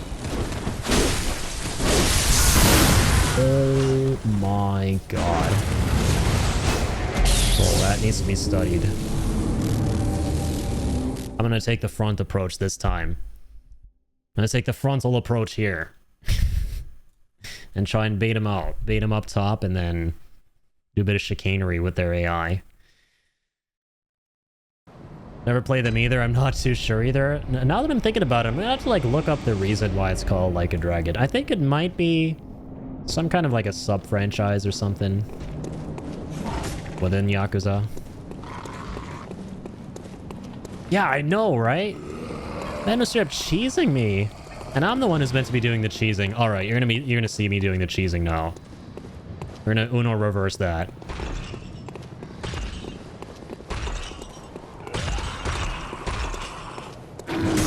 We are so Uno reversing the cheese.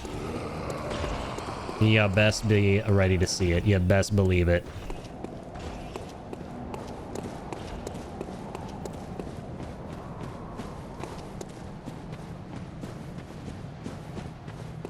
Alright, I'm taking the stairs this time. Like a normal person. To kill a not so normal person, because he has fucking infinite ammo. That's not normal. Okay, Tonitrus is kind of gonna cook. We gotta watch out.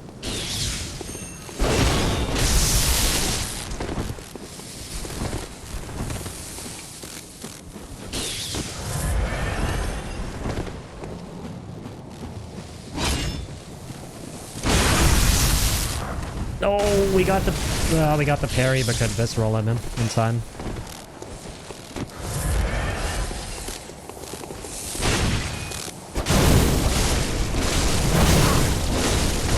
Bitch, fight me with lightning, I'll fight you with fire. Also, look at this noob using the wooden shield.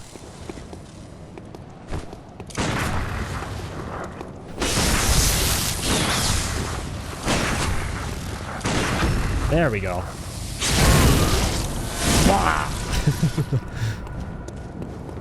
Took us a minute. Died inside of the stairs. A tragic end to a tragic person. Alright, let's go get that other piece of dirt.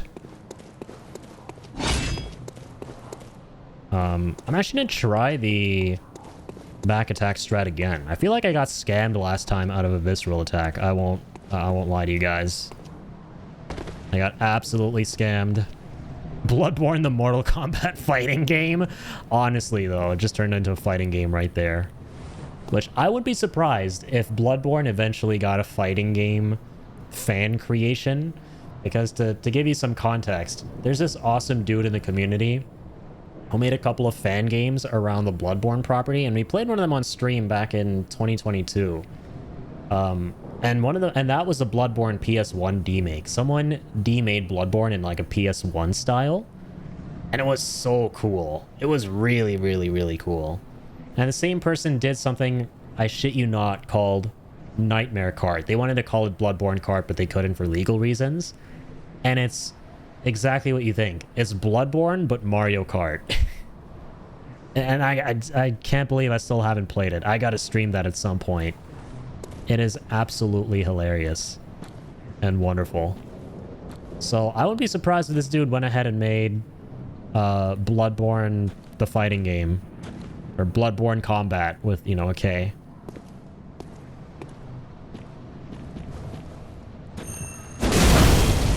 There we go. Wasn't scammed that time.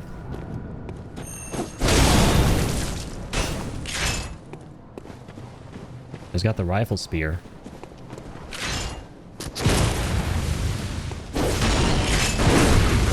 Oh, these are the Yahar'gul hunters too. They got my Yahar'gul set. Or I got their Yahar'gul set, rather. I'm sorry. Pretending like you have my thing when I have yours. It's not really cool.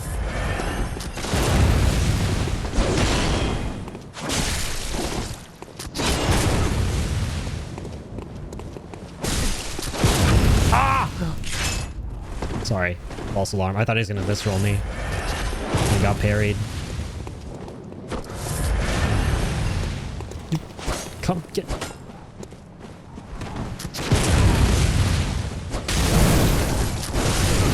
I swear to God.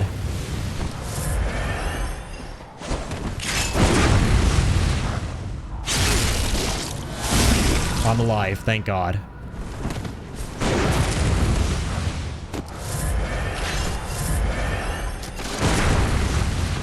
My gun's better than yours.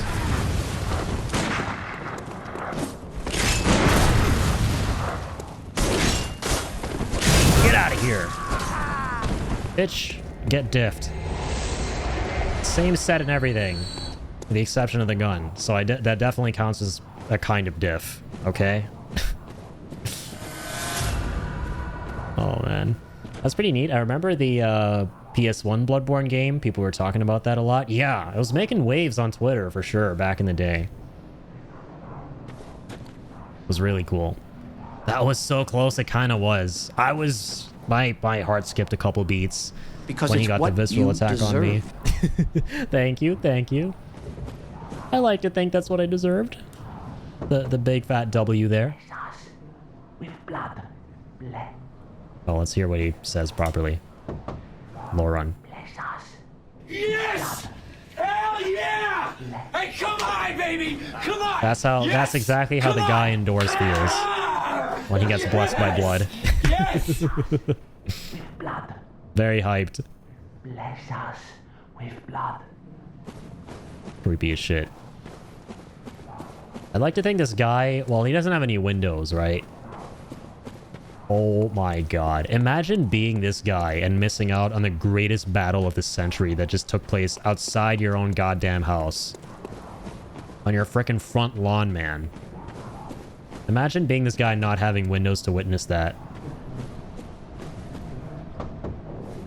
Bless us with blood. Bless us with blood. So this is getting really creepy, right? So because we're doing a lore run, we gotta talk about this. And we can hear them chanting that over and over. I've never noticed that before in any of my playthroughs. Bless us with blood. So these guys are extremely devoted to the healing church. And quite crazy, as you could probably tell. And it makes sense, because we're actually on the road to Yahar Ghul here. As seen by the hunters we fought wearing the Yahar Ghul set, which I have. Which we got from Yahar Ghul when we got kidnapped by this bitch who took us there. Another reason we're close to Yahar Ghul. We got the kidnappers hanging out here.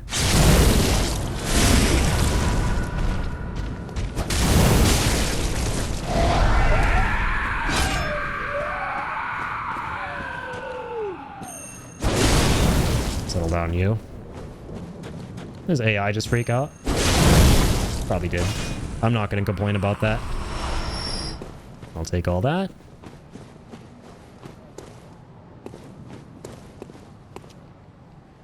Drop down here too. Get the twin bloodstone shards. Hey, yo, what's up, Kill? Thanks, Twitch, for just not notifying me of the stream. Oh, no. Yo, here, I got you, Kill. I will, in my server, give you a role if you don't have it already, so that you'll never miss a notification about streams. Yeah, because Twitch is known to be really funky about that stuff. But I appreciate you tuning in, man. Here, let me go ahead and... There you are. I'll give you the streamer notif gang role. Or stream notif gang role. If that's cool with you. So that now whenever I go live, when I ping that role in my Discord, you'll get notified too. But I appreciate you for tuning in, man. Yeah, we're doing a 10-year Bloodborne anniversary celebration. It is my second favorite game of all time after Final Fantasy VII. Played it so many times. And I'm always looking for more reasons to play because it's the most replayable game ever. Always looking for more reasons and excuses, even though you should just play it. Whatever, there doesn't have to be a reason or excuse. Any time of day, any time of year is a good time of day or year to play a beautiful masterpiece. A beautiful, bloody masterpiece like Bloodborne. But this is the best reason of them all, the 10-year anniversary. And so we're literally, as you can tell from the title of the stream, playing until I pass out. Probably not a great idea, but whatever, a hunter must hunt. And we are doing a lore run, so we are really deeply scrutinizing every little detail in this game, reading every item description to put together the story ourselves, even though I'm pretty aware myself of like 60 to 70% of it from like, you know, videos and stuff over the years. Since this is the 10-year anniversary, want to do a fun 5-minute sketch on Bloodborne? I would love that. Yeah, feel free to redeem that if you would like. After I mess up this guy. Wait till you see the. Let's go. At first I was like, wait. At first I was like, wait a minute. Who? Because so many of these guys have crazy, wacky, manic lines. These NPC hunters we're fighting. I was like, who's doing that meme? Am I going crazy? Or is one of those guys saying the look of this dude meme? And then I realized it was my redeem for the doodle. It sounded like it was part of the game.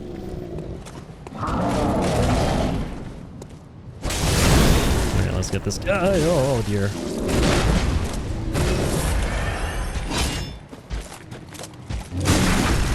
Bitch. Yeah.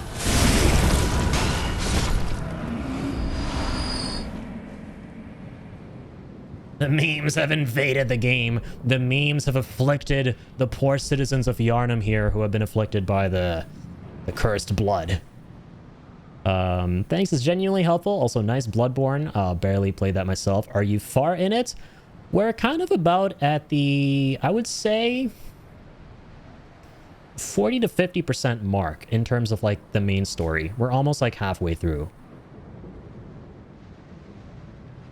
Actually, let me think. Yeah, no, it's 40%. Definitely not 50. I don't think we're exactly halfway through the game yet.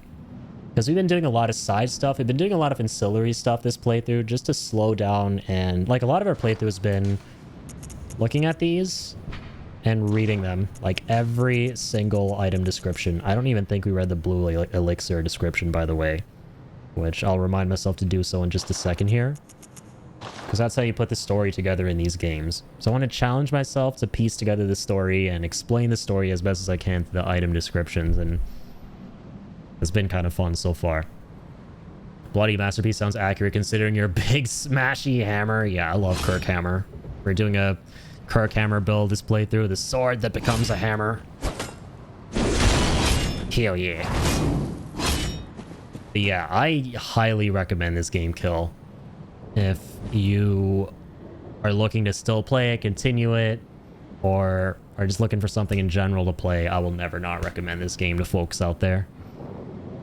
It is the absolute peak, in my opinion, of Soulsborne stuff. And don't worry, gaming guy, or Tyler, I got you. Don't worry. Here we go. It's 5-minute MS Paint doodle time. Okay. Draw anything from Bloodborne? Oh my god. I love this request because this is a game full of hideous, grotesque things, and my doodles are known to be hideous and grotesque.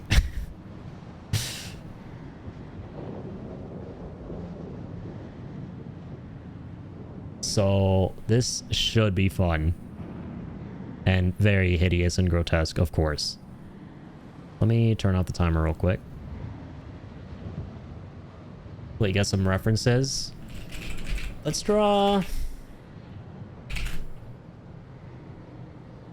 I know something we can draw.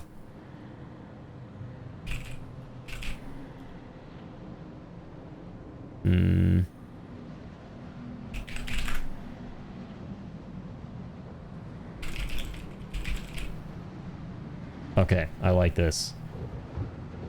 I like this. We're gonna try and draw this. This is super cursed. We're gonna try and draw Ludwig. Actually, wait. No. I don't want to spoil him yet. I don't want to spoil him. I'm so sorry. We haven't come across him in the playthrough yet. Let's do Father Gascoigne. I hope no one saw that. Everyone cover your eyes. You guys have seen this though. The people who were here. First boss of the game. Papa G.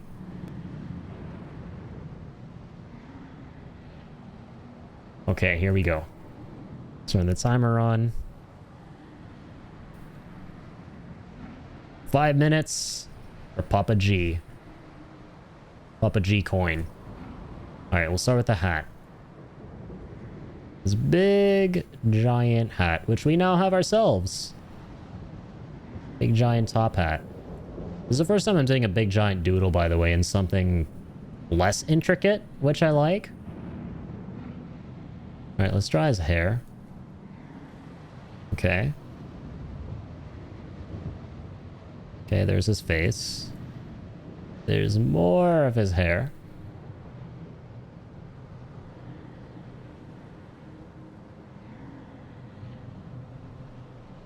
Okay, something like that off screen, okay? I don't know. And then here's his Colonel Sanders goatee thing. I swear, I think Father Gascoigne and Colonel Sanders might be the same person. I mean, I'm just saying. I don't think you're ever going to see them in the same room together. Alright, gray hair. The gray! The grayness! Father Greycoin. Alright, and his skin. What the heck color am I choosing, dude? Let's go with this one. Yeah. Skin color. Now we're gonna do the outline for his nose. Like that. And his mouth. Like that. Gotta love how my sketch of Father Gascoigne really accentuates his beastly features because of the beast blood. The plague that he succumbed to. Oh dear. Oh dear. Okay. And a black hat. Dude, I really should be hired by Sony for more games like this in the future. If they're not going to remaster or remake Bloodborne, well, maybe they'll make more games like this in the future. And I should be on the art team because Bloodborne's all about horror, right? Gothic horror. And my horror skills are off the charts. I mean, look how horrifying this is, right? Look how absolutely horrifying this is. Okay, there's some hair there. And, oh, wait. What color? Should I use dark gray for this? What even is that? Let's use like a weird yellow for some of his clothing. Now, this is like Henrik's clothing from the game, but whatever. Henrik and Gascoigne were tight. They were besties. Gotta read about Henrik's items, by the way. We forgot. Fake lore run. I'm sorry. Cancel streamer. Okay, there you have it. With a minute and 44 to spare. I think that's a pretty good Father Gascoigne drawing. Said no one ever. It's a pretty horrifying Father Gascoigne drawing. But hey, happy little accidents, as Bob Ross says. Because, you know, it should be horrifying. We're talking about Bloodborne here. If it's not horrifying, you're doing something wrong. So there you have it. How to draw Father Gascoigne from Bloodborne. Like, comment, and subscribe for more beautiful art tutorials, as always. Or maybe not so beautiful in this case, but for good reason.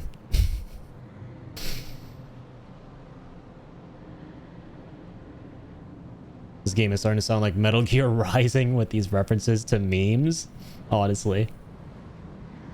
I love the Metal Gear Rising memes. I haven't played it, but I just know all the memes and stuff. All the way from Software Reduced Story, even in Armored Core, 100%, yeah. It's vague, and you gotta kind of put together the bits and pieces to create the broader picture and understand what's happening. Fan of DS2, though? Doesn't that make me wrong? DS2 is a solid game. I have a very special place for it in my heart. This is the first Soulsborne I ever played back when it came out. I know a lot of people dogpile on it, for a good reason, too. It's really not in the same pantheon of the other games if you played everything at the end of the day.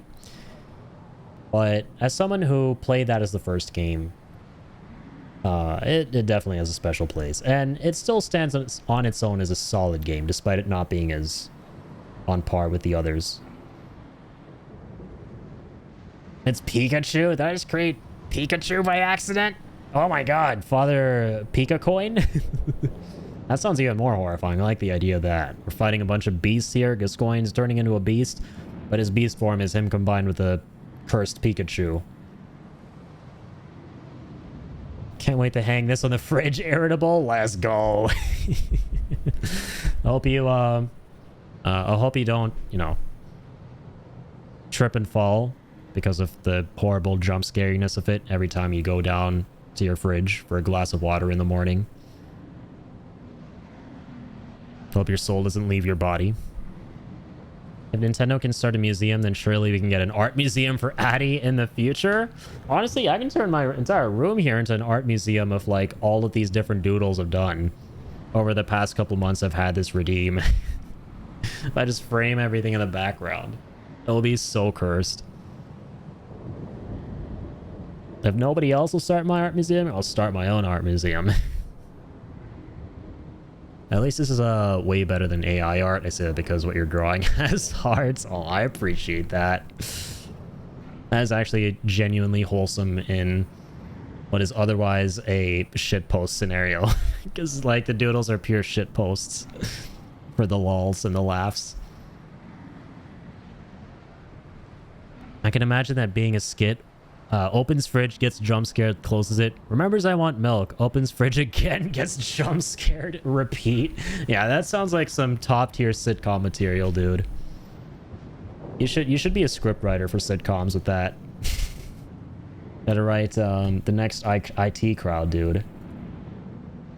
Because that's just the god of all sitcoms, in my opinion.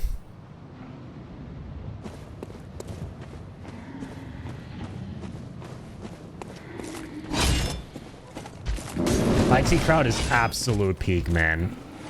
I love it whenever I meet another fellow IT crowd enjoyer. Between you and Trax, we now have 3 people, myself included, who are big IT crowd fans in this community, and I love to see it because no one I know IRL, besides my parents, of course, who I watched IT crowd with, knows about the show or have checked it out, and I'm always telling them to check it out because some of my friends out there love all these sitcoms and stuff,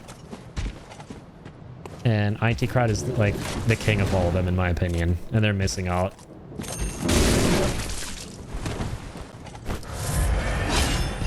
Also, I sadly missed out on that lizard. Got one of them though.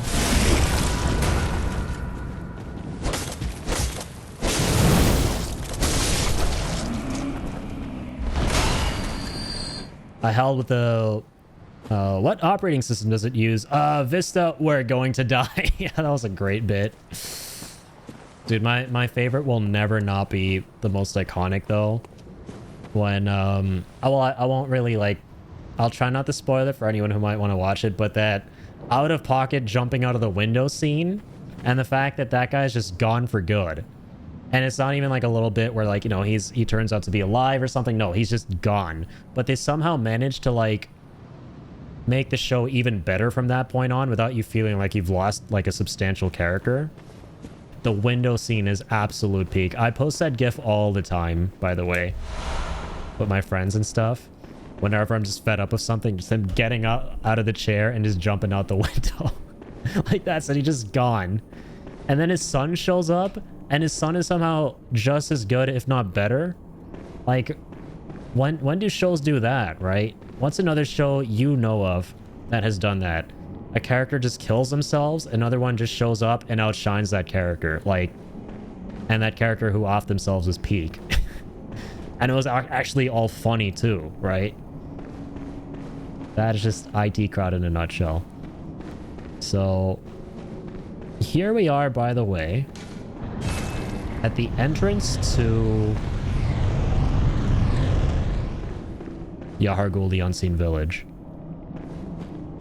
We are going to come back here later and we'll actually be able to go through those doors.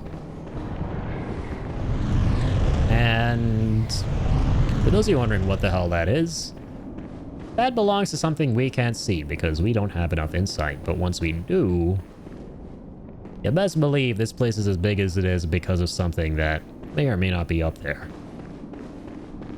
That's all I'm going to say about that. Insight, yes. So in this game, so at the top right, you see that 19. That is your insight. And what insight is it's basically the knowledge of the great old cosmic gods. And the more of it you have, the more of them you can perceive, and the more of the world changes around you. Like hidden enemies? Yes, pretty much. Some of them you can't fight, but they're just there looming and watching. And if you get grabbed by that thing, I forget if that transports you somewhere. We can go through it right now, but I don't. Do I want to risk it? If it kills me, I'm just going to be stuck. Like, I'm going to have to walk down all the way back here to get 14k echoes. So I kind of don't want to risk it. But yeah, they grab you with those voids. Also, yeah, like I was saying, got the blue elixir that I didn't read about before. Dubious liquid medicine used in strange experiments conducted by high ministers of the healing church. A type of anesthetic that numbs the brain. Hunters able to retain consciousness by force of will make use of a secondary effect of the medicine, which dilutes their presence while standing still. So, this is basically an anesthetic that the healing church used when they were conducting experiments on themselves that imagined to go and fight the beasts. And for us, in gameplay, for gameplay purposes, that's what it says on the tin. It allows you to stand still and be invisible. It's a hella cool mechanic. Yeah, this game is insanely crazy. It's very Lovecraftian. Like, I don't know if you're familiar with Lovecraft's works and the kind of worlds that he creates in them. But this game is basically a love letter to the author H.P. Lovecraft, who was kind of the grandfather of gothic horror and cosmic horror. Well, not gothic horror, but the cosmic horror aspect of it. He basically created cosmic horror as like a genre. This whole thing of like, so, you know, like Cthulhu and all of those great old gods. Like Cthulhu's the most popular one. You may or may not have heard of Cthulhu. Was by H.P. Lovecraft. And that's his most popular work too, is The Call of Cthulhu. And Cthulhu, amongst many of the other great old gods within Lovecraft's works, within his mythos, are basically these, they're these ancient beings that exist, but we don't know why they exist or where they come from.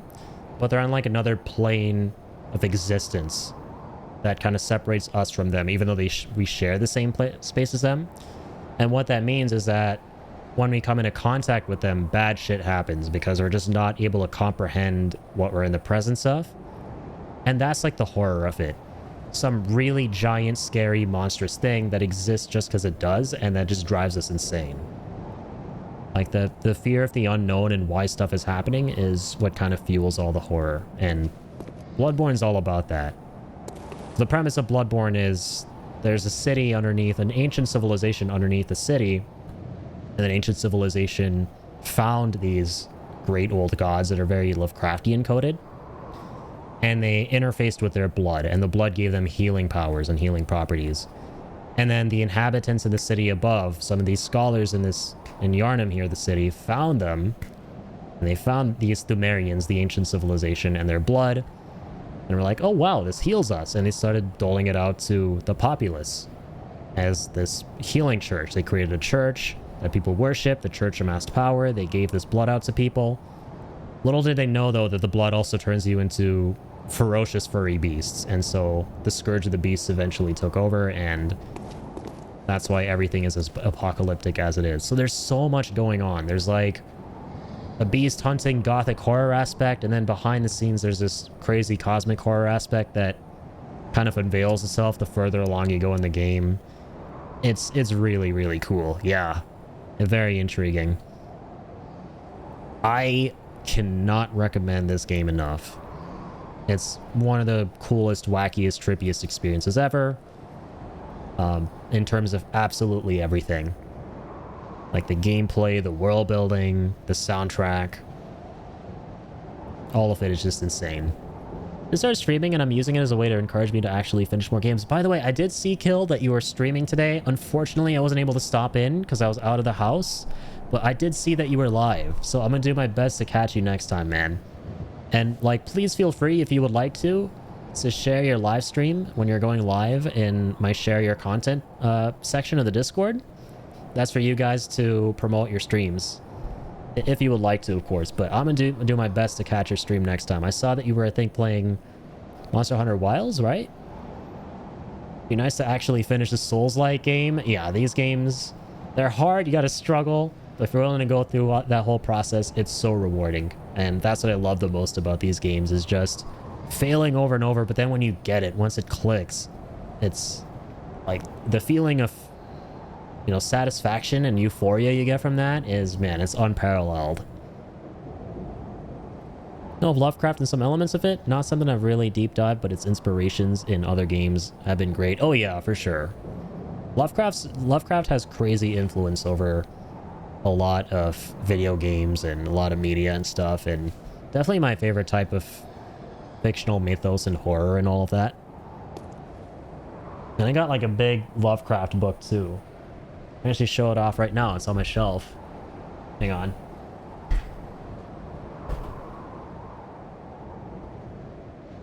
I am ashamed to say that I haven't fully read through all of this, but this is a really cool book that I got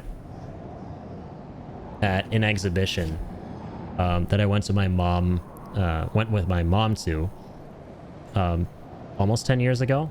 It's a big book. It is a very big book, but this is basically a collection of every single one of H.P. Lovecraft's stories, including the Call of Cthulhu, which is the most popular one.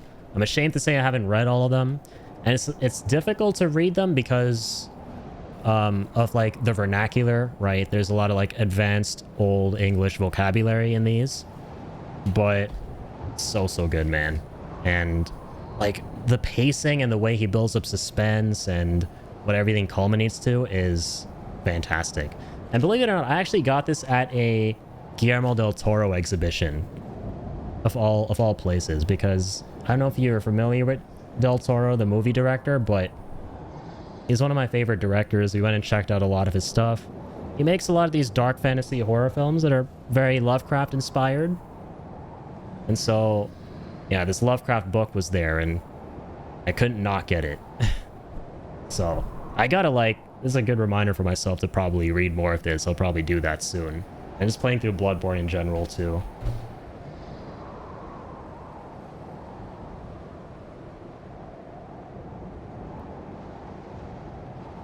Okay, I gotta go put this back on the shelf.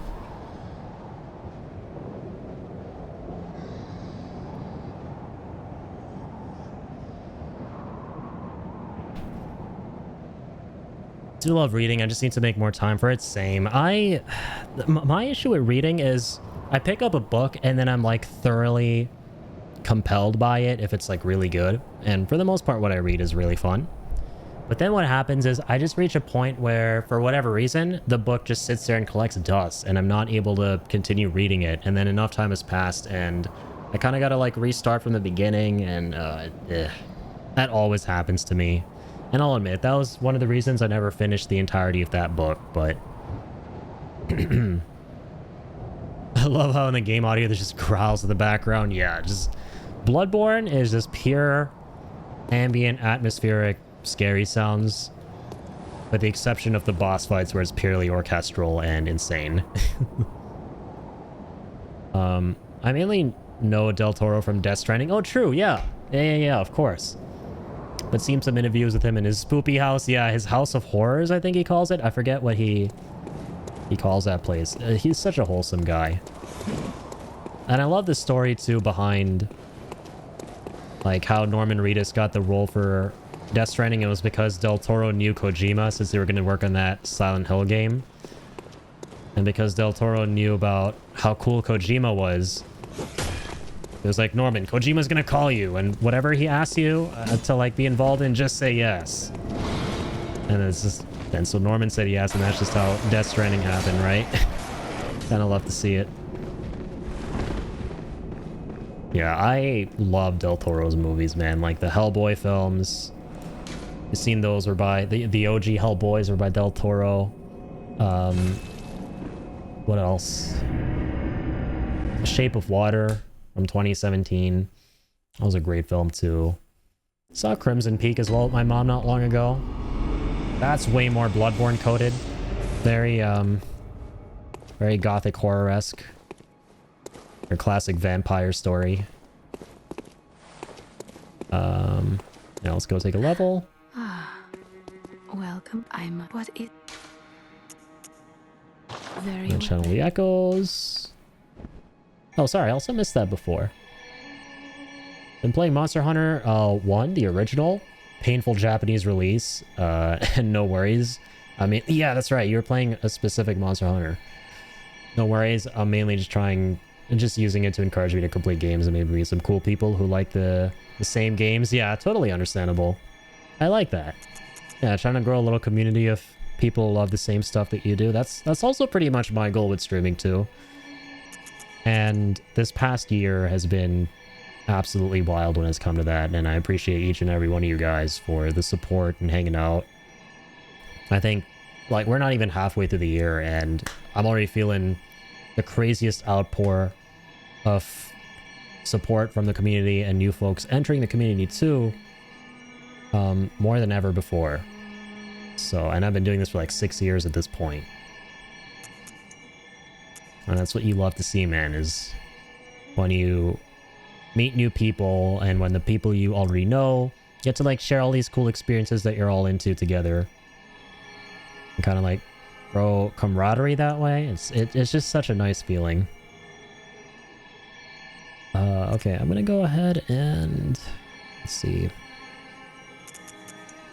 think at this point we start putting points into endurance.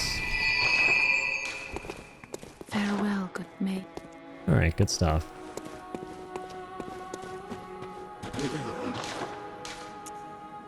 I'll get like 14 blood vials here too. The remainder of my runes, or I'm sorry, echoes. Oh my god, the scarlet brain rot. As Ian put it earlier.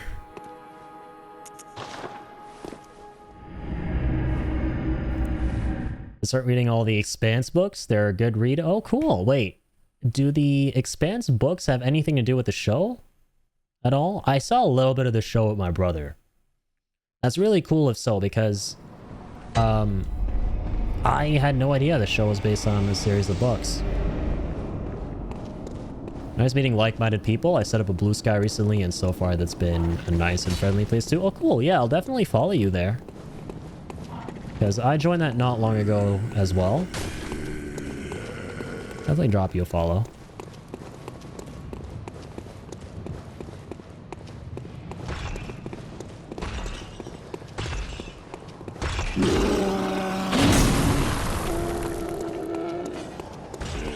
Alright, so now that we checked out the entrance to the Hargul, we're gonna let this guy try and poke our ass, but to no avail. While we open the doors to the Grand Cathedral, it is finally time. Normally you'd be here a lot sooner, but we've been doing a lot of dilly-dallying with the lore run stuff, understandably. But it is finally time for one of the main bosses. And one of the, you know, potentially most challenging early game bosses here. Soothes our fears. Seek the old blood. Let's see what she's saying, by the way, this time. Beware the frailty of men. Their wills are weak, minds young. The foul beasts will dangle nectar and lure the meek into the depths. Remain wary of the frailty of men. Their wills are weak, minds young.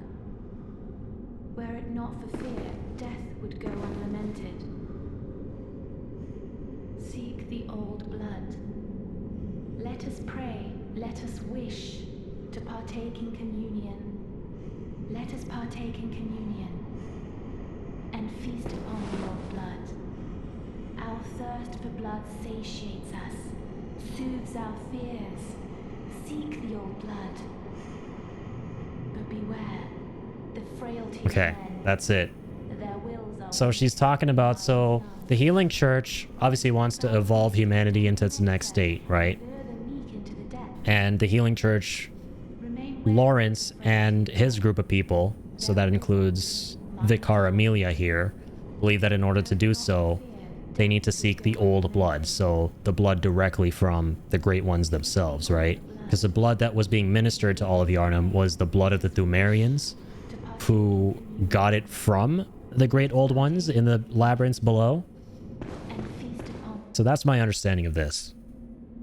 Now we're gonna fight her. Let us pray, let us wish. I love that. Also, I appreciate the follow, man. Thank you. Didn't realize it was on the All My Links thing. Yeah, I got it there, and I think, yeah, that actually might be the only place I should update that. Yeah, FromSoft do hella good everything in general when it comes to environmental design.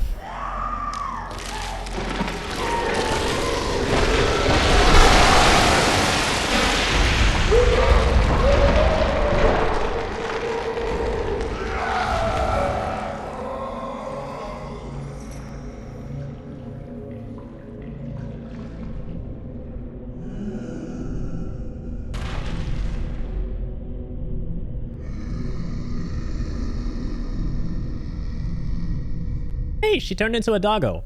Definitely not as grotesque as my doodle. She'll be real friendly, right? Hey, pupper. We'll fetch this damage.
To stagger to go for the visceral.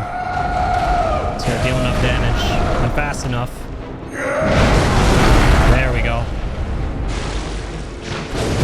Oh, what? I missed the visceral attack. Oh, how? Not good.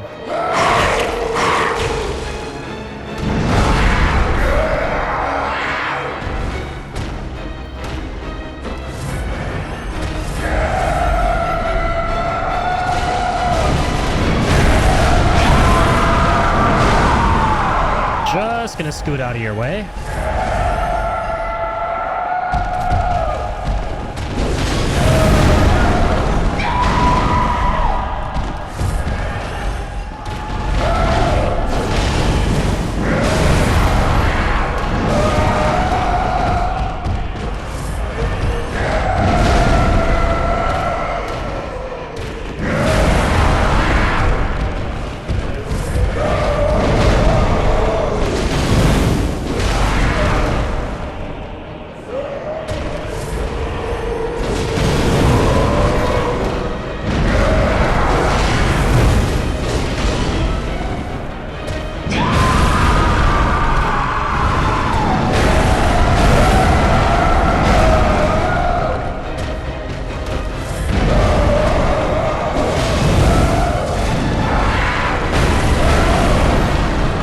Get out of this corner.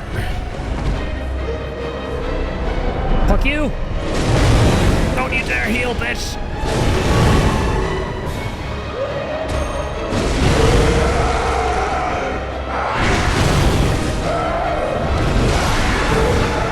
Down with you! Down with you, I say! Get slaughtered into bits and pieces. Kuh. Let's go. Holy shit balls, man. I was kind of sweating there. Which did that crazy flurry attack and got me to like 1 HP, and then compounded that with the grab too. Okay. Alright. Not every playthrough that I beat her on the first go, so happy about that. Yeah, shit escalated quickly there. So, since she's an enemy and fighting you and turned into a dog, it's accurate calling her a female dog, right? Yes. She was a bitch. Very bitchy, very screamy too. Oof and woof. Good job. Thanks, man. So, interesting thing to point out. For those who've been watching all the way through, you might have been able to notice how her theme here for this fight was the same as the very first optional boss in the game we fought. The very first boss in general that we fought, that being the Cleric Beast. They had the same theme song. And they even look really similar. The Cleric Beast was big and furry but black, right? But they were big, giant doggo things. So implying that the Cleric Beast, obviously, the obvious implication is that he's from the Healing Church here and was one of Lawrence's disciples, one of Lawrence's colleagues, just like Vicar Amelia. But also that they went through the same, that they go through the same experimentation process. They're messing around with blood.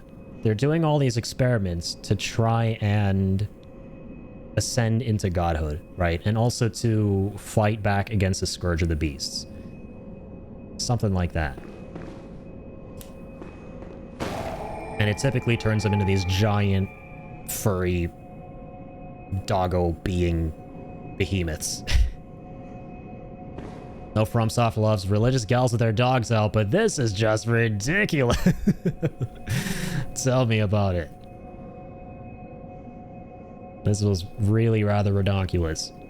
Is there some guy in real life who keeps experimenting with his son's blood and stuff? Is there? So basically he needs to learn from this game. I don't know who that is, but I would hope he's not doing any of that. And I hope he's not doing that because he's learning from this game. I definitely hope it's on the other way around. I'm sorry, wait, is this some kind of an obvious the pop cult thing that I'm not in the know about, that a lot of people know about? Or not pop cult, mainstream? Or some celeb on some weird immortality thing? Wait. Penguin Zero and Mudahar made videos on it? I want to check those out. I do watch their videos from time to time. I might have actually seen one of Moist's thumbnails on it. But I just didn't watch the video. I think, yeah, what you're saying is ringing a bell.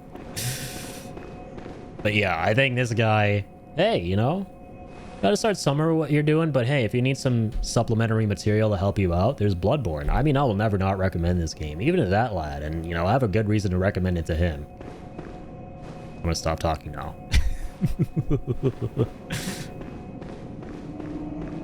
Alright, so this is where the game state really changes.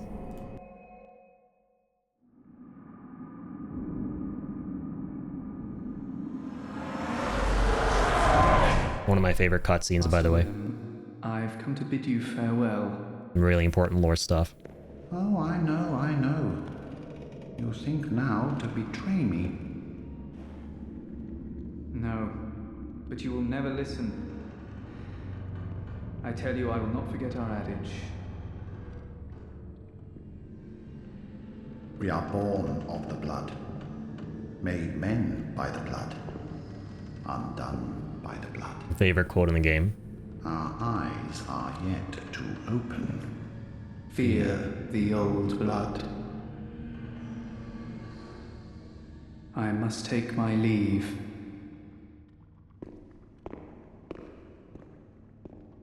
Fancy schmancy. Very dapper fancy schmoonsies in this game. By the gods. So Victorian coded. I love it.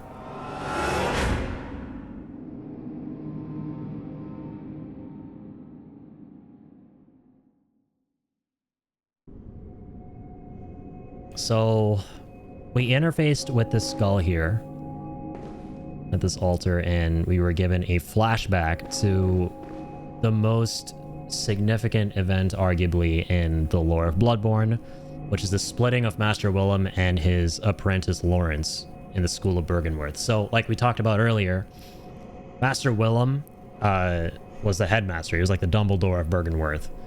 And Lawrence, his apprentice, was his apprentice. And they split because they had very differing viewpoints on how to evolve humanity into its next stage. Right? They're obsessed with evolution and transcendence and that kind of thing. So Lawrence believed in the power of the blood that they found in the dungeons underneath Yharnam. Right? And he went on to found all of this, the Healing Church. Willem, on the other hand, didn't believe in the blood at all. Right? He believed in literal eyes. That's it. Just eyes. He was obsessed with eyeballs. And he believed that they needed to collect the eyes of the Great Ones in order to garner their wisdom. Right? He believed in insight. All this insight stuff that's going on at the same time as the blood stuff is all Willem stuff. And now we're really going to see more of the Willem stuff going forward in this next arc of the game. Dumbledore of Byrgenwerth, try saying that 5 times really fast. Dumbledore of Byrgenwerth, Dumbledore of Byrgenwerth, Dumbledore of Byrgenwerth, Dumbledore of Byrgenwerth, Dumbledore of Byrgenwerth. Okay, it's not as bad as I thought it would be. It really did seem like it would be a tongue twister, though. It's giving Yennefer of Vengerberg vibes. Yeah. Is that a tongue twister? Hey, I got some bits because I won. Thanks for the 10 bits, man. Yeah, Yennefer of Vengerberg, Yennefer of Vengerberg, Yennefer of Vengerberg. That's actually a little bit harder. Wait. Yennefer of Vengerberg, Yennefer of... I'm failing even faster now. Yennefer of Vengerberg, yeah, that's tough. That one is tough. That's a big oofers. That's an oofers for me, dog. Welcome home. What is it you did? I was almost there. I think I got it. I think I might have gotten it 3 or 4 times. And even less the subsequent attempts. Feels bad. Very well. Let me... Whatever. I get to level up. That's cool, at least. Alright, let's go with Endurance. Farewell, good...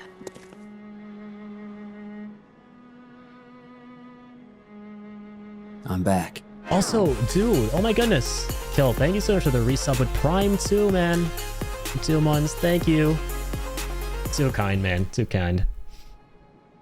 Guys, don't gotta do that. I just appreciate you all being here in general, being wonderful. Didn't realize that it lapsed. All good, dude. That's completely understandable. Yeah, you guys don't even have to do any of that. I really do appreciate it. Twitch is so bad at keeping you on top of things. It really is. Yeah, it's rough. I have so many streamers that I have the bell turned on for, including you, I believe, too. And Twitch just doesn't tell me about any of these folks going live. It does kind of suck. Kind of slacking in the notifications department. Trying to see if there's anything I missed in the chat. They ain't got everything. Okay. To be fair, we are in different time zones. Why can't the Earth just be flat? Oh no. Not hoping for the flat earthers to be right. Oh no. No, truly though, in a situation like this, you sometimes wish that the flat earthers were right.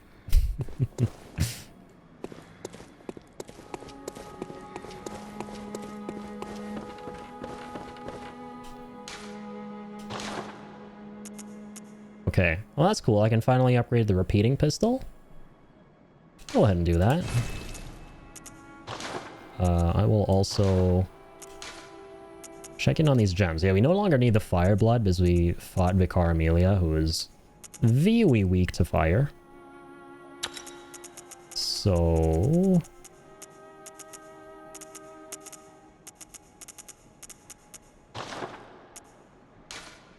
yeah, that's good for now.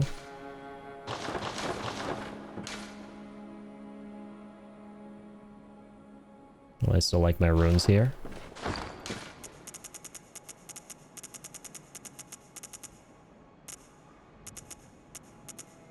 You get any new items I didn't read about yet?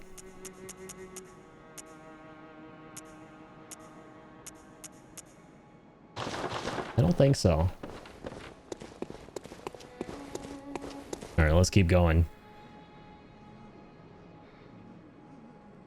Approaching the 12-hour mark, lads. Oh my god. Been at this for 12 hours. It doesn't even feel like it, man. This game is terrifying in every which way possible. Terrifying because of the world. Terrifying because of what it does to you as well. This makes time disappear. I have never felt time disappear faster playing a game, I swear. Let's go to...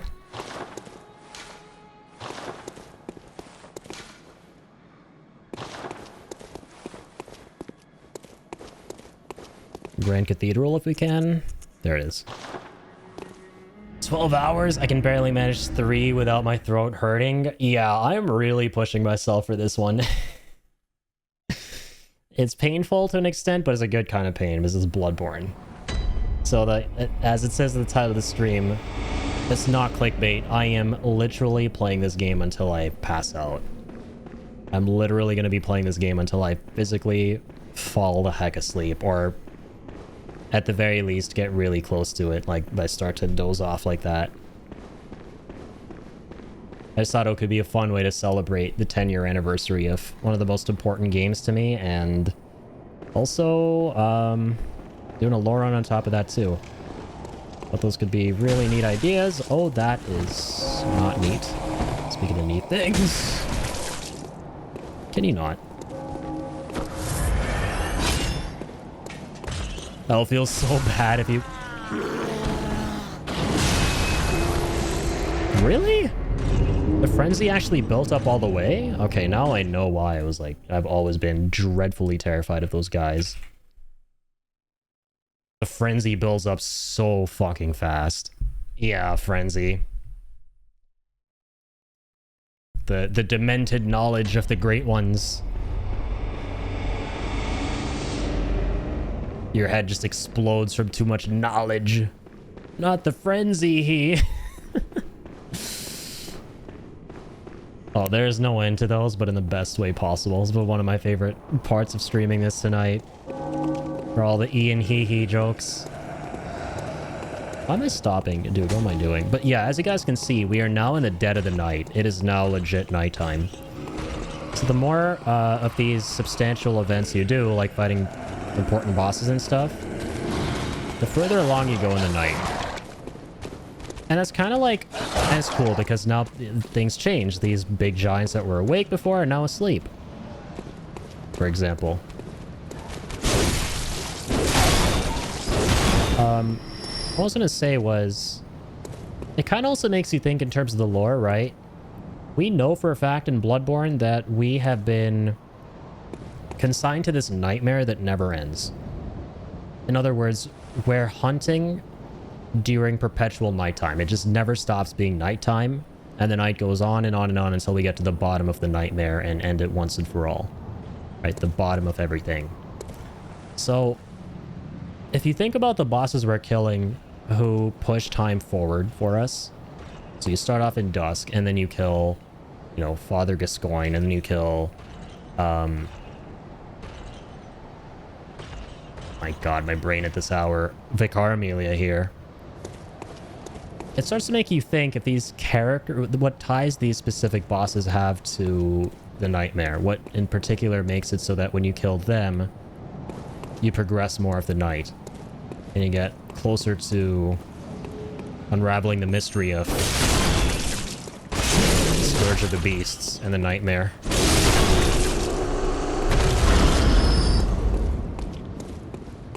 I got some blood vials. Important question, are there greatswords in this game? I'm a fan of greatswords. Dude, kill.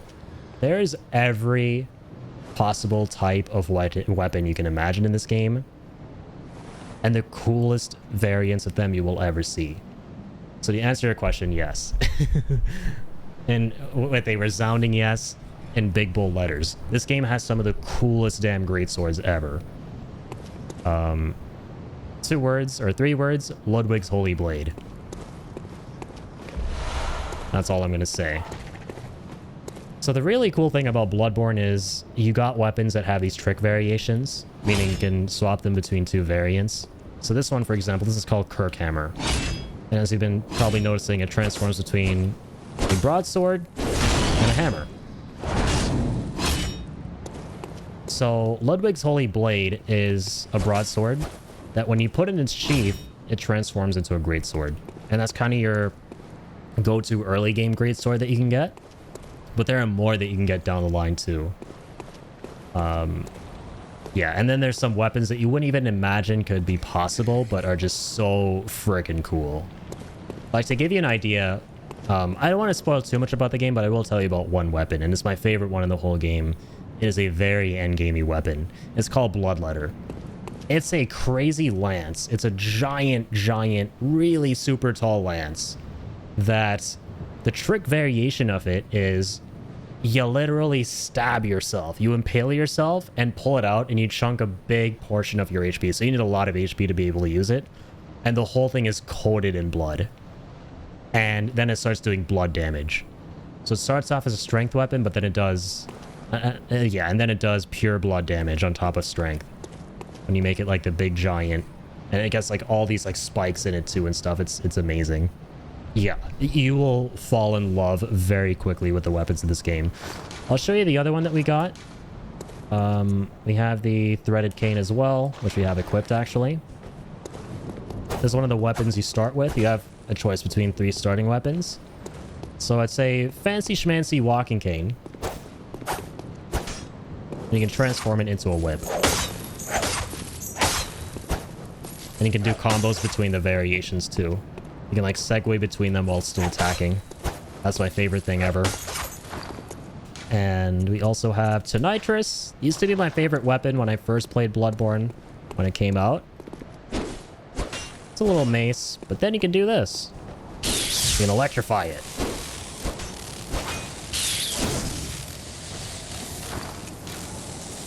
Then we got the saw spear too. Like a literal saw. And you can make it longer.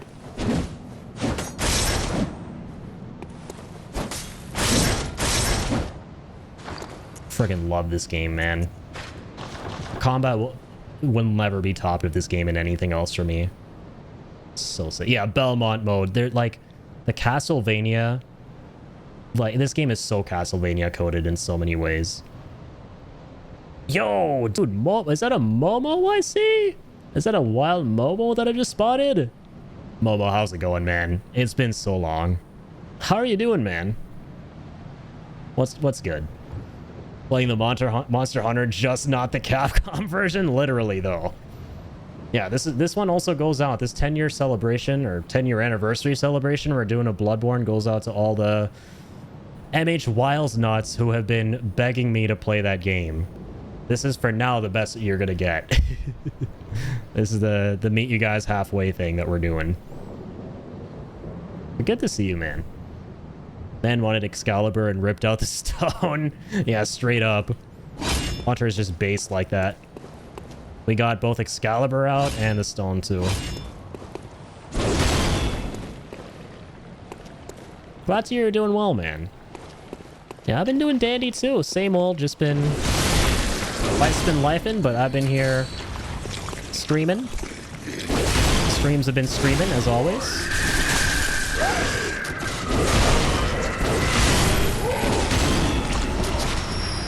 Been busy with life? Yeah, completely understandable. I totally get that. This is still, see you around, man. Yeah, we definitely got to link up once again one of these days, especially when the new Zombies map comes out. Like, I think there's some information on it. I have no idea. After the last one, which was the Tomb, we played a whole bunch of that with the squad, and then nothing really after that. Once you did everything on that map, it feels like it's been a little minute since then. The new zombie map drops. If you're available and free, we gotta like squad back up together and play that, man. That would be really fun. Just like old times, dude.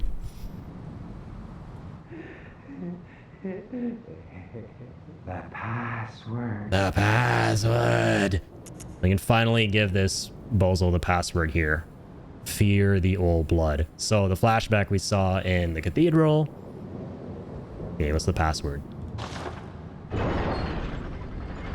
Hey pal, I just really want to say thanks for doing your job and oh, okay. He's dead.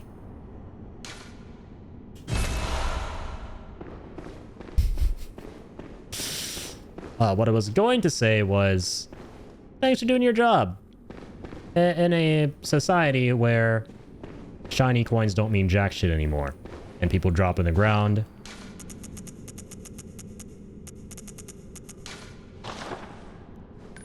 Just to see where they're going and for nothing more.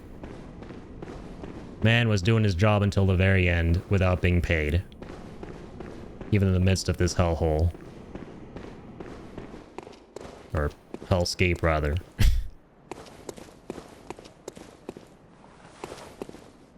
Open sesame, that's always the password. Wasn't this time. You hate to see it. These guys truly are cooked. Imagine being so cooked by the scourge of the beasts that you forget to make the password open sesame. So yeah, now we are taking a stroll through the hills to Bergenworth. Now, when I've always played Bloodborne and I've gone through this part, this is like the first time in my playthrough where I start like, I begin to imagine what life must have been like for Yharnamites before the Scourge of the Beasts. It's really interesting to think about what things must have looked like. And I've always been like, okay, how, like, why is Bergenworth in the middle of like a really twisty, windy, confusing forest? Right, why isn't it closer to the city? Then I realized, I thought about Harry Potter, right? Someone in like one of the Bloodborne forums kind of explained it this way. They're like, imagine in Harry Potter when Harry and his friends are going to Hagrid's little hut, right? Kind of like on the outskirts of the school. It's basically like that. These are the school grounds that we're going through right now. It's just that they've seen better days. Yeah, we got to think of it as we're going to visit Hagrid in his hut from the rest of Hogwarts. Except in this case, Hagrid's hut is Hogwarts. Yeah, we're gonna go meet Dumbledore in Hagrid's hut.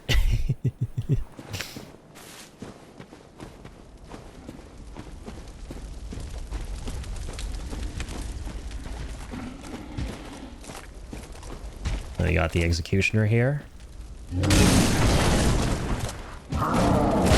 Okay, he's not very excited to see me. Alright, you know what? Neither am I, bitch. I was, but now I'm not. I just want you to die immediately. And I kind of did before too, but... if you could add even more immediacy to something that's already immediate, that would be what I'm feeling right now.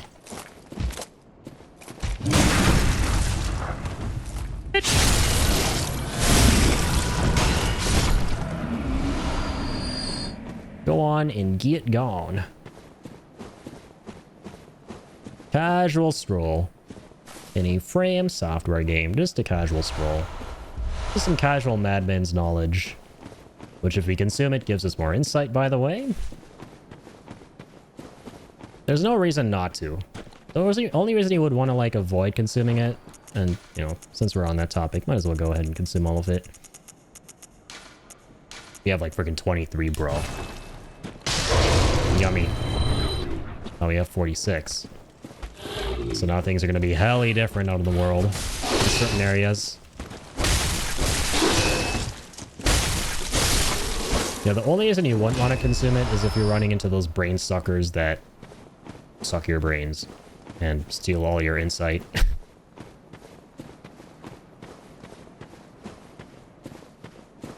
I think... yeah, that's where we came from. I know we have to go all the way down, but I'm just seeing if there are any secrets that we didn't look at. I don't think so.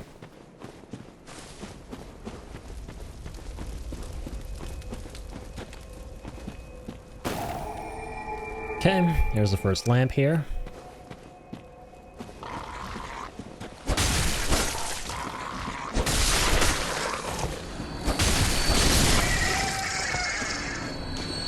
There's going to be a massive shortcut once we open it from the other side. And now that we're here, let's use the lamp to go back to the Hunter's Dream.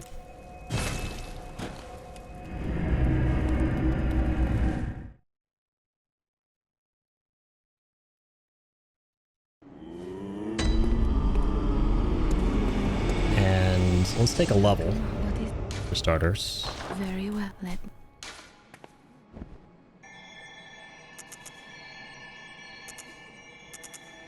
Oh, we just about can't. We can fix that real quick. By using, yeah, maybe one of these. Welcome. What is it you... Very well. Let me stand close. You mean to sit down? Now shut your eyes. Okay, when that happens. But I kind of love it too. Endurance 20? Let's get it to 15 and leave it at that.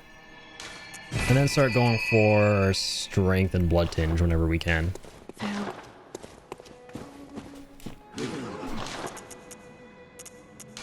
Some, not QS bullets, I'm sorry. Let's always go for the blood vials. And... you know, something I wanted to do. Yeah. Now that the world state has changed and it is the dead of the night, we should probably go check in on all the NPCs. Welcome. What is it? See if she says anything new. Hunters have told me about the church. Here we go. About the gods and their love. But do the gods love their creations? I am a doll created by you humans. Would you ever think to love me? Of course. I do love you. Isn't that how you've made me? Asking the real philosophical 6:41 a.m. questions here. Do dolls dream of electric sheep? Hunters about the gold. Okay, that's it for now from the doll. Yeah, Gurman is kind of just gonzo at the moment. He's off getting the milk for a majority of the game.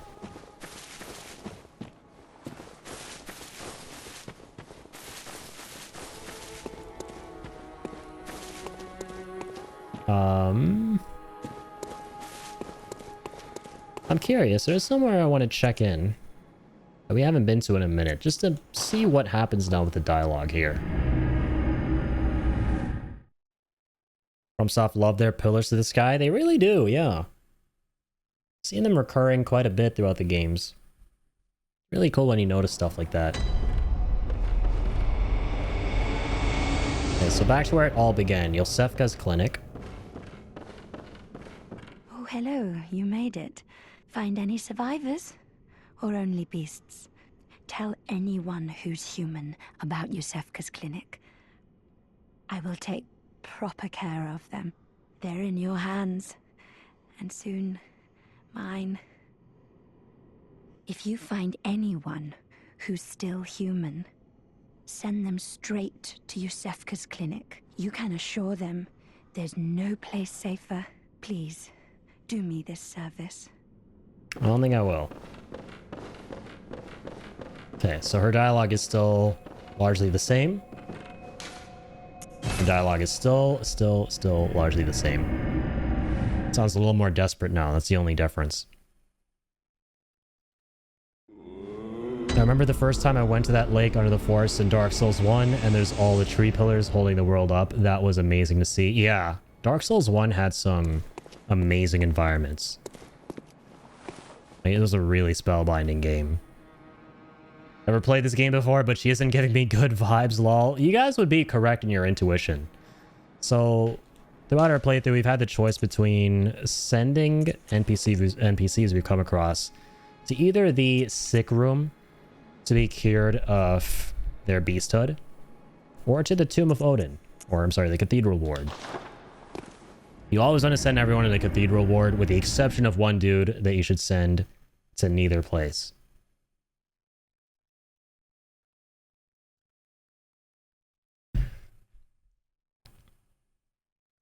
Not sure if I should say why he shouldn't send them to the Cathedral Ward. I'm sorry, Yosefka's clinic just yet.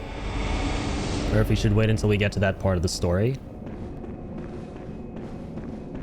But I think we can get there pretty soon. So yeah, this is the other area where we can send everyone. And as you can tell, we have.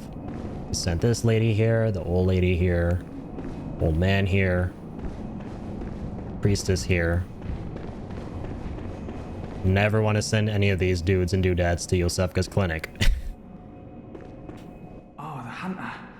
Alive and well at that. This guy may look scary, but he is your BFF. He is safe and sound. This place is a haven now for so many. Thanks to you. I'm overjoyed, really, that you'd even give me the time of day. I don't suppose there's anybody out there worth saving anymore, but you did all you could. And so many owe you so much. Amazing, really. Not because you're a hunter, but because you're you. Aw, wholesome. Makes me think, once dawn breaks, maybe I can just, you know, start over. Makes it easier to bear all of this, you see. You've made life easier. Thank you. If you please, kind hunter, when the night of the hunt passes, suppose we could be friends?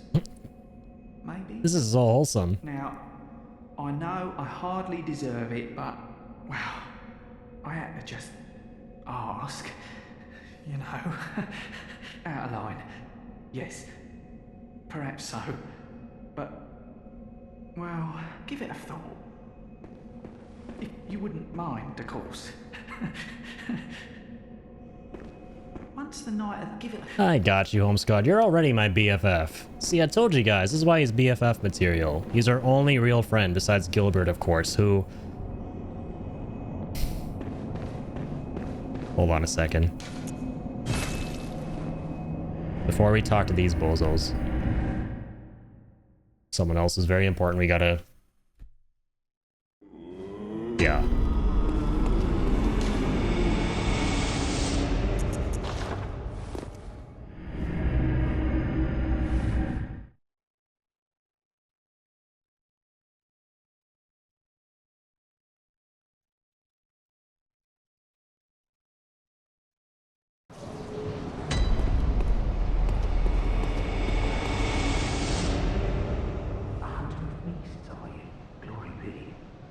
You know not the value you possess, but more's the pity. The hours of the night are many, and the beasts more than I can count. A veritable hunt, unending. Not even death offers solace. And the blood imbibes you. A most frightful fate.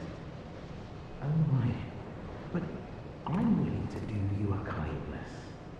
Step lightly round to the right of the great cathedral and see an ancient, shrouded church. Okay, we check that out. And that is... The gift of the Godhead will grant you strength. Yes, I'm unquestionably certain.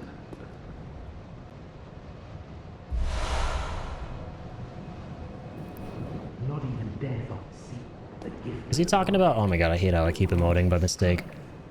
Is he talking about the entrance to Yahar'gul that we just went to? And the... Hang on. Not even seek you the ancient shrouded church, hidden to the right. And that giant building we went into where we saw that void trying to grab us? The gift of the Godhead will grant you strength. Maybe. Okay, so this is not what I was expecting, man. I actually came here expecting this to be further along. I completely forgot about this specific interaction with Gilbert. So this guy had a very different demeanor before. He was coughing, he was sick, he was dying, but he wanted to help us as best as he could. But now he sounds like a totally different person. Normally I miss this and I come here later on. And yeah, something totally different happens. Thought we were at that point right now. So he gave us a tonsil stone.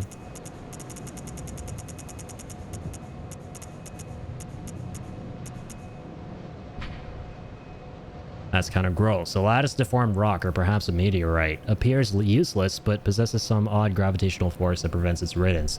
A dubious soul once said, Step lightly around to the right of the Great Cathedral and seek an ancient shrouded church. The gift of the Godhead will grant you strength. Gift of the Godhead. So yeah, now that we have 46 insight, I wonder if we can see it. I'll explain what was happening there, what that void was. There was a giant great one clinging to the ceiling. And with his hand, it was spawning in that void trying to grab us. That the Godhead he's referring to? What the hell happened to Gilbert here? He sounds completely possessed. This man doesn't sound sick anymore. He sounds like he left and went there himself and became possessed. The man possessed. And he's referring to that place we just went to. Interesting. I was hoping for a very emotional, sad moment here because, well, I mean, if he hadn't already registered, eventually the last time you come here for Gilbert's dialogue or his questline, whatever you want to call it, there won't be anyone inside the window anymore. It'll just be a little furry beast in front of the lamp outside the window, implying that that's who Gilbert is and he succumbed to beasthood. I completely forgot about this, and you have to fight him and he's an enemy, of course, but I forgot about this interaction right here. That's super fascinating. Okay, let's go check in on the other NPCs. Yeah. Freaking, whatever his name is, Little Red Riding Hood, I keep forgetting. Dude is such a wholesome lad. Deserves all the friends in the world. Just wants to chill and play Mario Kart or, yeah, Bloodborne Kart. Exactly. I still haven't played it. I would love to try that out at some point. Because the other thing the dude made, Bloodborne PS1 demake was amazing as well. I thought of a big thing just being up there that's not visible. And there's another one right out here, by the way. I wonder if we have enough insight to see it. We do. There he is. What's up? What's up, great old one? He's hanging out there the whole time. Have fun sleeping at night.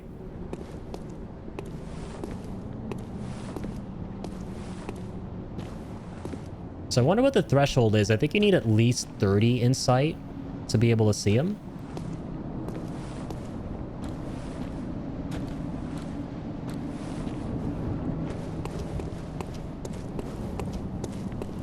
Oh, there's the void. Let's get grabbed by it.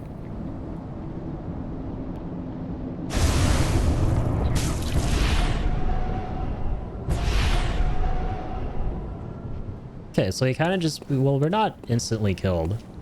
We lose an insight point, though. Or did we gain one? Oh, we gained one. Interesting. The frenzy didn't kill us right off the bat, though. That's actually kind of surprising. I thought we would be insta-KO'd there. But it makes sense. He grabs you. You're going mad from the knowledge of the great old ones. And that's it. Alright, man, I gotta go. Work starts in like 20 minutes. Have fun. Thanks for being here, Momo. I appreciate you, man. Have a good one at work. Hit me up when you want a game. Will do. I think I added you to the COD Zombies role. Feel free to add yourself to other roles too in the channel and roles thing for like games that you play. And that way, whenever I hit up folks that I'm about to go live playing those games or just playing those games in general, you can be a part of the ping. Yeah, okay. Good thing that I did. So yeah, I'll definitely hit you up with that ping in the Discord and other folks too who want a game as well who play those. And we can go from there for sure. But yeah, thanks for being here, Momo. I appreciate you, man. And it's good to see you again. Are they like optional enemies or things that just exist? So these ones in particular are things that are just there. But there are also boss versions of them that you will fight eventually. Yeah. Some of them are quite difficult, as you could probably imagine. Yeah, have a great one, Momo. Ah, brave hunter. What is it? Have you renewed thoughts on this matter? Okay, so can't receive her blood, same dialogue. I've no... I can't... How did we ever get into this mess? She has new dialogue. So she's not really stressed and scared out of her goddamn mind. And her demeanor is about to shift completely during the next arc of the game. Oh, hello. Sorry, dear. You're much too eager. I've only so much blood, okay? Ariana can't give us more of her blood. Okay. I think that's it for now, after beating Vicar Amelia when it comes to the NPCs we can talk to. Not sure her laughing classes is new dialogue. It's definitely a new her, that's for sure. Because believe you me, she was a grumpy, surly-ass old lady. Exactly what you think when I describe her that way is exactly what she was. She was rude, stubborn, didn't want to leave her little cabin in the middle of a virulently diseased city where things were eating each other's faces. I had to convince her to go to this chapel. And she was still mean, lean, rude, all that kind of stuff over here. But now, she's scared. Things are about to change. Okay. We're gonna go now to... yeah, the Forbidden Woods. Continue from there.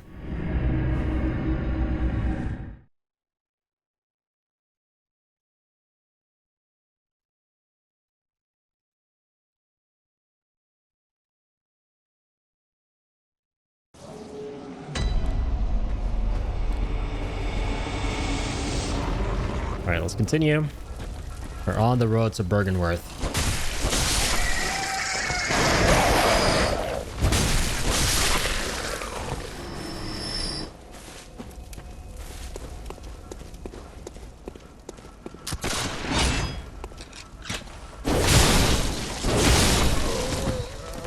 There's also a trap here, which...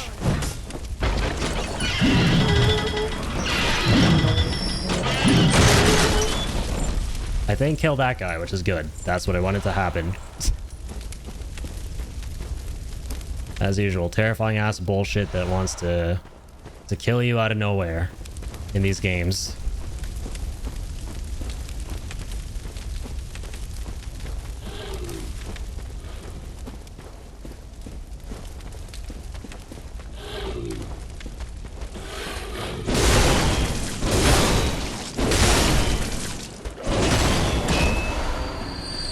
I'll take those.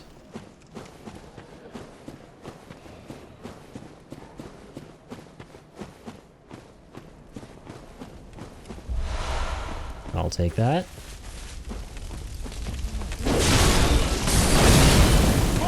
Kill that.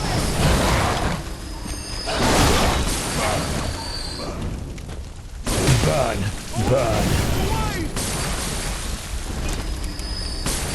We got a bunch of townsfolk around here. More crazed townfolk.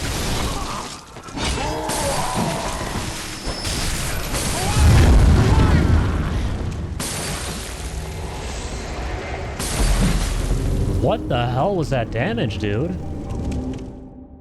With a dinky ass torch? Are you for real? I actually did not anticipate that. That is insane. Big oof. What the hell, dude? Okay, no, that needs to be studied right there. Sadly, super effective. Sadly, with a capital S. A big Pokemon moment there.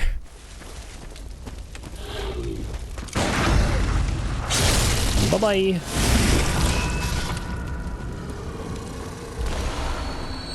I'll be taking your shit. Alright, who's got my goodies? Oh, that guy whose eyes are glowing. Pancake. Shit.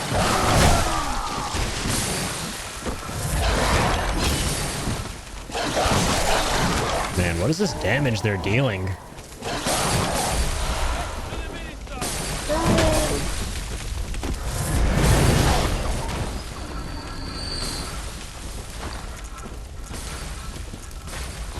this is a threaded cane +1.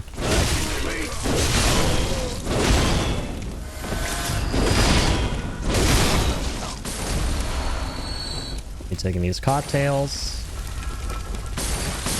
It's gonna do like nothing. It does nothing at this point. I haven't upgraded it at all.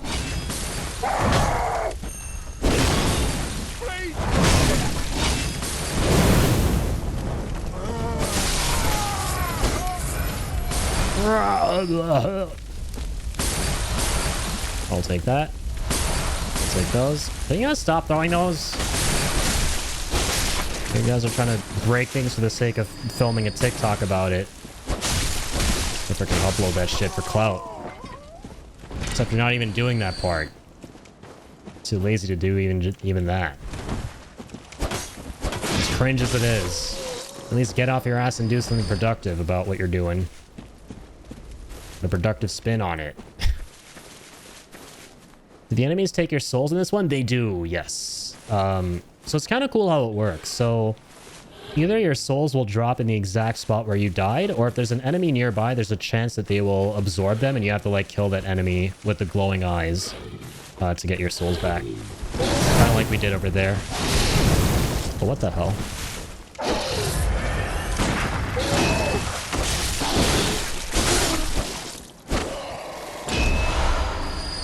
I'm gonna take those blood vials. The blood violas. Take those beast blood pellets.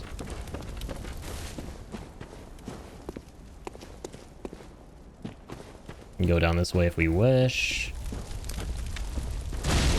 That's gonna break. However. So now we gotta be careful. There's a lot of stuff going on here. I kind of play from the outskirts. Ooh. Definitely fancy all those blood vials.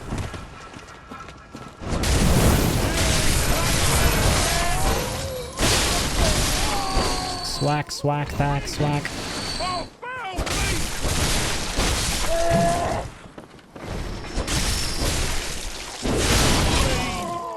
Overkill, but flashy.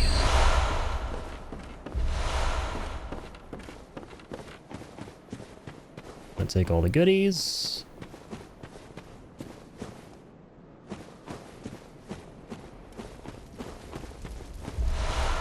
Let's take some thick cold blood.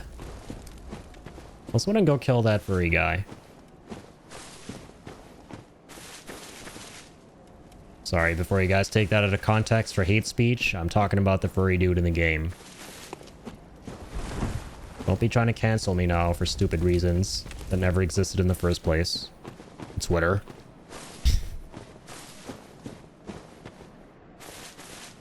Alright, there's some stuff going on up here.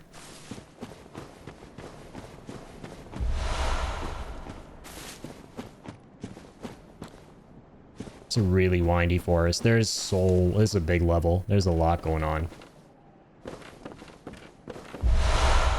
I'll take those pellets. And yeah. Oh, hi.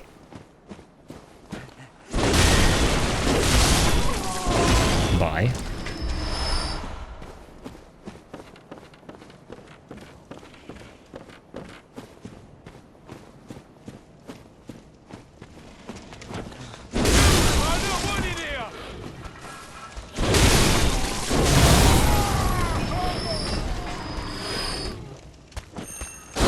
Pancake. The world with beasts and undead and such, overkills are just being cautious. You know what? I can agree with that. Can never be too overkill these days.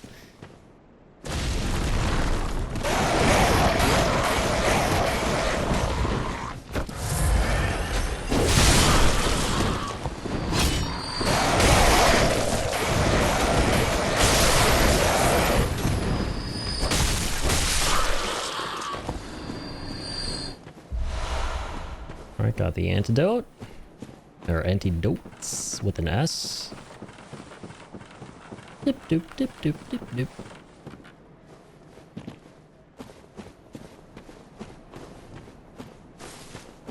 antidotes. Gonna pop the doots.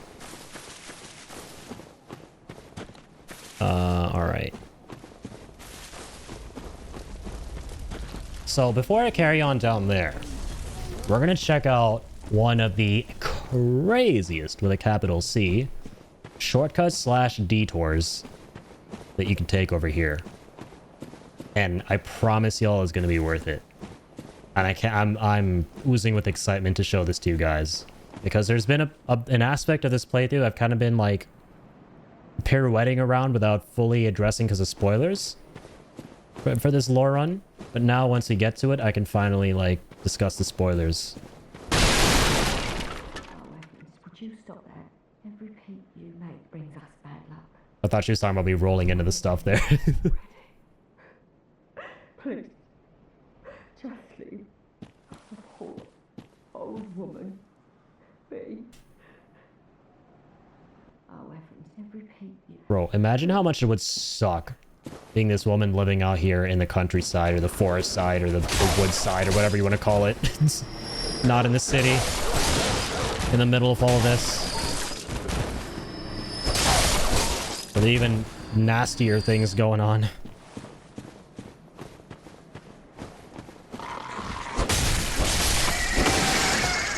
I mean, well, you can make an argument that in certain certain apocalypses or apocalypsi, if that, you know, like, that's how you want to say the plural, it could be, you know, beneficial, preferable.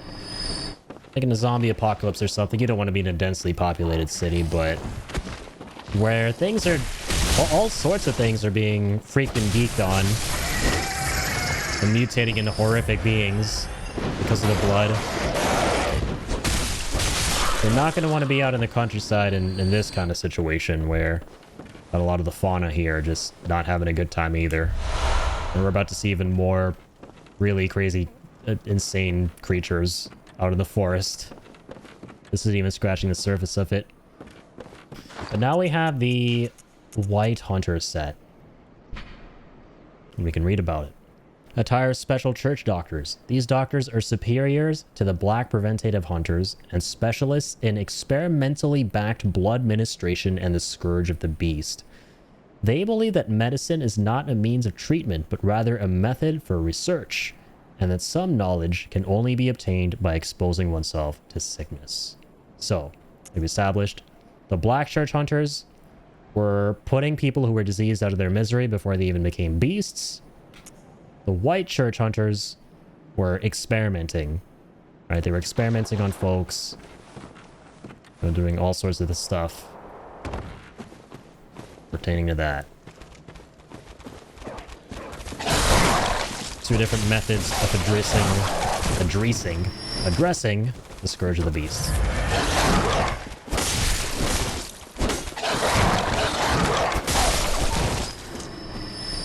Shortcut detour sounds mutually exclusive. Honestly, they kind of do. That's pretty much an oxymoron. My cooked brain at 7:08 a.m. after 12 hours of streaming has conjured an interesting oxymoron. Okay, here's on the jailers. No, please. I don't want to die.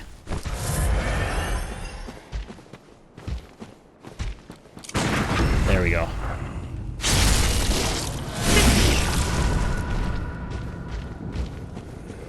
Oh god. Might be bad.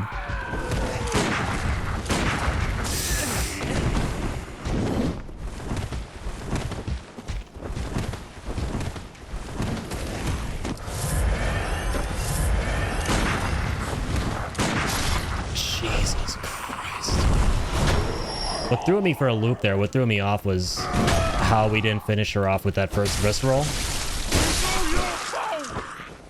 Shut up. Nothing's my fault. Only thing I'm at fault for is getting this blood on my hammer. It's not enough blood. There's more to come. Beast Roar. This is where we get that. One of the forbidden hunter tools made by Irreverent Izzy. I forgot about this dude. I love that name. Borrow the strength of the terrible undead dark beasts, if only for a moment, to blast surrounding foes back with the force of a roaring beast. The indescribable sound is broadcast with the caster's own vocal cords, which begs the question, what terrible things lurk deep within the frames of men? Yeah, shudder just thinking about it. What if the blood isn't giving our internal organs beast-like qualities? What if we're employing them while transforming into beasts to sound like beasts, but it's not actually being the beasts that makes us sound like the beasts? Ugh. You can tell how long you've been streaming when addressing becomes addressing. Yeah. At a certain point, words just aren't a thing I understand how to do. I feel like it's weirdly sort of good practice, though. In a way, like, normally, in order to become better at something, you gotta go through struggle. You gotta struggle a little bit to get better at it. I'm not condoning this in any way, but I feel like streaming for an insanely hella long period of time and being really exhausted, and therefore not being able to sound as coherent as you were before, and trying to explain things as coherently and cohesively as possible is good practice for, in general, becoming better at doing that sort of stuff. I just practice it right now. Oh, man. I'm trying to find this shortcut here. Yeah, thankfully we rolled the hell away from all of that craziness. Yeah, here it is. Okay. You guys ready for this? Lock in. Grab the popcorn, okay? Everyone grab popcorn. That's an order. If you don't like popcorn or can't eat popcorn or whatever, grab your favorite snack. Or drink. Or whatever it is. This is gonna blow some socks away. Craziest shortcut of all time here. So we found this weird-ass cave in the forest. Deep in the forest, I should add. Right now we have this cave we gotta go through as well. Practice does make perfect, indeed.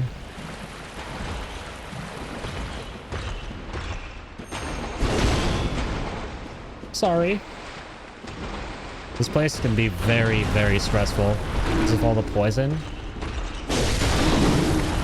And there are a bunch of asps that poison you too. Yep, they're approaching. There they are. I could just run through this and not worry about contending with these guys.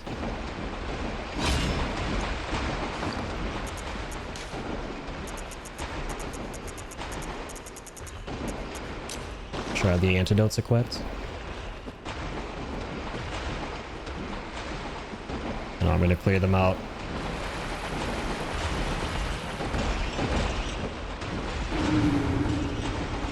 Are there any secrets back here?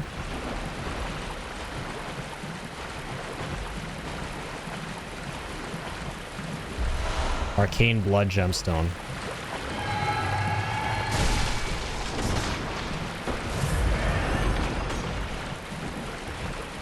I don't know why I consume the antidote when I'm just gonna get poisoned again. Keck W.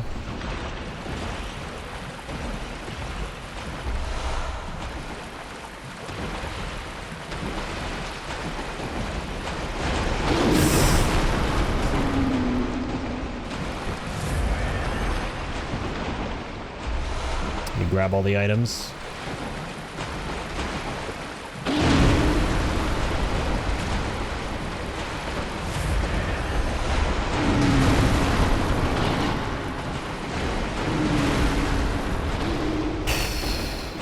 Okay. You know what? Fuck those guys. I'm too hyped for this shortcut. And I got a good amount of items too. Wait, hang on. Is there anything over here? No, it's just another little tunnel. Okay, guys. Ready? Your hunter was just thirsty. I think so too. I'm pretty thirsty as well. I gotta get a refill after this on my water. So, we're going up this really long ladder.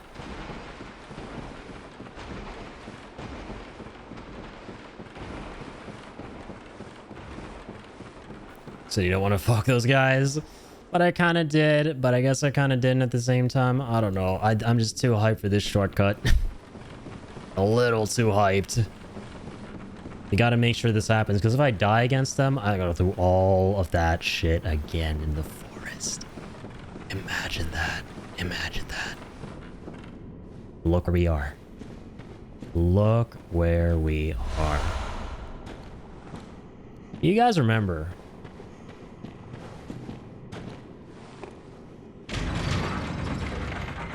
Do you guys remember when a crisp 12 hours ago, I was like, we are eventually going to find a way to open this door, but it's not going to be anytime soon. And if you were starting off in the game and you're in this area, which is the starting area with a capital T, the starting area of the game, you shouldn't worry that you're not able to open that because it's going to take a while. Well, about that. We're all the way back here at Yosefka's clinic. We're at the beginning of the game. Oh, hello. You find any survivors? Craziest shortcut in any video game ever, in my opinion. The fact that these crazy, twisty, terrifying woods... And being deep into the woods too at that. Eventually leads you to this place that you recognize. And that is like a place of respite. It's so good. FromSoft shortcuts are the best in the business. No freaking doubt about it. So, we're not done just yet. So, we're just scratching the surface in terms of the craziness. We are just scratching the surface. Here's where shit gets crazier. We can actually enter Yosefka's clinic, where we woke up in the game. Right now it's locked, and Yosefka is behind the door.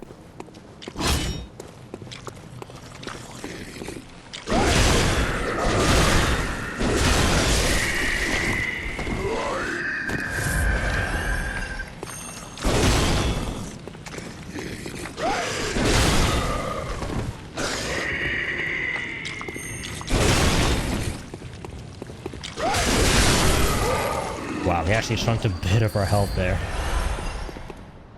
Didn't mean to do that, but that's pretty apt. Yeah, you would recognize it for sure, because it's literally where you start the game.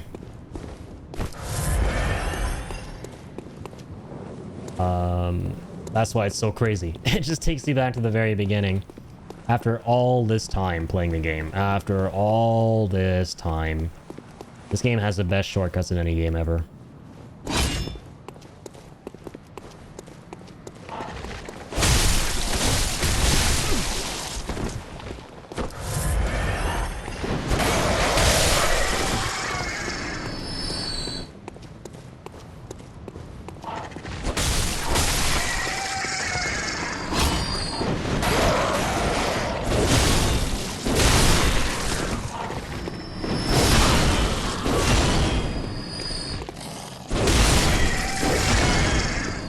Got some more burbs.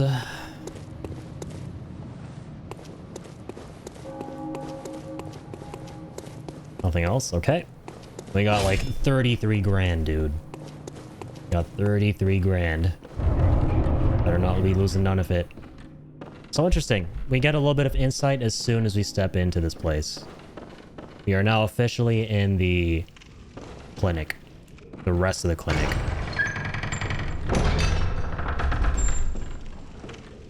This is our first time encountering these blobby blobbers.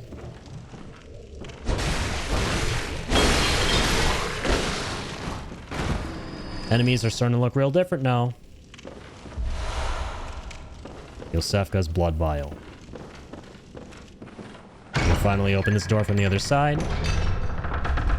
This is where we woke up in the game. The very, very start. This is our bed. This is where we get the Canehurst summons. Now we can go to Dracula's castle, by the way. Just putting that out there. Casually mentioning that. This is Bloodborne things. Greatest game ever. Thanks to 5F7. Let's read these item descriptions. Yosefka's Blood Vial. Blood Vial acquired from the lady doctor at Yosefka's clinic. This refined blood, highly invigorating, restores a larger amount of HP. This rare blood vial is a product of a slow and careful refinement process, likely devised by the doctor herself. Yosefka's special blood vial. Now let's read about the Canehurst summons if we can. It's going to be a key item.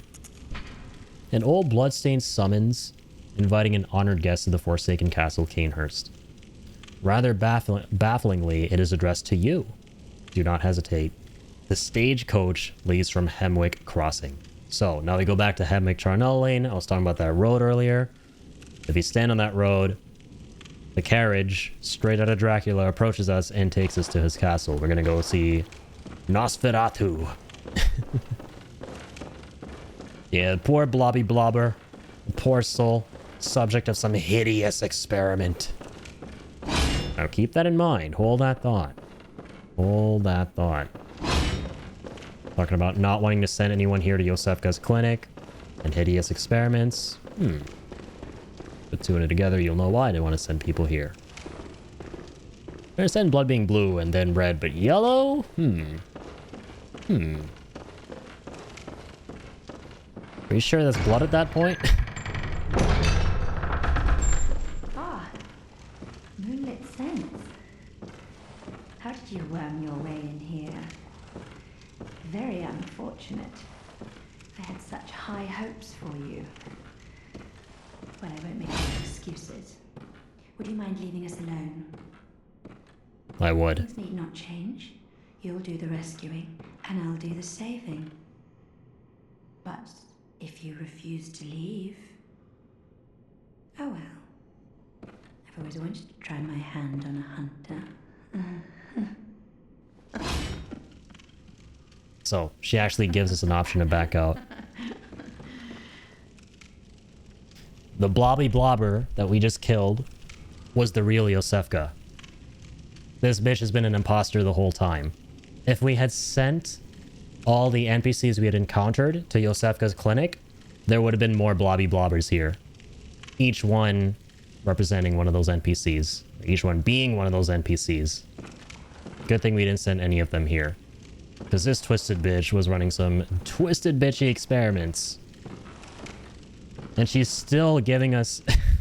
she still thinks after all of that I'm willing to work with her after getting to the bottom of it. This is kind of a tricky fight, by the way. You gotta be careful. Because she has Augur of Ebrietas, which is a really, really powerful ability. And probably my favorite one in the whole game. It's a great old one ability. There it is. So she's been trying to transform people into great old ones.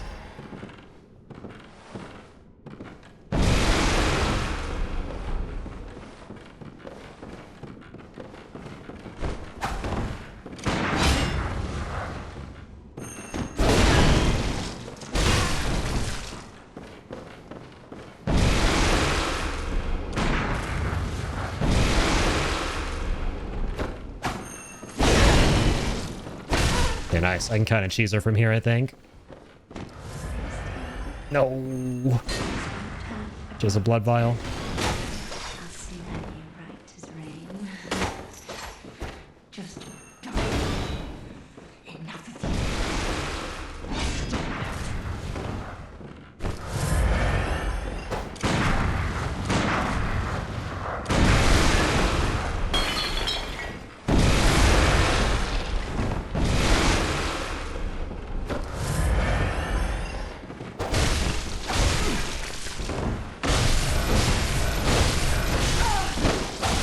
She uses a threaded cane, by the way, which is really cool.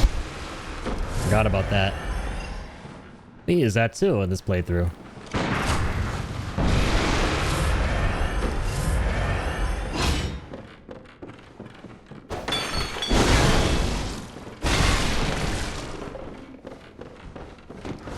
She had another one, this bitch.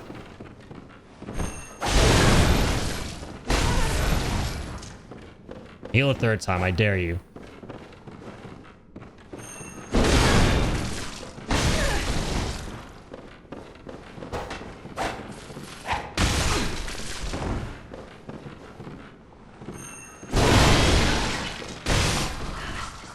Heal that. That's for the real Yosefka. Imposter. Sussy Yosefka. I have the Odin Wraith rune. Okay, that was kind of close. Thanks, Ming. It's one of my favorite plot lines in this game. The revelation that Yosefka was dead the whole time. The sweet lady that wanted to help at the very, very beginning was actually dead the entire time. Or rather, succumbed to a fate worse than death after that. And we missed the interaction with the initial real Yosefka, sadly. Odin Wraith. A carol rune that transcribes inhuman sounds. Wraith sees a subtle mucus in the warmth of blood and acknowledges visceral attacks as one of the darker hunter techniques. Visceral attacks restore quicksilver bullets. Human or no, the oozing blood is a medium of the highest grade and the essence of the formless Great One, Odin. Both Odin and his inadvertent worshippers surreptitiously seek the precious blood. So yeah, Odin's one of the Great Ones. That's another one of the runes associated with Odin. Yeah, and I don't think there's actually anything in her office here. I think no, I think we already got whatever it was, or no, sorry, that was in yeah, the clinic at the start. We got the Canehurst summons. So we're pretty much done here in fake Yosefka's clinic.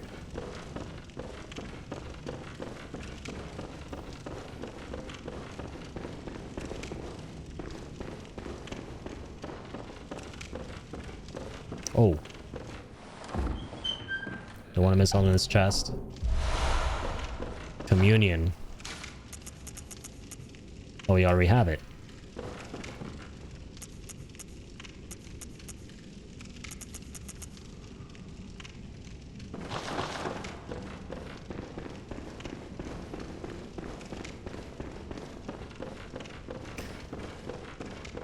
Okay.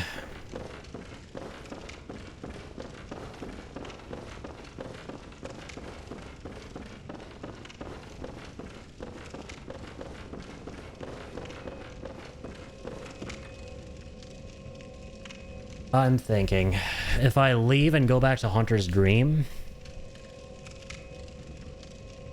I'm gonna have to restart a whole chunk of the forest.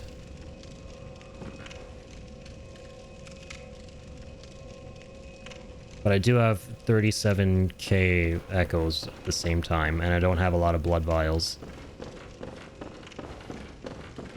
I'm okay to go through the forest again. Okay, let's go back. Oh, I'm about to pass out probably.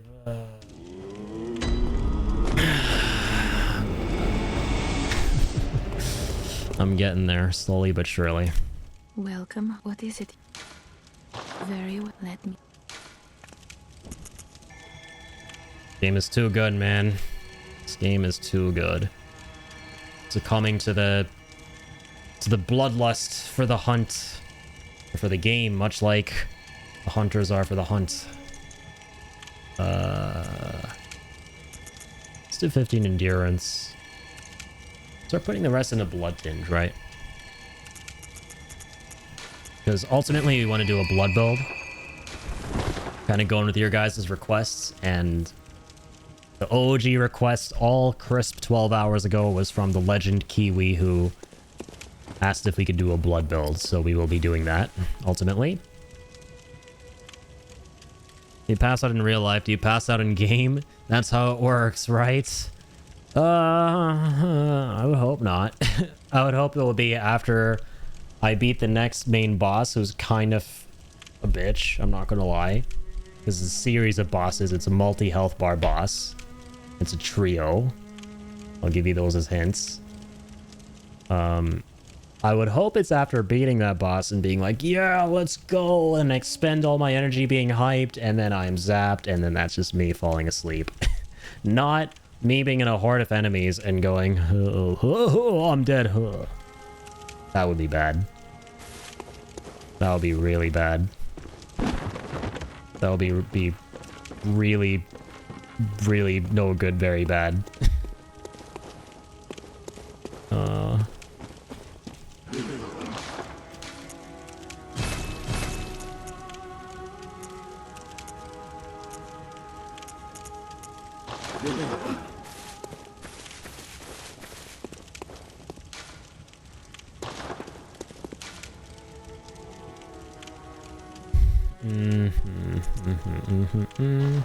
Gotta start again. So I went for the shortcut.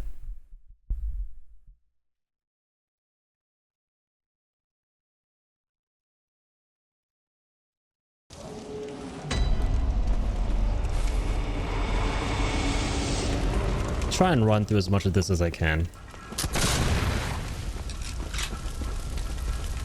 Alright, Hunter. Let's cover some ground.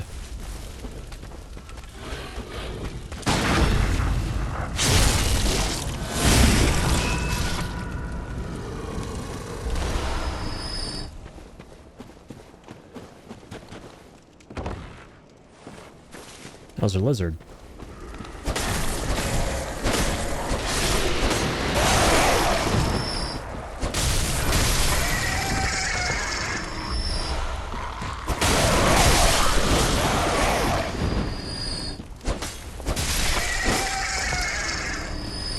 Missed little old Lizzie the first time. But not this time. Okay, we are going to book it with a capital B. I'm stressing the hell out of that B. We are booking it. Hang on, are there any, any secrets though? I'll take some secrets on the way. I'll slow down for those. Back to booking it. Wait, what's that though? Was there another secret? I'm gonna take some secrets if I can. Oh shit.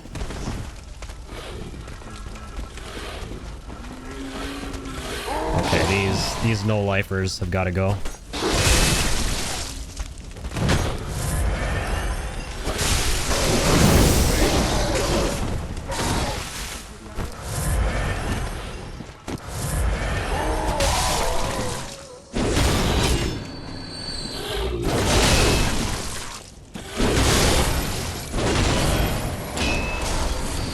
I ain't down to no Molotovs. Bitch. Also shit on toast. I actually don't want to be going down this way because... Yeah. So... That's a lake, not of water, but of oil. You can imagine what's up top, given what was being tossed at me right now.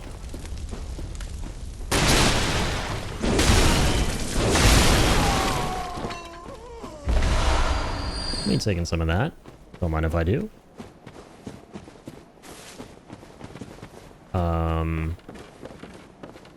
Hello? Oh, sorry. I already went in here. Last time on Dragon Ball Z. Do what on toast now? That's a new saying. Lamau. I just got that one from my dad. My dad used to say that shit all the time. Whenever he was pissed at something. He still does. It's hilarious. It's my favorite cuss.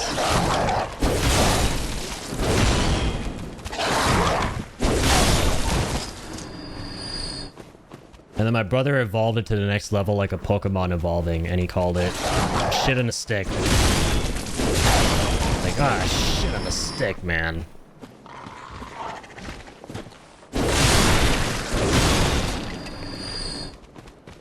For some reason, and this is just parents being parents, right?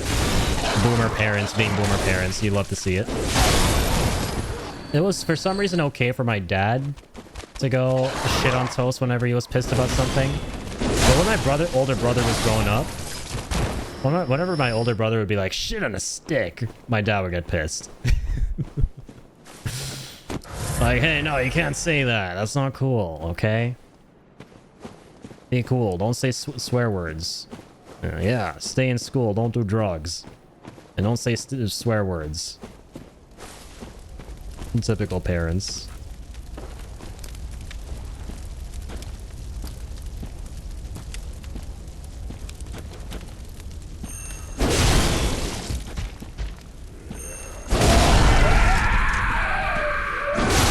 Thank God.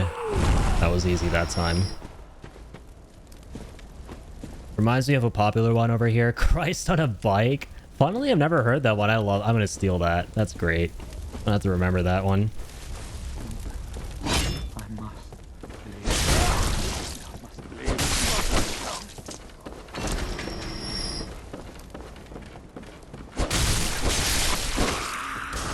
I was gonna say, you guys in the UK have some great phrases and sayings and swears and stuff.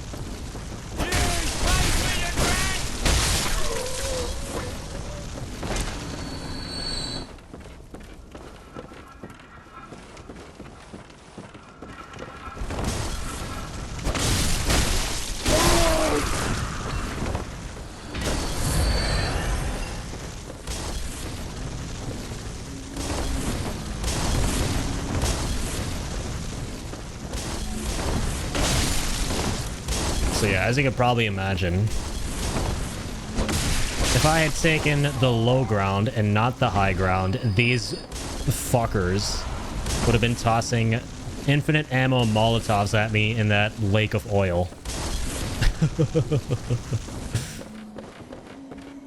Oh my god, yeah, I kind of saw vaguely what you said there. Yeah, we just add you absolute before anything and it sounds like an insult, like, you absolute spanner. Yeah, I love that. My favorite one is, you absolute melon. I think I've seen Gordon Ramsay say that one a whole bunch. I'm trying to place where I've seen or heard that the most.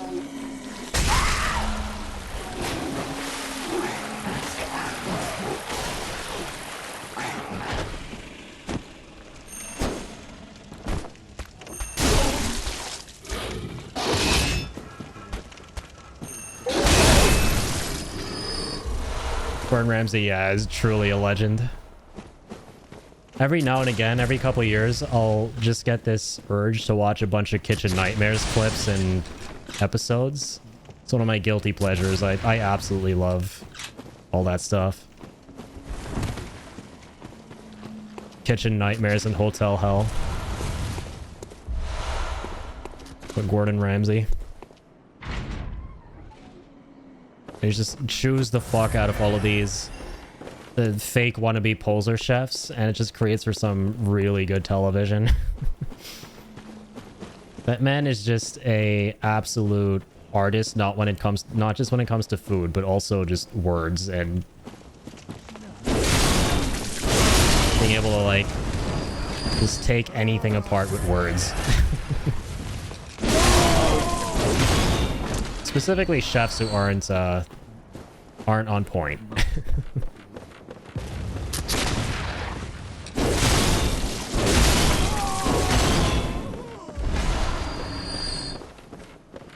Favorite UK insult is pillock. I don't know if I've seen that one. That's hilarious. So satisfying to say. It does look like a pretty satisfying word to say. Pillock. Anything with like a P or, you know, a plosive. I like those a lot. Alright, here's this bullshit. Gotta take cover moving up. Someone's playing on that cannon. And get him off his toy in just a second.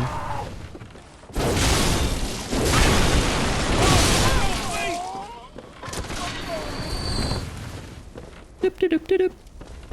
Just gonna take cover in these little houses. How do you do? What a nice little humble abode you've got here, buddy.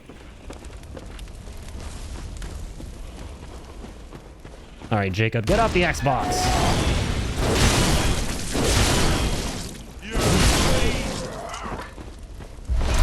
I love that old-ass YouTube video that went viral. Jacob, get off the Xbox! I always say that one to my IRL friend Jacob, who was here earlier tonight as well. just to piss him off.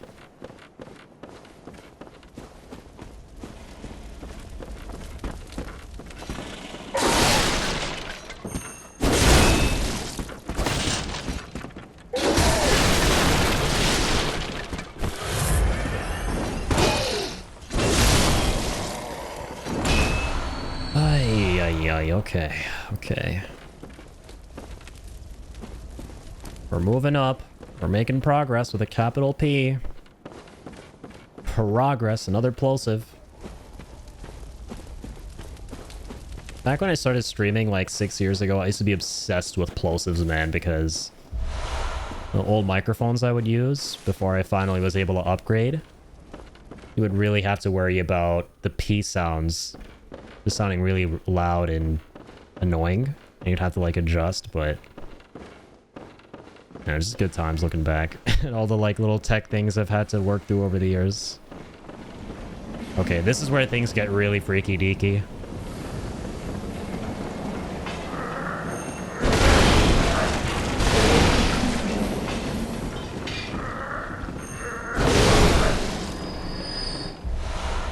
You could probably tell that things are about to get freaky if we let him live.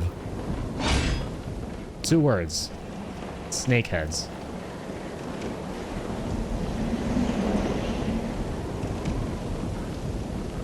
Okay. So. One of my favorite areas is coming up right here. There's the guy we gotta deal with here.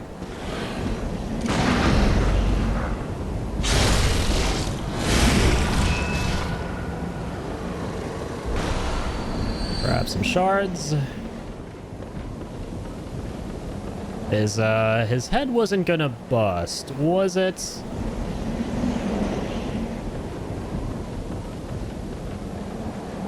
I was gonna say, if you played RE4, you'll know the answer to that.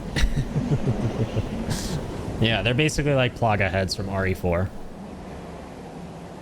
Which, by the way, it's really interesting and kind of trippy to me. I just now realized that the last time I played Bloodborne was before I played RE4 in general at all. Because the very first time I experienced RE4 was in 2023, a couple months, if not a month before the remake came out. And then I, of course, played the remake, and I absolutely loved both games. So now it's interesting knowing about them and playing Bloodborne again. It's kind of cool to be able to have that like comparison. For sure. Okay, so we can also go up here. And grab some poison knives for starters. There is also... Hang on, before I go grab that thing. There's also someone very interesting here.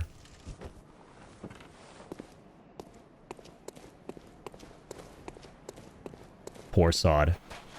Whoa. It is he, though. Blimey, don't scare me like that. On a night like this, I took you for a monster. Oh, thank the stars, you're fairly normal. Was it you who put down that awful beast? Ooh, that thing had me trembling, frozen in my boots. And then you came along. Well, if you're a hunter, then would you know of any safe havens? You actually don't want to send this guy anywhere. And there are a couple of clues as to why. He's doing something kind of suspicious looking while we approached him, and the bodies near him don't help. Yeah, he was just eating people.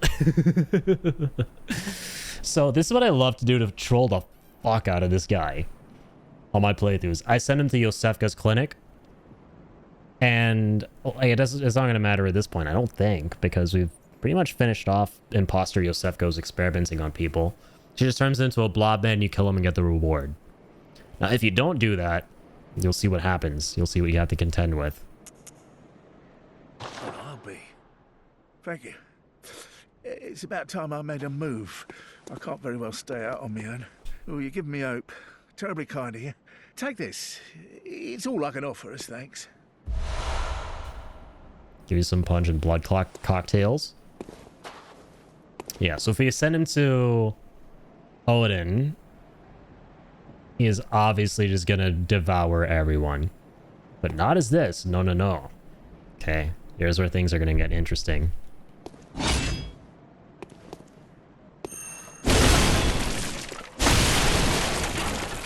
Have you got a screw loose? Or is it your...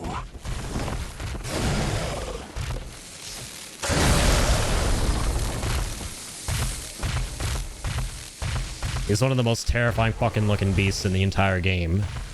Just casually. And he's really fucking tough too.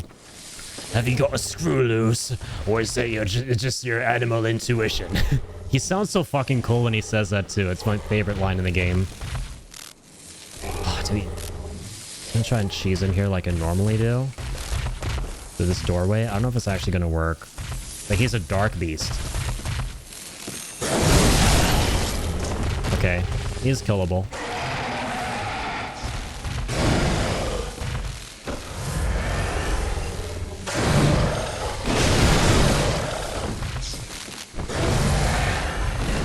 Jesus.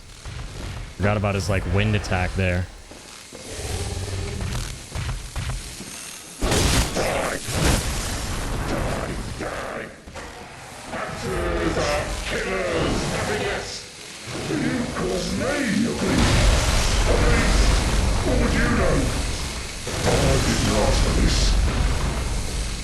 Absolutely fucking terrifying, man. It's one of the coolest fucking secret enemies in the whole game.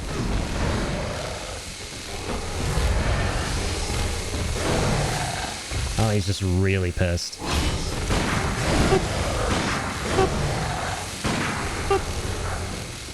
Hang on.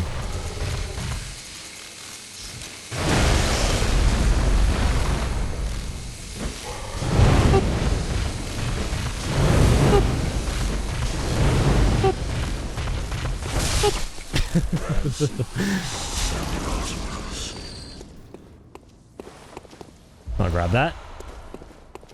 Such an underrated fight. So yeah, imagine that shit in Odin Chapel, just absolutely chewing the fuck out of everyone in their corpses.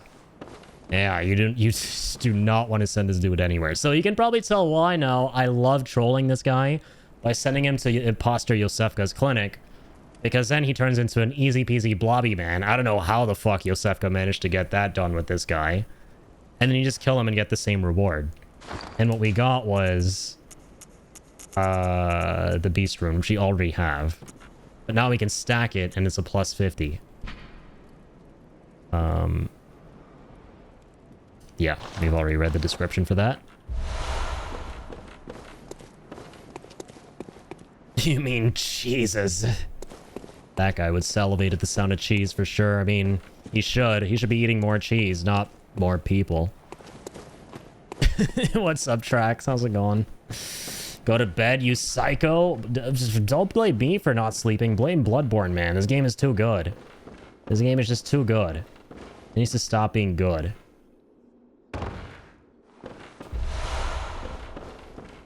It needs to stop being good, and it needs to... Well, I was going to say it needs to not be the 10-year anniversary, and it's technically not anymore, because that ended 7 hours ago. But still, I started on the 10-year anniversary. And it's a good game. It's too good. The hunt beckons to me. The sweet blood calls to me. This game is meta, man. I have a bloodlust for hunting beasts in Bloodborne. And me, the player, has a bloodlust and yearning to play the game. I have a lust to hunt in the game. Just like my hunter. A hunter must hunt. Well, how's it going, Trax? Still holding up for 60 FPS? Same, man. Same.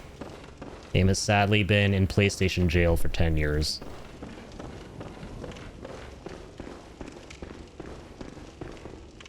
Apparently the The Shad PS4 emulation progress has been going well, though, with Lance McDonald, which is good to see. It sucks how his PS4 mod, the 60 FPS mod he had for the PS4 system, was DMCA'd, but I think he's still going strong with the emulation version. I would love to be able to run that someday. But until then, we are stuck with vanilla Bloodborne, which, hey, ain't so bad, because it's freaking Bloodborne. I'll take this game in any form I can. It is beautiful in every form. Disgustingly beautiful. Case in point. Holy fuck balls. There's a shortcut next to this guy. I should probably book it past him and take it. Yeah, you do not want them to grab you. Alright, so 2 blood vials. Yeah, Kirkhammer absolutely fucking slaps. So we Gucci. We Gucci-rones, pepperones, Holmes. There's the lift for the shortcut. I'm gonna just take those real quick. And skip-de-doo out of here.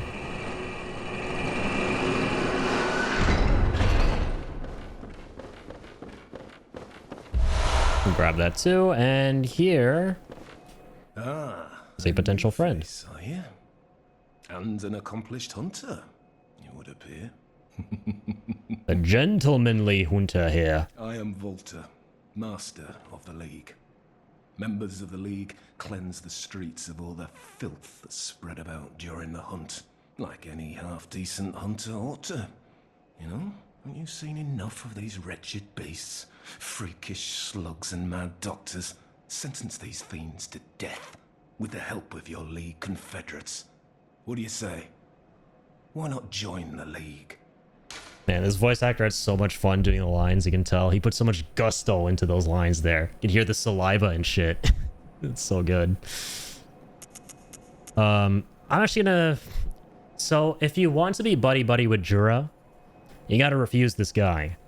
Because Jura wants to protect all the beasts, and this guy wants to do the complete opposite, so... Yes.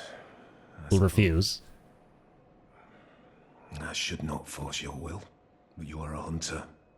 And we'll see soon enough that on a night of the hunt, no, on any night, nothing out there deserves to live. Well then, you've seen enough out there. You fancy joining? Okay, and you always have the option to join him if you want. So he just wants to cleanse the streets completely, entirely, in its totality. He just wants to be donezo with everything that's out there. No ifs, no buts. Completely black and white. Anything that's out there, anything that moves has to die. Yeah, he gives off a lot of Solaire vibes. I'm about to get my souls fixed Thursday. With Kazan? Oh, let's go, man. That sounds like a fun time. It definitely do be sounding like a fun time.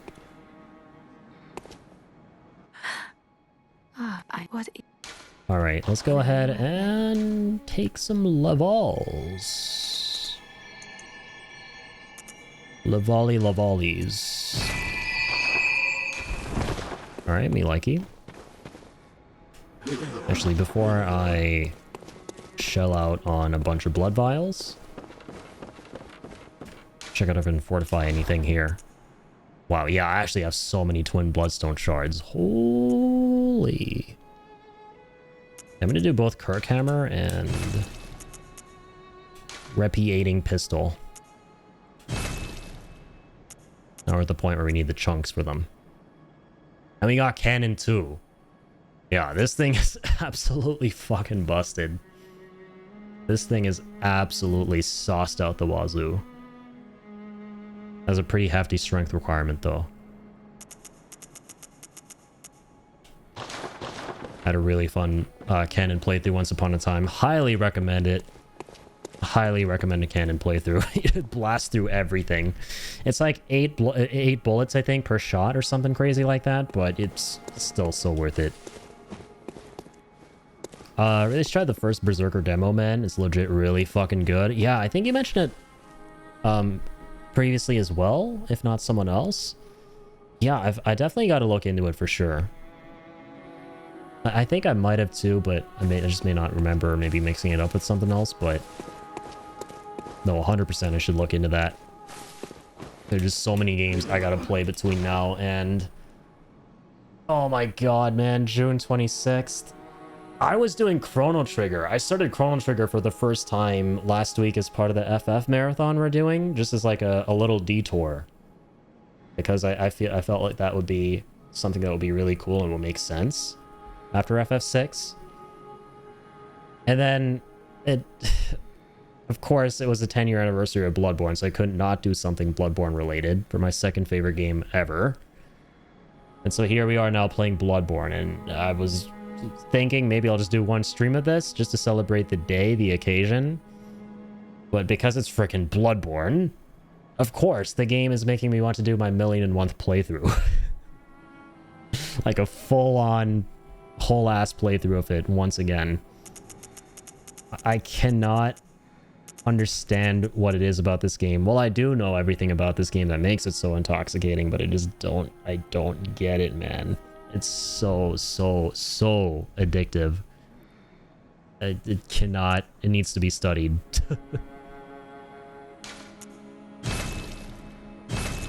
Like, I've played this game so many times, but and I've pretty much done almost everything there is to do, but it's just one of those games where, like, I don't care. I'll play it another, like, 15 times, because I'm a little bit weird in the head, apparently. You're saying this is a non-canon playthrough? See what you did there? Maybe. We'll see. We shall see. I'll let you guys decide as we go, right? So we've been kind of doing the repeating pistol this whole time because Kiwi requested a Blood Tinge playthrough. We can always switch up to a different weapon too. We can do cannon, we can do flame sprayer. But that's more arcane, so no, we'll ignore that one. Souls-like with cell shading art style like Borderlands. Oh, let's go.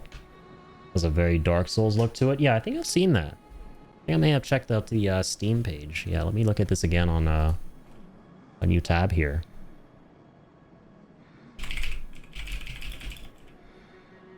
First Berserker. Oh yeah, true. I've seen this game. We also saw some of the footage of it at one of the game events, right? I think the Game Awards or something like that. Sorry, I'm distracting. No, dude, Trax, you're all good, man. We do this all the time. Talking about things, various different topics and everything, and looking stuff up. You're all good. Like, this is like the icing on the cake here, is playing amazing games and just being able to interact with you guys and have all these awesome conversations and go through these with you folks. So it's all good. Yeah, it's your job to distract me, if anything. Responsibly and appropriately, of course. Of course. Of course. Lol, yeah, first stream I joined, I think we chatted about FF and DS for like half an hour. Dude, there was an FF6 stream we did not long ago where we legit just stopped at a random ass point and started talking about tacos and Flemish rabbits and fucking like something else. I can't remember what, but something that had absolutely nothing to do with FF6, clearly, based on the first two things, for like 30 to 40 minutes. That's basically the unhinged energy we have here on the Irritable Indian Twitch channel. The unhinged energy of... the best kind of unhinged energy. Okay, I'm gonna keep on keeping on here.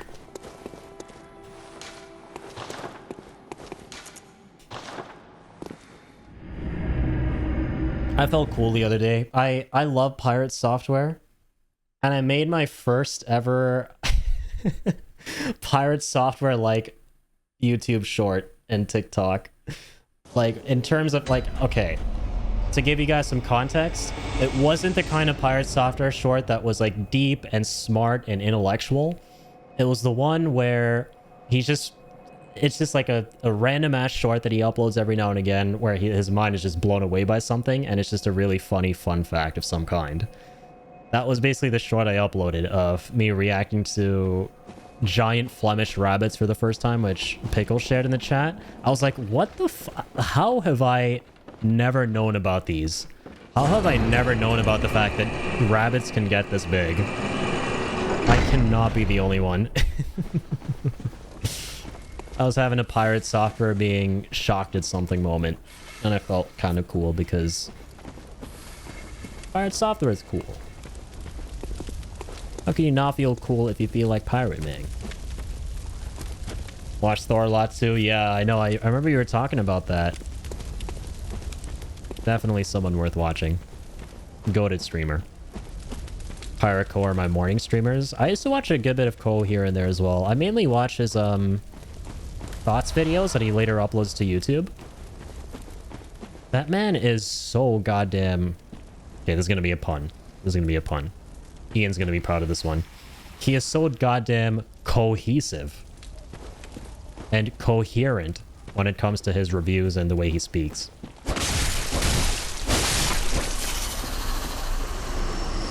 Definitely inspired by that stuff.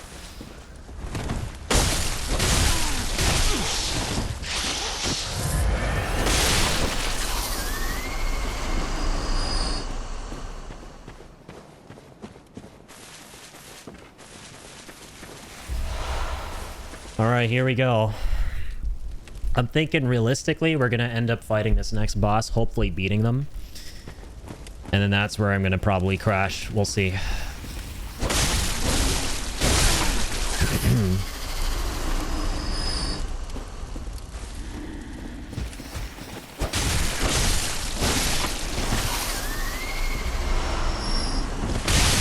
Ouchies.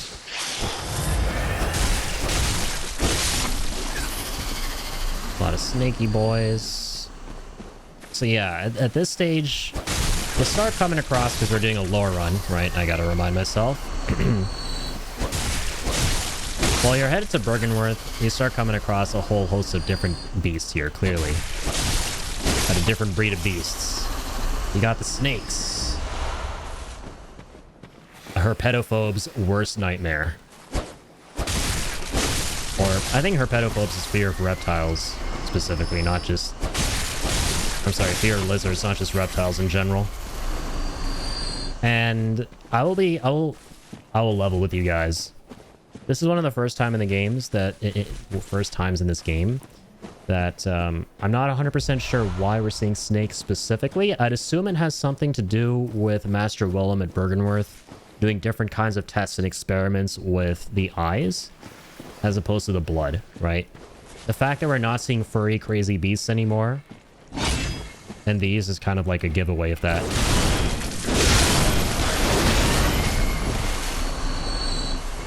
Oh god.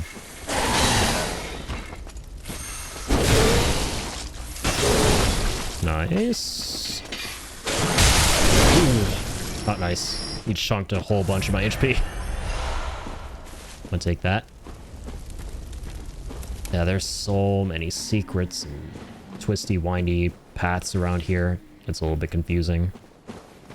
And there's a lot to go through. Okay, it's gonna take us a minute to actually get to the boss.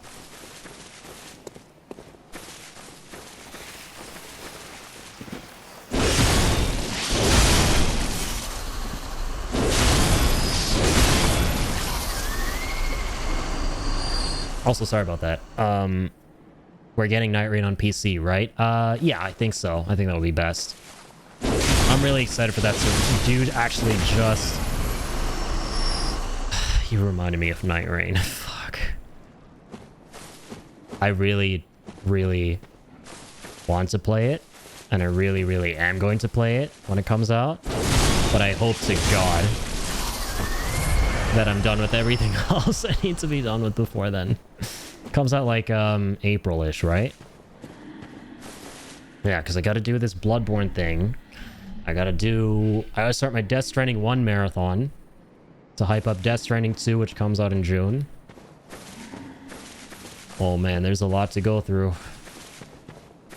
But no, we're gonna fit in Night Rain there as well. We have to, dude. I'm so excited for it. Yeah, PC would be best because I'm pretty sure a majority of us are all on that, so. It's kind of weird that... Yeah, exactly. Night Rain not being crossplay makes me sad. I agree, Kill. It's weird that it's not crossplay. This day and age, blasphemy.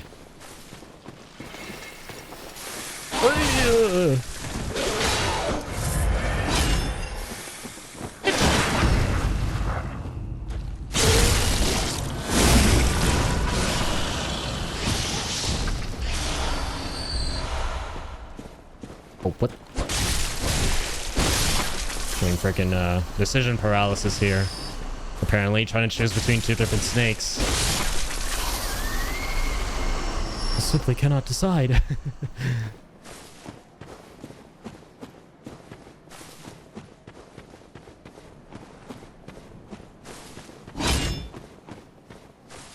Alright, where are the big, scaly ones? There they are. There you are. Don't be shy, big boy.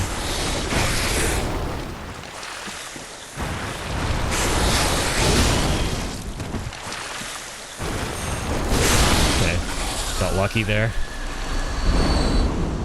Thankfully he didn't attack. I'll take that.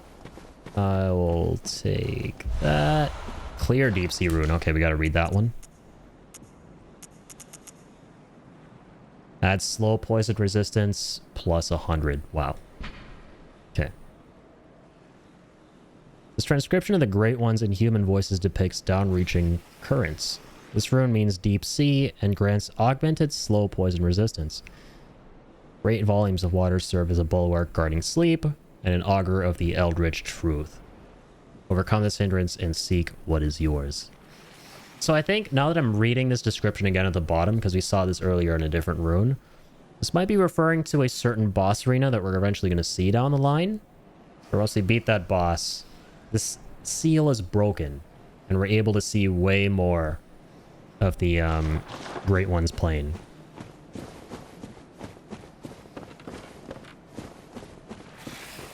Because earlier I was a little bit confused with that, with those kind of implying.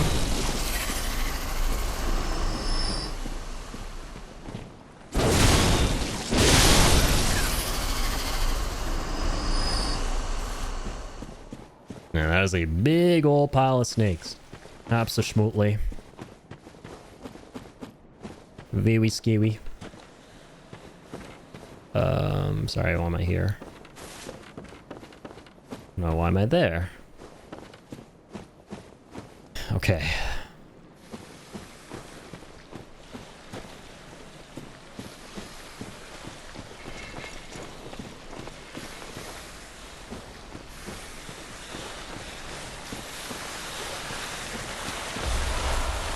Oh, there are two down there. YOLO!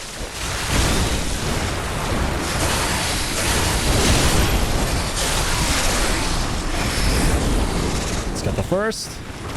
It's okay. It may look scary, but we're the scary ones, not them. Had a fucking Steve-O moment right there. There's something Steve-O would do. Like Jackass or something.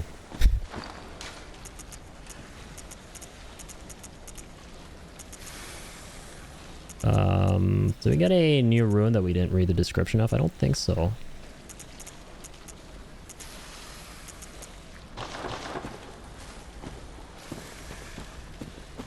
Okay.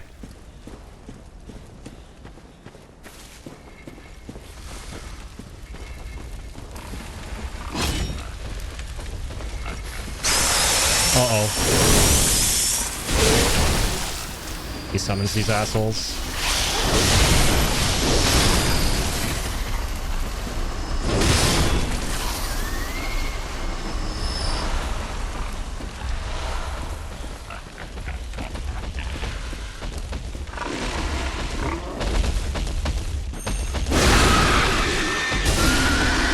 Bye-bye, Piggy.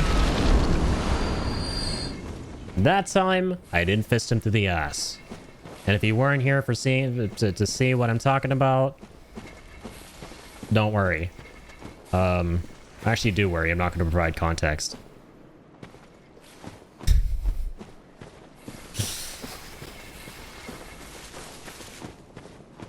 But I've grown. I've evolved. Character growth. I didn't fist the pig that time. No pig fisting. Whoa!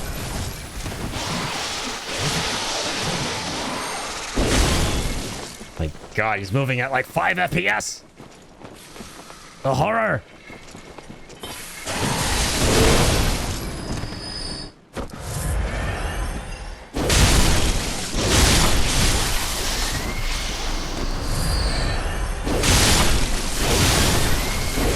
Poisoned!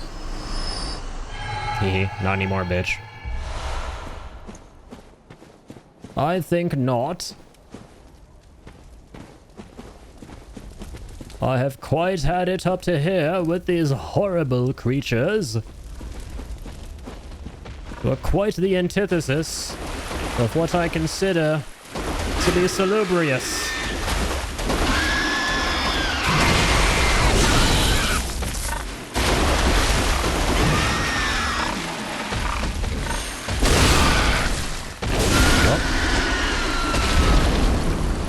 Sorry, big guy. I'm gonna need bacon and blood vials. Sounds like a lovely brunch on a sunny Yarnum afternoon. Because you all know these guys love drinking their blood. I'm gonna grab that. Remember the first time I played Dark Souls 1 and did a rear attack on the boars? Yeesh. This game takes the yeeshness, the yeesh factor, and dials it to 11 on that kind of stuff. I just gotta put that out there. Don't worry, Kill. You missed a lot of trauma-causing footage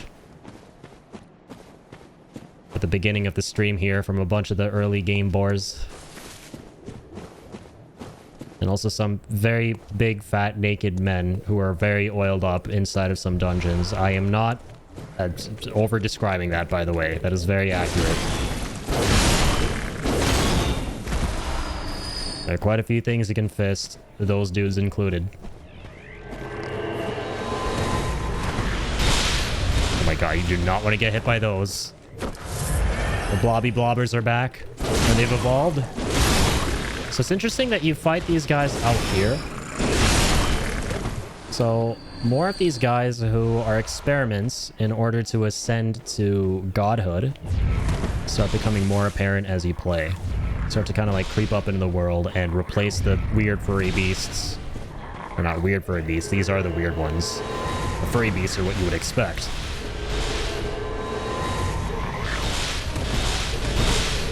Oh, son of a fuck. This guy actually deals so much damage.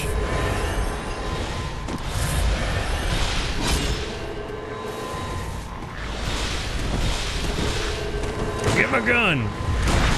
Yeah, take that, you alien bastard. Get off my lawn.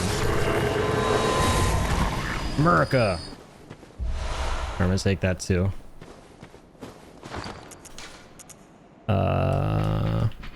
Secret symbol left by Carol, runesmith of Bergenworth.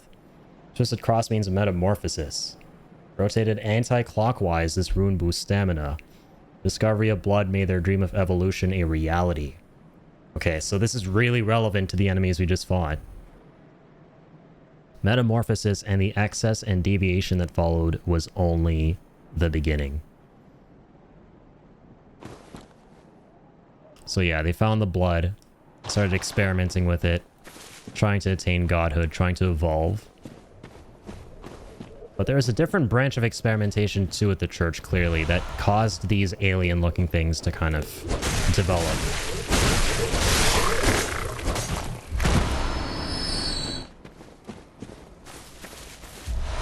Alright, I'll take that. Okay. You were in my bedroom? That's creepy, Addy. This was a dramatic reenactment. Alright. Like 28 grand ruins, or I'm sorry, fucking, dude, Scarlet Brain Rot. Elden Ring, why? 28,000 echoes. There we go. That's the proper way of saying it. We're gonna do a lore run out here for Bloodborne, man. Gotta be lore accurate.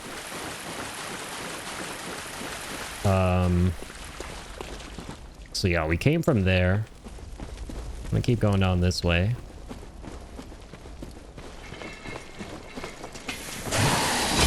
Boy.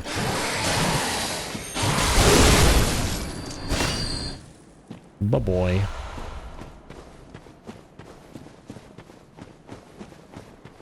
There you go, another lift. Kind of another shortcut.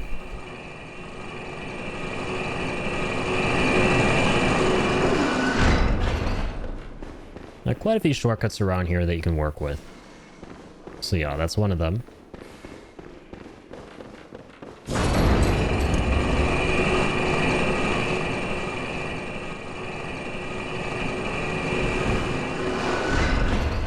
We'll take the lift back down again. I'm actually gonna keep on keeping on, as you always like to say, towards the final boss here. And then at that point, once I get a whole bunch of echoes, after having fought everything on the way, I'm going to go ahead and go back to the Hunter's Dream and I will spend them. I'll be fine as well because we are going to open up another shortcut. Lots of shortcuts. Lots of shorty cutties. These guys can suck a nut. I ain't fighting nothing. Oh, oops.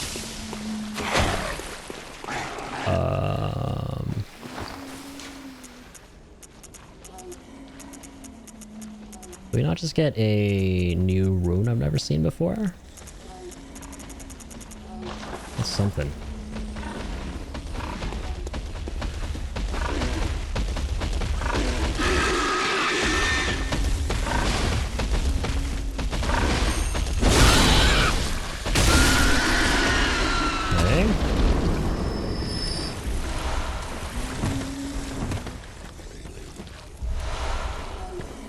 I'll take those blood vials.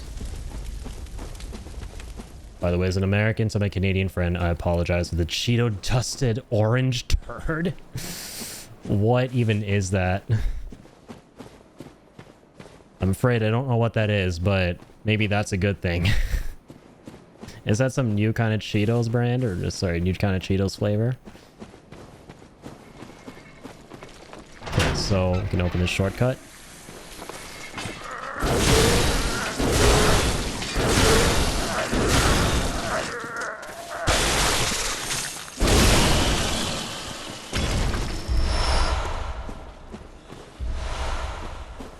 And a clockwise metamorphosis. I want to do a once-over of this, man.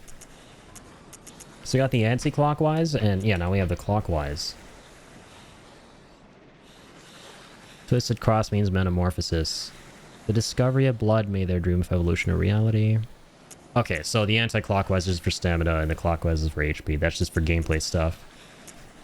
But they're fundamentally the same thing in terms of the lore.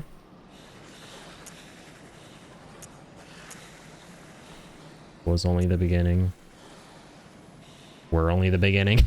The was and were the only differences here. That's kind of funny. Very important for the lore. Very important lore implications.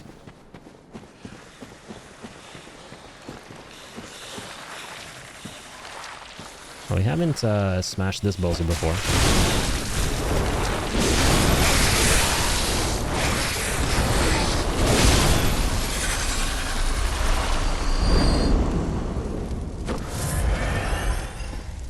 Oh, your president? Oh my god, dude. I'm so cooked. After 13 hours. 8 a.m. My brain has gone gonzo mode. I don't even, like, put two and two together to realize they're talking about Trump. Oh, man.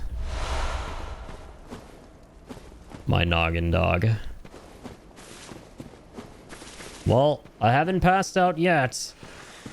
I gotta pass out to stop, remember? But clearly I'm showing symptoms of potentially passing out at some point soon.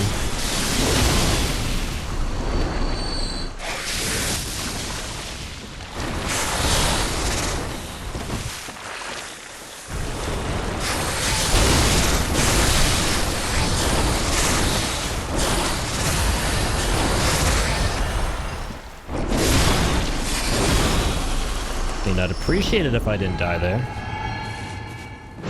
I didn't mean to do that.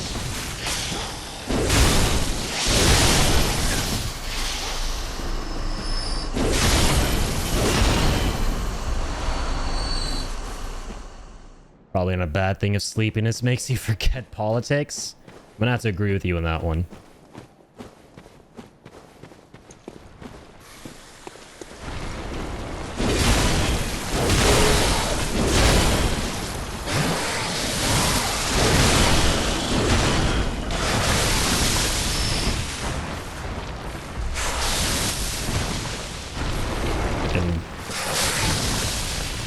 Get out of here.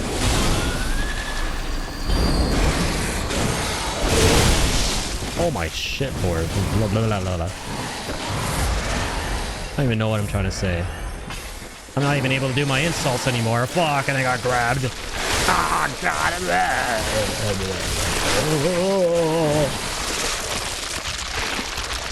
Bro, he actually killed me. Wow. Whoa. Literally a rage moment, bro. Where was he? Where even was that in the forest? Where even was that? What the fuck? That was 40k echoes down the goddamn shitter, bro. Where even did that transpire? Where even did that take place? I'm gonna need to get some lore on that. We're doing a lore run. I'm gonna need the lore on that. And near the snakes. Thanks. Now I know exactly where that was.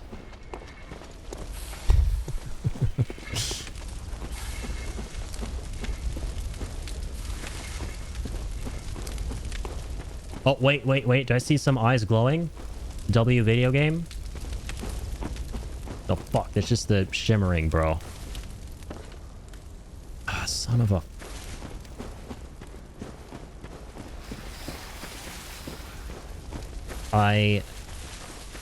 Please, I beg of you, game. Oh, where, bro? Where?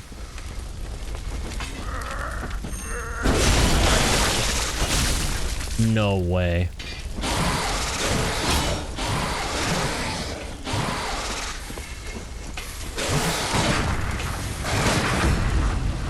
You're not grabbing me, man.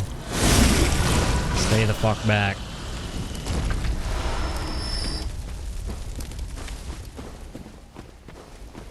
Okay, hang on.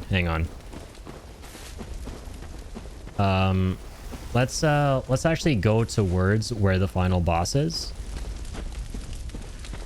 I was like the run back always kind of throws me for a loop until I've actually done it.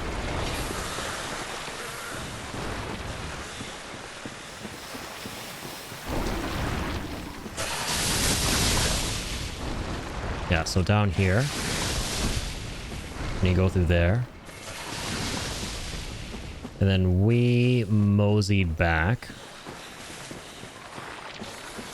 Kill the giant snake down there. We'll kill him again.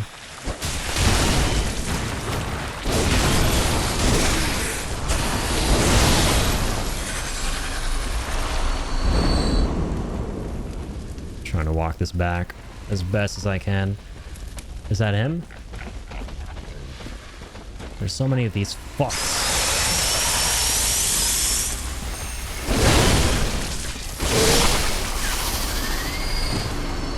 Okay.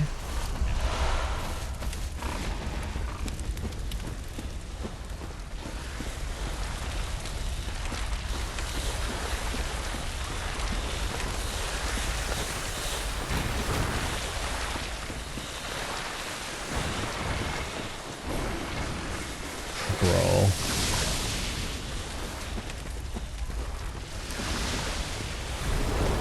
I don't even know. Like, all the enemies are back to... How are we going in circles? I remember you killed a big pig and some little aliens before you died, but I don't know this map at all. Oh, it's all good. Oh my god! Whoa, it's him. Blah, blah, blah. Found him. Cool. I cannot die here, brother. I actually found this fat-ass needle in this fat-ass haystack.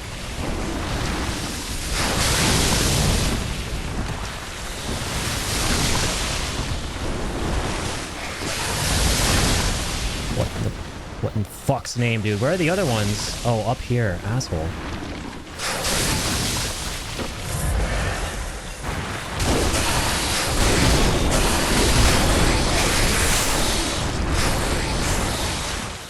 I'm gonna kill this owner.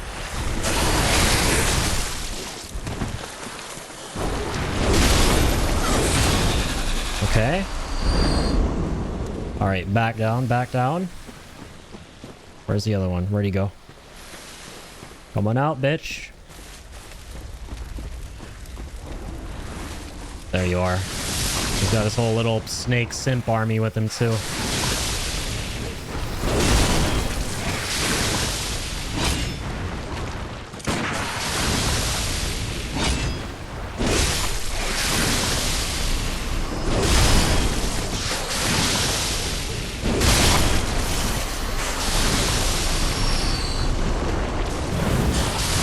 Much. The fucking flames, dude.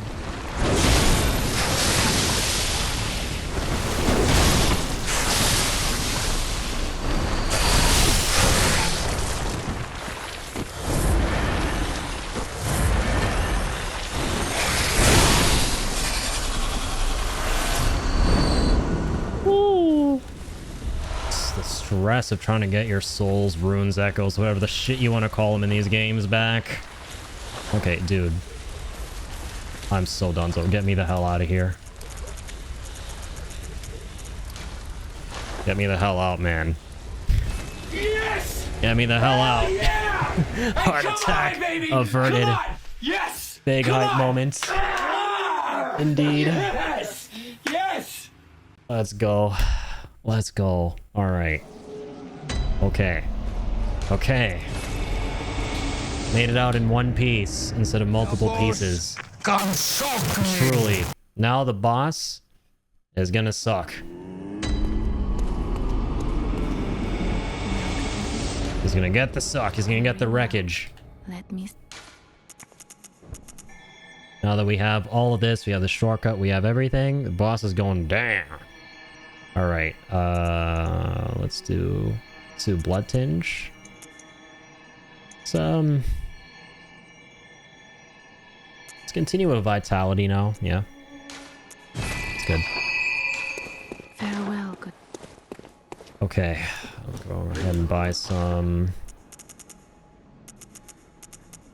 Probably some Molotov cocktails, actually. How many of these do we have in stock, by the way? Alright, 17 blood vials, it's good.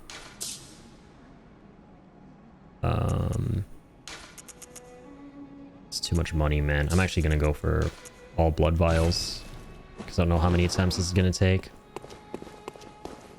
Okay, yeah.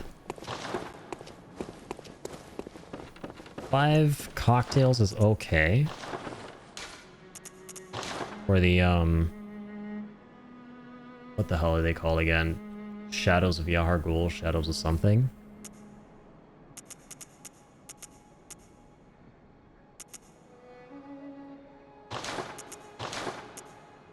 Gonna want to do this. Put one on the fire. One of them absolutely hates fire. Got all these new runes. Max vials held +3. That's really nice. Let's go with that for now. Now we actually have 4 extra ones. Let's go with QS bullets +4 though for this one. More echoes from slain enemies was nice. Lots of frenzy resistance.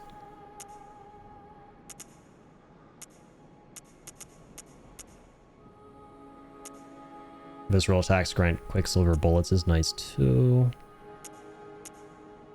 Okay, no. We'll stick with more echoes per kill. I like that.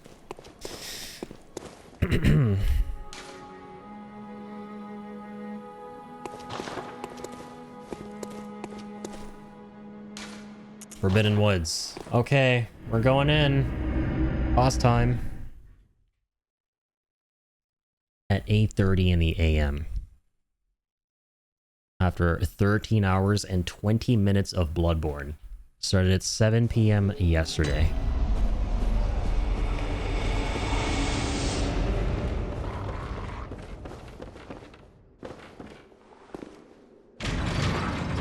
Only reason I remember which boss this is because of Max's randomizer run. Oh my god, that was really fun to watch.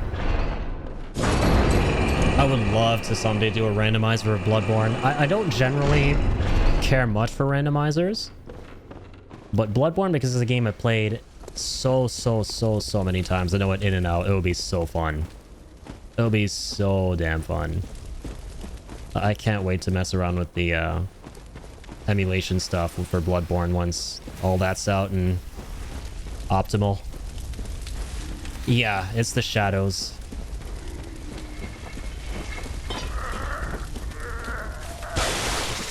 Let's see, fastest way.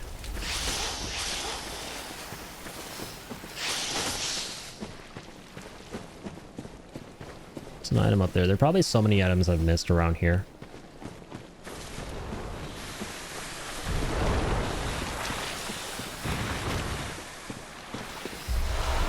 Make sure we take all these upgrade materials.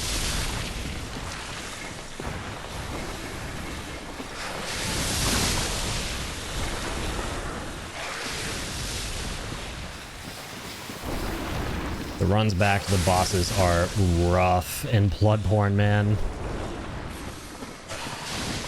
They are big roughers.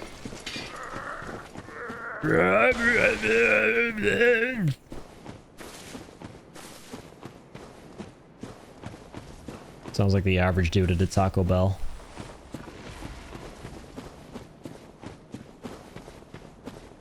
Alright, here we go. Getting a number from an unknown number. Likely fraud. I'm not answering that. Bitch. Must do a boss fight in Bloodborne. Fuck out of here. The Shadows of Yharnam. There they are. My shadowy friends. Who aren't really friendly. Okay, Godspeed. God help me here.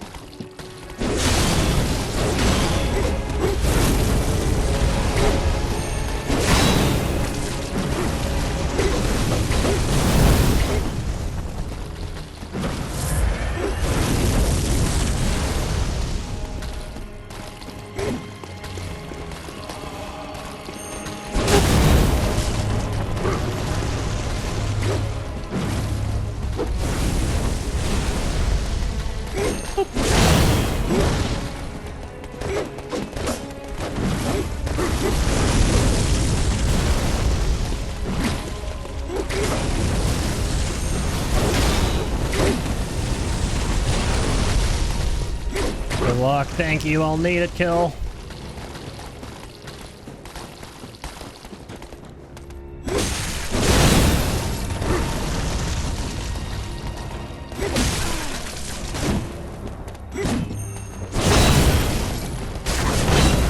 Got that guy too.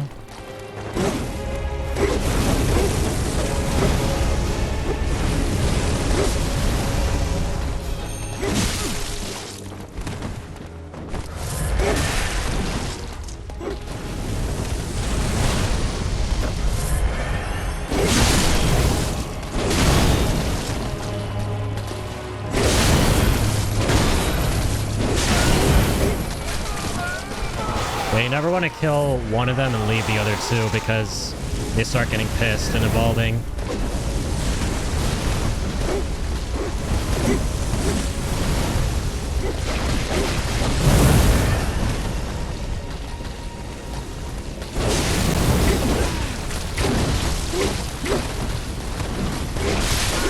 Oh my lucky.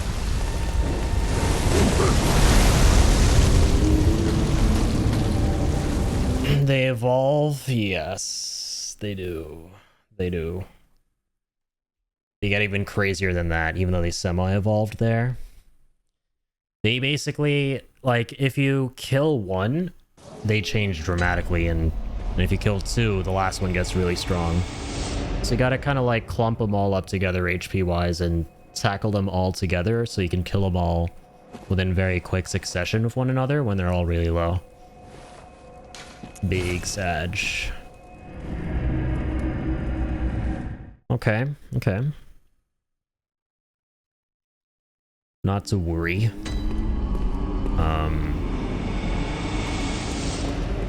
I'm actually going to go back to raw physical. I think that will help a lot more. So let's go here.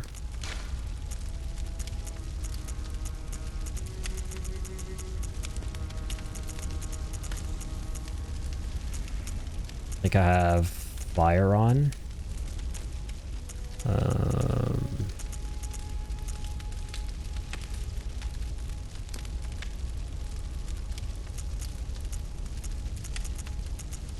5.3 was it? No, 9. 12. It's crazy. And we'll go with plus 12. Oh wow, we have a third slot as well. Let's see what? Forgot about that. I mean, I knew we had one, but I thought we had already equipped something in that. That's slow poison effect we can do. Plus 7.3%, and then even more once we're at full HP. Okay, so this is pure DPS now. They're gonna be cakier than pancakes. When we pancake them.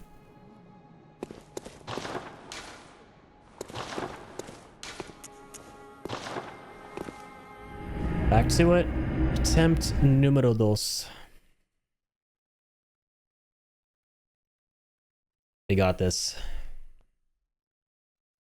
I believe. I would like to believe.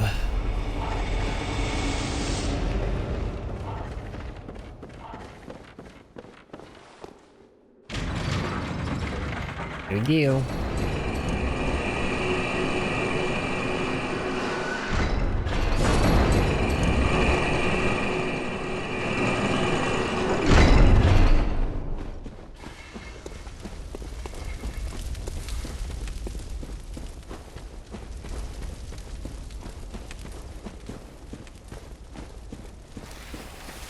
Well, the crazy thing is, normally, in the past, after like 5 or 6 hours, I've had to like get up and take a little break to like get a snack and shit. I haven't felt the need to do that at all. I don't know if I should be concerned.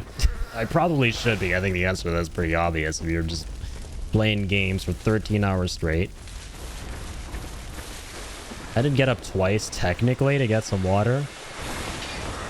But I walked like 5 steps to do that. My ass will be insanely numb. It is going to be... I don't know if you folks have seen the movie Machinist, but I will feel like Christian Bale at the end of fucking Machinist when I hit the hay. I will feel like Christian Bale at the end of that movie. Sleep will never have felt better.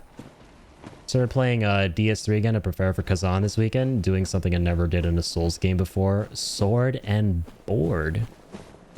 What could that be? What is sword and board? Sounds fascinating. What even are legs, honestly, though?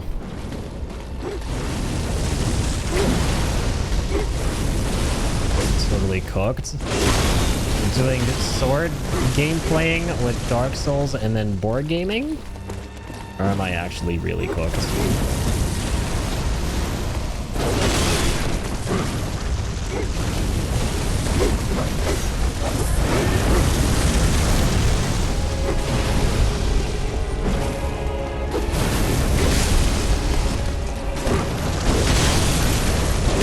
Oh my god, the fire damage, bro. Brother, the fire damage. Literally cooked that time. I actually got straight up smoked. Sword and shield? What?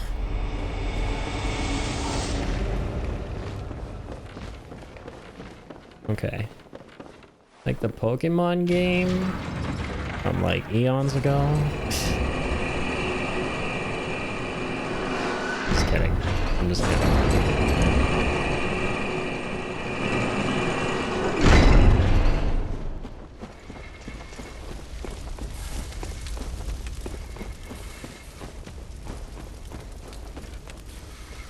Oh my god, where even am I? What is happening?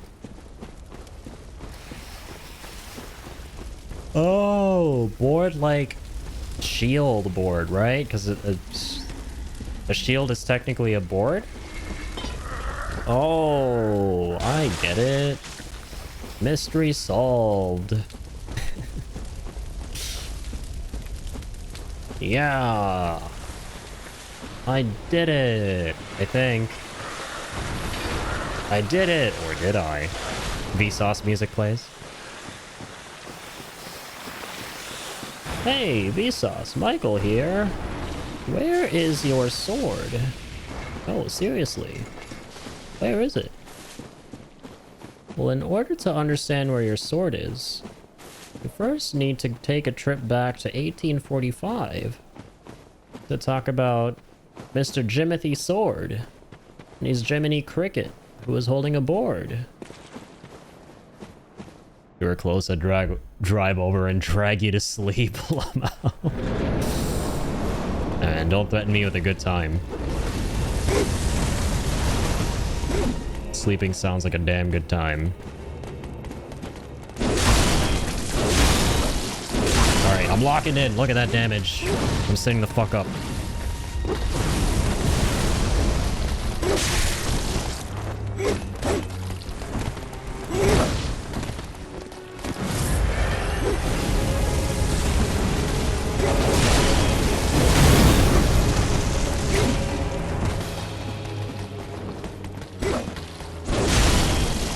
Okay, let's get the one with the sword.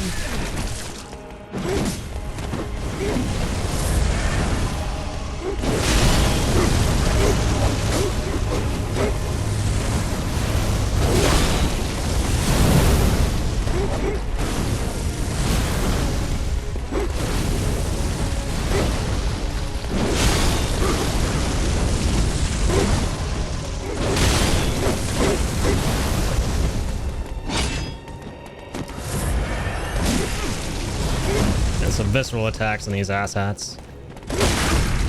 Bitch. Okay, halfway. Let's go for the Pyromancer. Halfway. Let's go to the Candleman.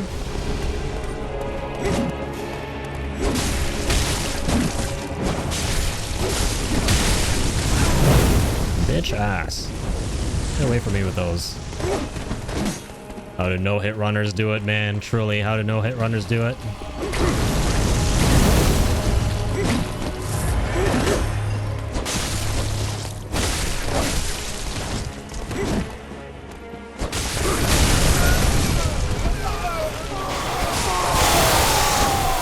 Blah, blah, blah.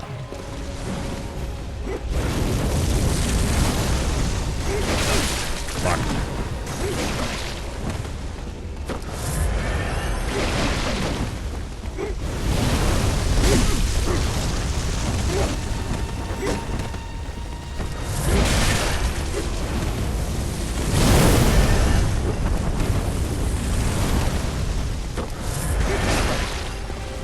This is coming. Fuck. This is coming.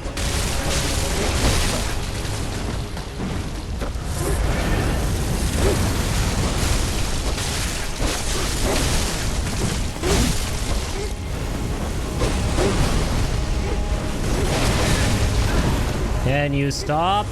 Digging into my ass and lifting me into the air and dropping me down. That's creepy.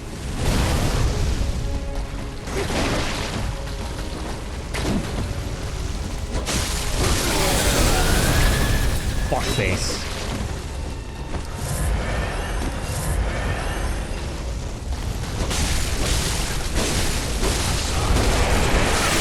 Oh my god, this whore! I'm healing.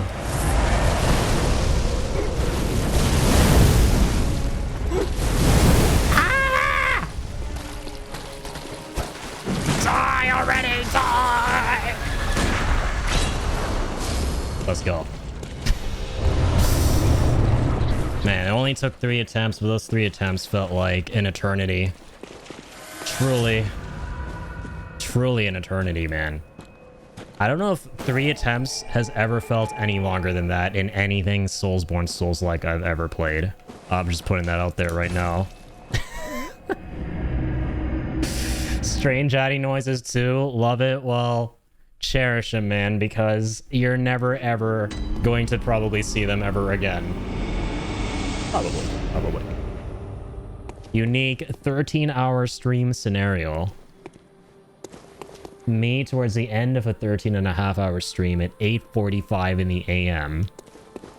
Welcome home. What is it? Those are conditions that will typically not be occurring around the twitch.tv/irritable Indian parts to, you know, create an environment conducive to those noises.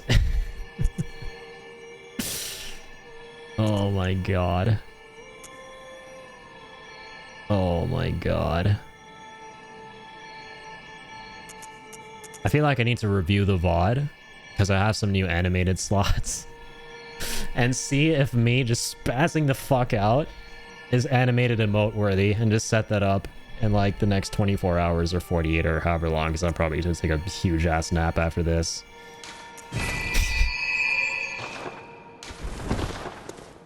I lost control of my body there for a split second. Okay, I'm gonna buy this stuff.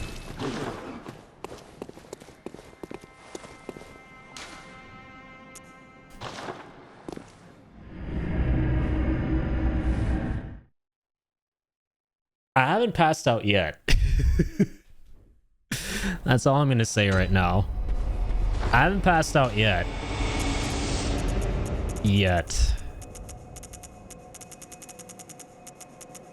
What do we get from that? Fuck. Oh, fuck. What do they normally drop? I want to read the description for the lore run, bro. Please. I think it was actually... It might have been a rune. You guys catch what it was? Dissipating Lake?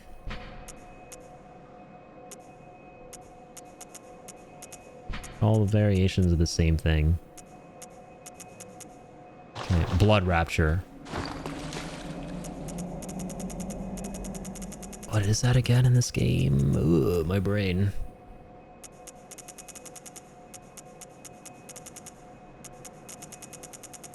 Obviously not armor. Oh, it's probably a gemstone. If it is, then... Oh, bro, it's a fucking rune. It's right there. Okay. Reading time. I'm gonna read myself a bedtime story, then maybe go to bed. A Kara rune that transcribes in human souls, or sounds. Apparently can't read. Blood Rapture is a raw euphoria of the warmth of blood. Restores HP with visceral attacks, one of the darker hunter techniques. This rune resonates with servants of the Queen, carrier of the Child of Blood, who yearn for their Queen's blood with little hope of requitement. Interesting word. For them, they find solace in Blood Rapture that serves as a surrogate for their desires. So kind of alluding to the Queen, the Thumerian Queen, the carrier of the child, Murgo, who we're about to see eventually. Trying to conceive a great one. But here we are. We finally made it. So, oh god. High flies.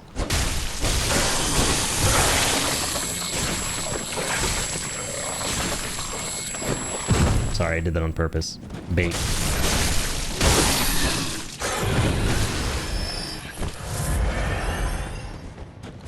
Not the getting caught by the fly part, but, you know. Passing out to the sound of white noise. I really am, on some level, hoping that I'm at the point where I'm drifting off and, like, trying to keep myself awake. I don't even know if that's physically fucking possible when you're streaming, unless you're obviously going for an absurd, ungodly amount of time. Which, I mean, I feel like 13 hours would constitute as that.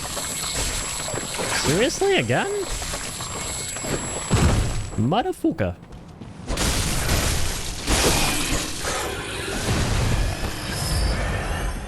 Sit the fuck down.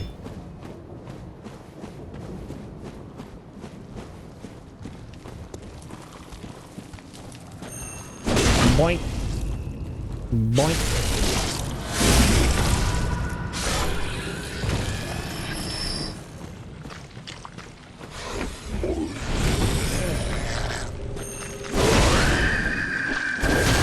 Really?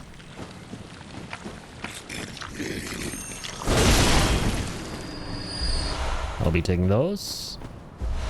I'll be taking Arcane Lake.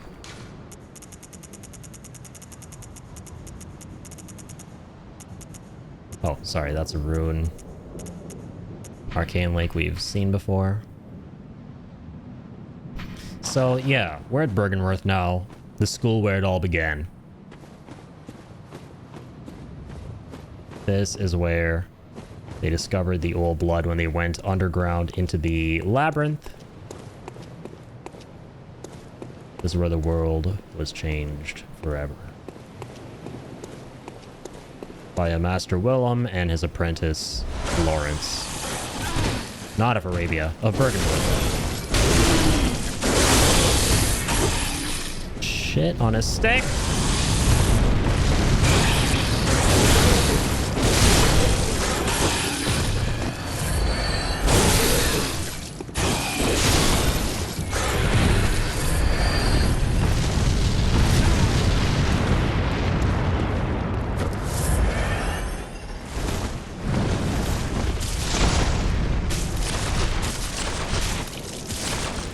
That wasn't fun.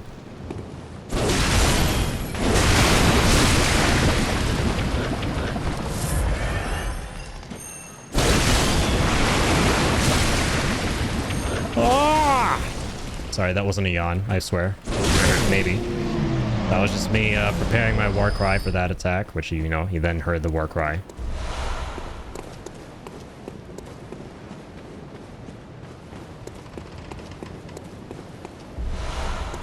Great One's Wisdom. Oh, bro, that's the first time we're getting that. Hang on.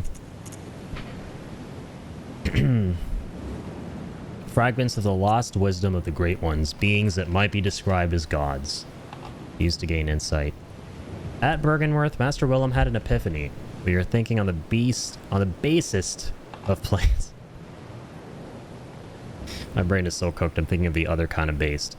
Basest of planes. What we need are more eyes. So yeah, like I said, Willem was obsessed with literal eyeballs. I believe that's what they needed to ascend.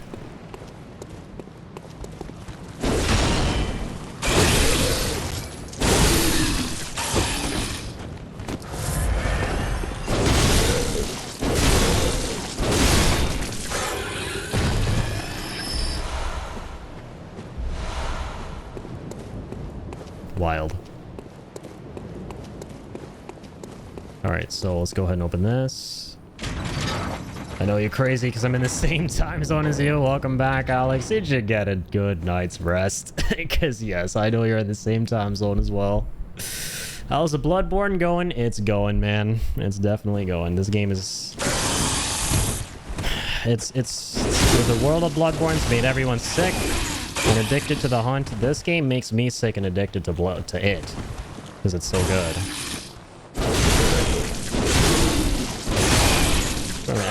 No matter how many times I play it, man, I just can't freaking put the controller down. And I kind of shot myself in the foot setting up a rule of, hey, I gotta play it until I pass out. Because then I'm just never gonna stop playing because, you know, apparently I'm just not passing out. Pearl Slug, okay. It's gotta be an ingredient for the Chalice dungeons, but what's the lore? Oh.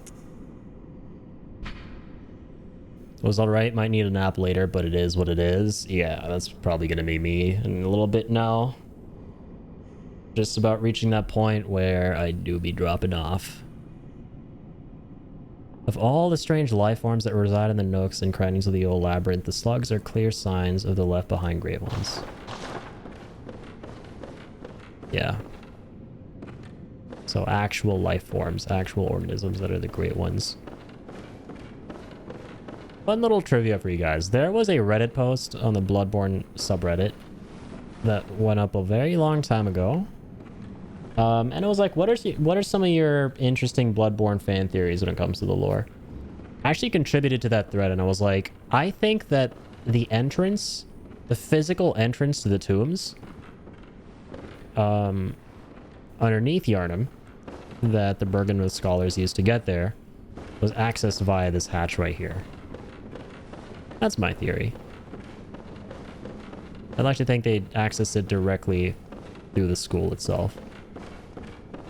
So better be a little bit careful here. There's some tough ass NPCs.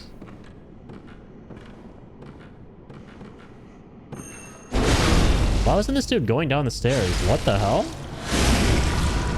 This dude's usually going up and down the stairs.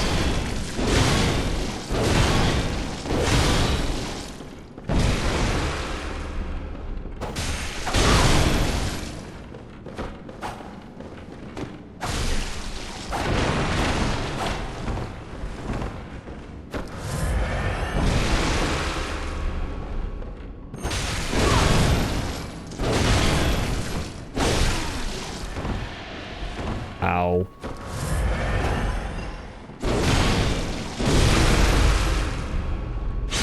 Wow, dude. Unlucky. We almost got... We had her at like 1 HP. He got like the visceral attack. Holy shit balls. Kind of want to reset my achievements on Steam for Dark Souls 1, 2, 3 and go for a platinum on each. Dude, tell me about it. Like, I've platinumed this game twice. It's the most fun game on God's green earth to platinum, in my opinion. I honestly debated creating a third account just to platinum this again for this stream that we're doing. I shit you not. It is so re-platinumable. I wish they gave you that setting on like PlayStation. To just like not have to create a new account, but hey, if you want, like, re-platinum the game. And then maybe you could make it like a prestige system. Like in Call of Duty games, where once you reach the, you know, max level, you can do it all again, but you get some perks as a result, just to recognize that you've done it. Same thing with platinuming. How cool would that be? Oh my god, this bitch is using Celestial Emissary. I forgot about that.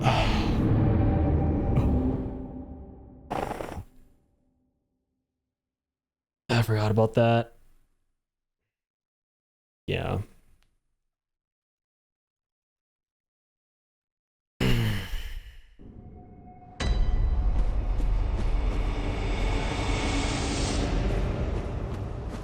Have to go through some console commands to reset it on Steam, so it's technically not easy. Interesting. It's fascinating they can even do that in the first place. I'll have to like learn, look into that a little more, learn more about that. It's super duper interesting. Alright, can we beat this fucking nerd?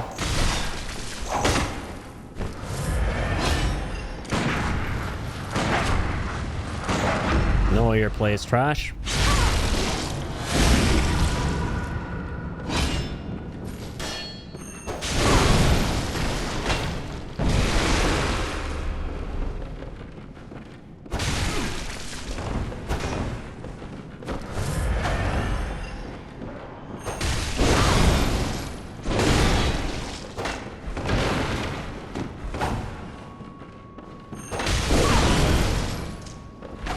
Oh my god, my Fuck me, man. I forgot to update my death counter. I don't know how long ago I forgot to update that. And how many deaths ago. That's my bad. Death counter might be cooked for this one. It is what it is. I mean, I played Bloodborne so many times. It's not like I'm going through it for the first time. We'll keep it off.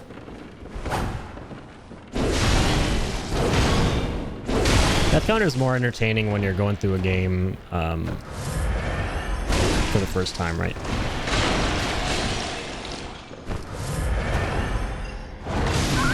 Get out of here. Oh, we killed her in style.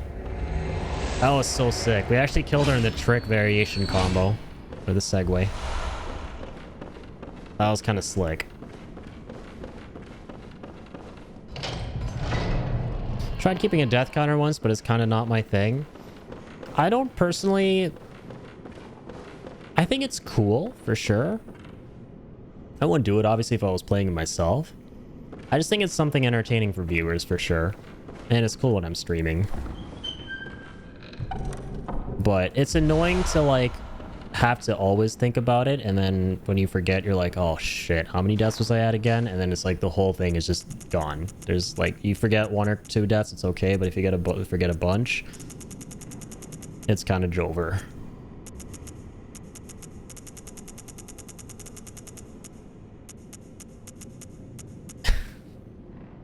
Wonder if my brother already headed out to work, dude.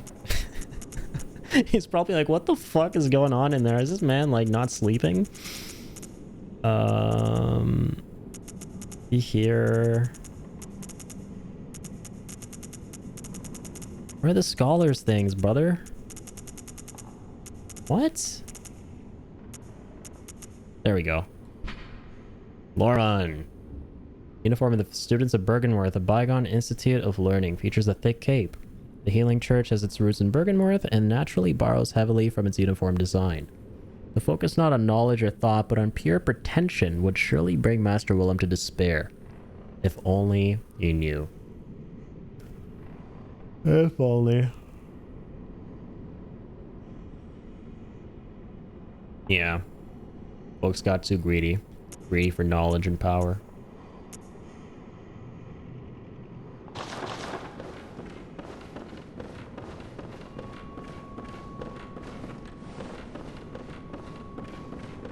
I think this is it for me. Yeah, I'm literally dropping off. You're not literally pass out on stream, but I'm getting pretty close, and I think that should count.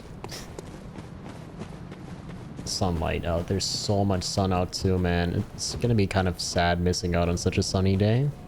But for Bloodborne and the 10-year anniversary, it was all worth it.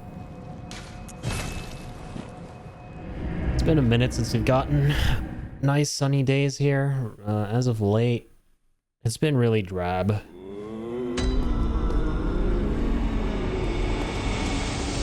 Welcome. What is it? Very well. Let me... Okay. What are we going for? Go for more vitality. Alright, that's it for me, I think.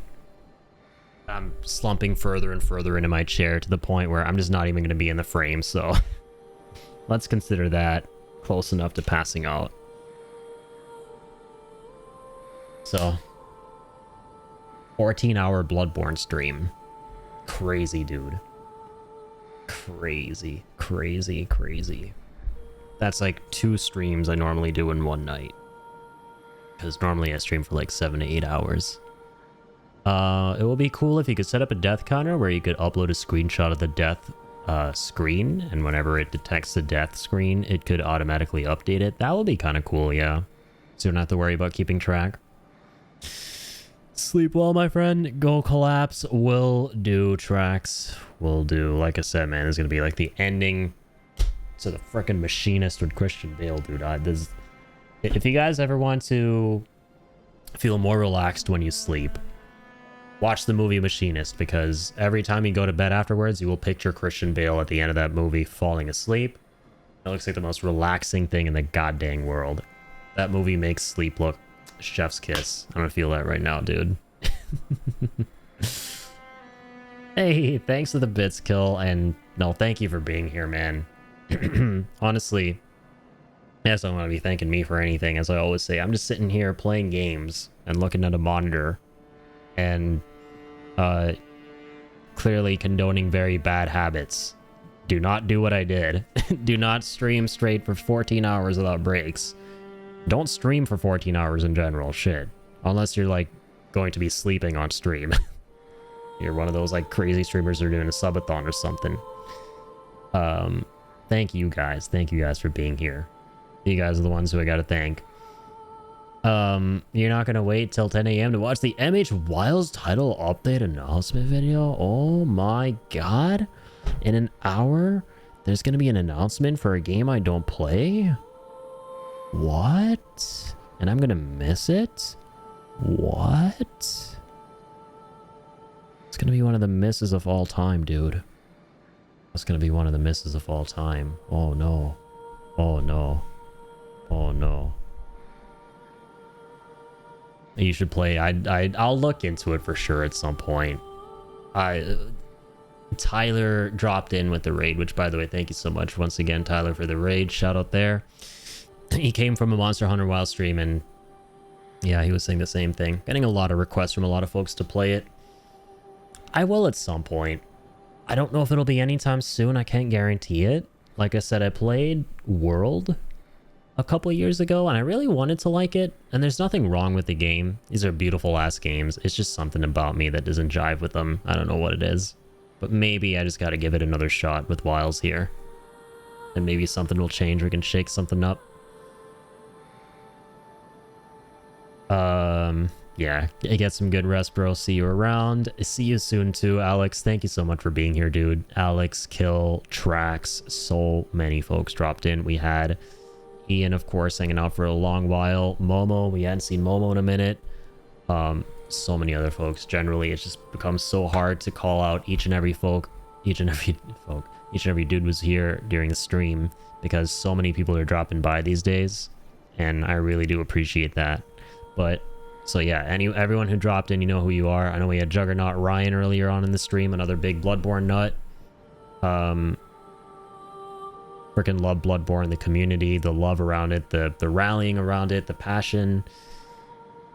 Still the second greatest game ever, man. I mean, the fact that I've even done this, I've even made it this far, I didn't even barely took any breaks. It's just, and I've played this a million times. It's a testament to just how goddamn replayable and incredible and amazing this whole thing is.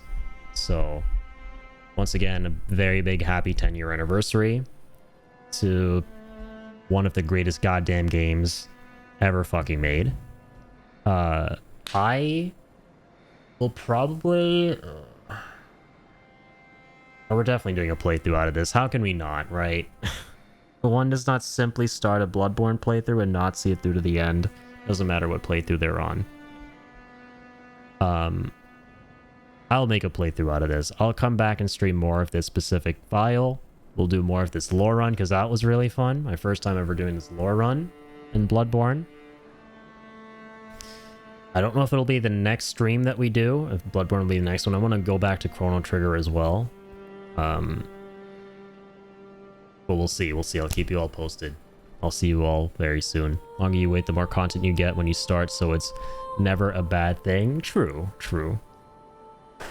That is very true. The more, the merrier. The longer you wait, the merrier the game will be, and the more stuff there is in the game, the more merrier it will be. I don't know what I'm saying, but you get it. Yeah, thanks so much, guys, and big shout outs as well to Kill once again for the resub, man. Very kind of you, and for all the bits, and Ms. Molotov for the follow, Tyler for the raid, Smile for the follow, Pickle for the resub, Seb for the resub. Insane support tonight, guys. Thank you all so very much.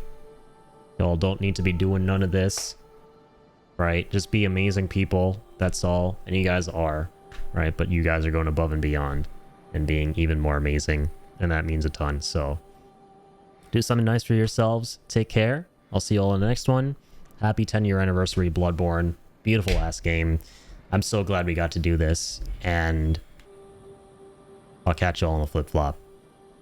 Keep keep on keeping on.